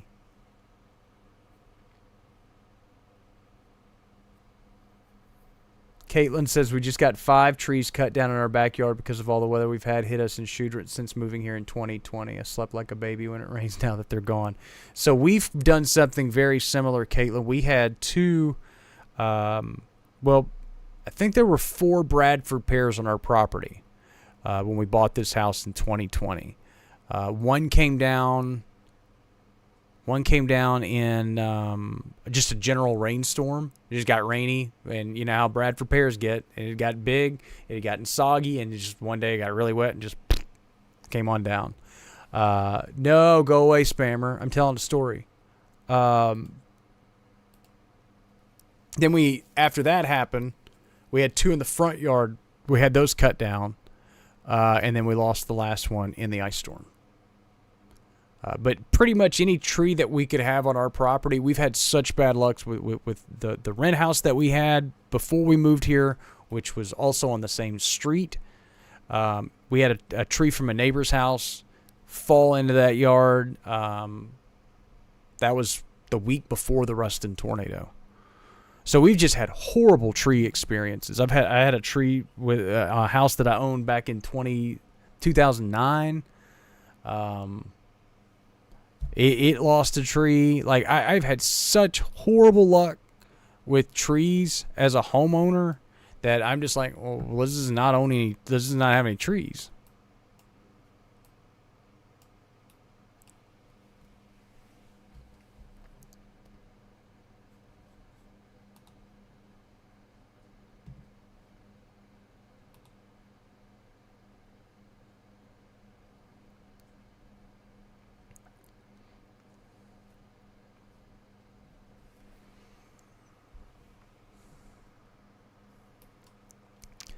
All right, so we are getting close to the end of, I say the evening, the morning, whatever. Still watching this storm as it's still probably producing some hail just southwest of Grambling or basically right through Grambling or just to the southwest of town. So that's worth noting. That storm will also move right through Ruston, or at least close to town.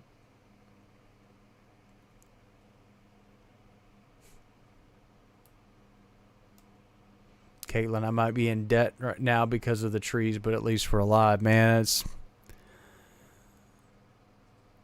that stuff ain't cheap. That's for sure. And I can say that because we don't have a tree service as a sponsor yet.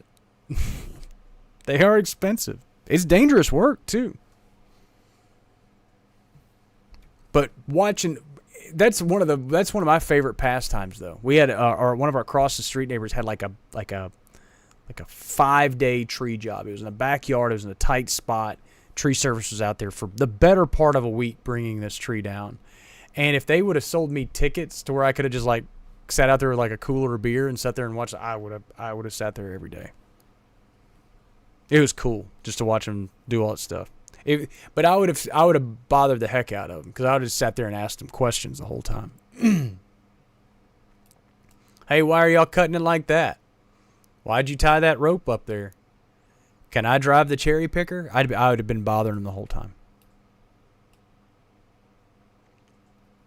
Karen says you should do a partly caffeinated here in Ruston. My daughter's very last day of school is May 6th, and she's gearing up for graduation. Well, we do the partly caffeinated at 7th Square. That's where we do our thing.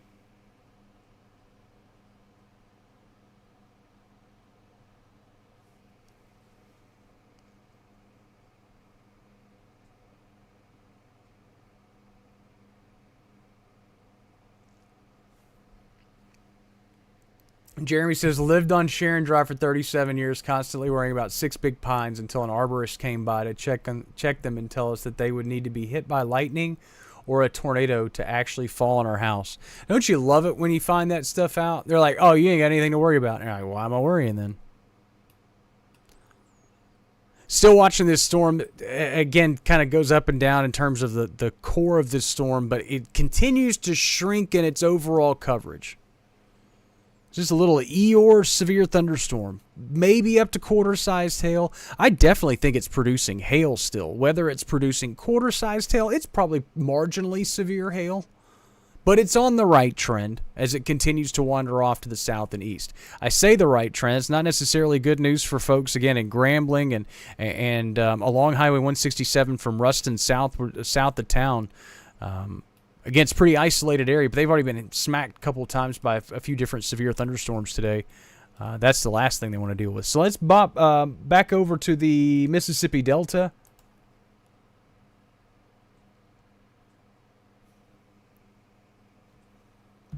And we're watching the last of this complex of storms exit our coverage area in portions of Claiborne and Jefferson counties. seeing storms elsewhere. I mean, there's storms rolling through Natchez right now too, but they're outside the severe thunderstorm warning. So we get another rumble of thunder here in Midtown Monroe.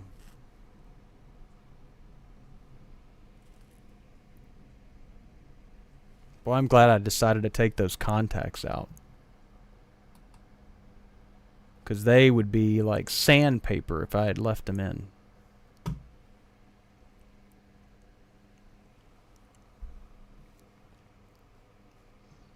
We are on the downhill slide, folks, at a little after 6 o'clock on this Saturday morning.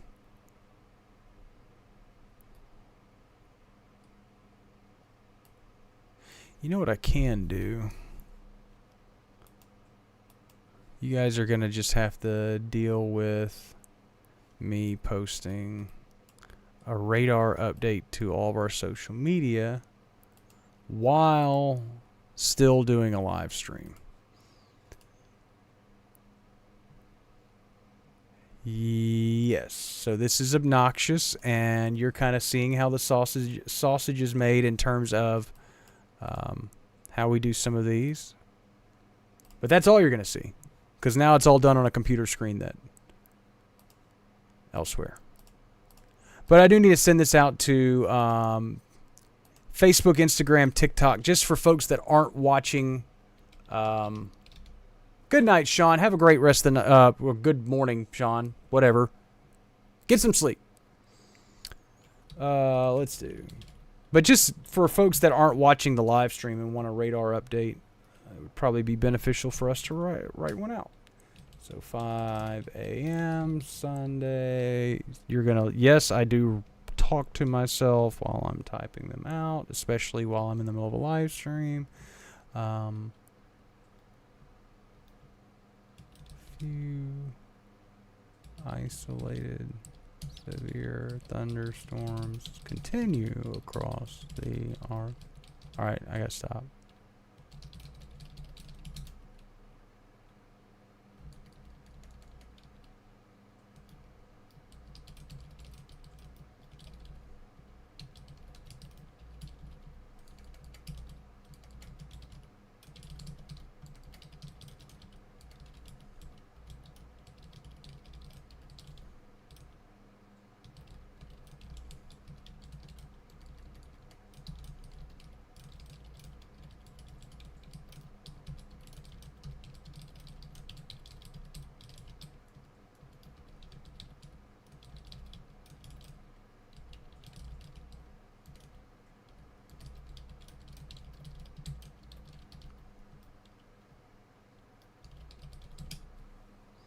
Okay, can send that out.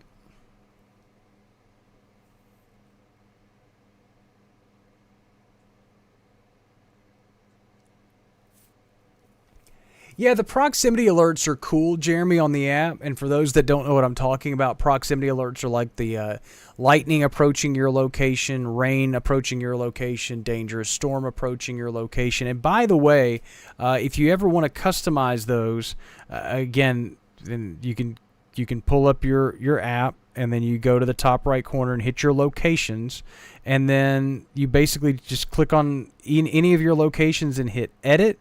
You can hit the little check box on the right that turns all of the alerts off or on for any location, but then you can go to edit and go to each different alert preference and check or uncheck the ones that you want to receive. And if you have one, for instance, like the dangerous storm is approaching. Dangerous storm is approaching. You can click on that, and it will give you a little brief description. A storm capable of producing hail, damaging winds, and potential flooding will be arriving at the specified location within 15 minutes. So it gives you a brief introduction on what each alert actually means. So you can go check them all, uncheck them all. Do what you will. I typed all that up to send it out to TikTok, and then it didn't even send it to TikTok. That's the one place it didn't send it. Like, yeah. I hate when stuff like that happens. Let's try to send it again.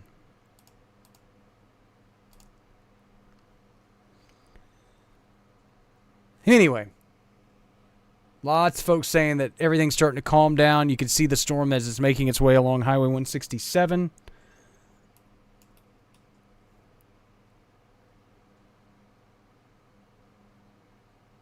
Okay, it worked that time. Yay.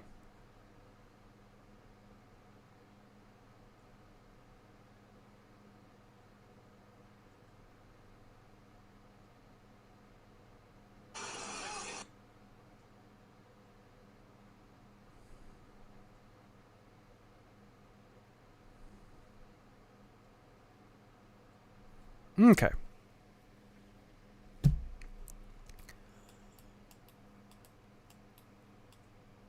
This storm has, I think, just about had it. And our storms along the Mississippi Valley are leaving our area. I think this may be the opportunity that we have had to go ahead and shut down our live stream for the night. Again, we still got the one lone severe thunderstorm warning for about another 20 minutes in Lincoln Parish and Jackson Parish for the hail-producing storm there. And then our cluster of storms that has made its way all the way across the ArkLaMiss, literally. Started in Ouachita County. If you don't believe me,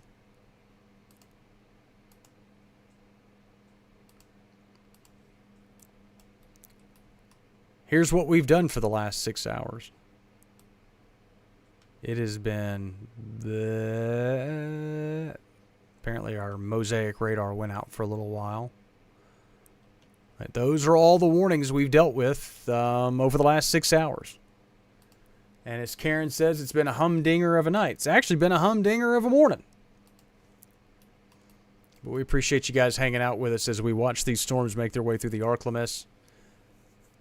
Again, a reminder that severe weather alerts are 100% free with the Digital Weather Desk app, available for Apple and Android users.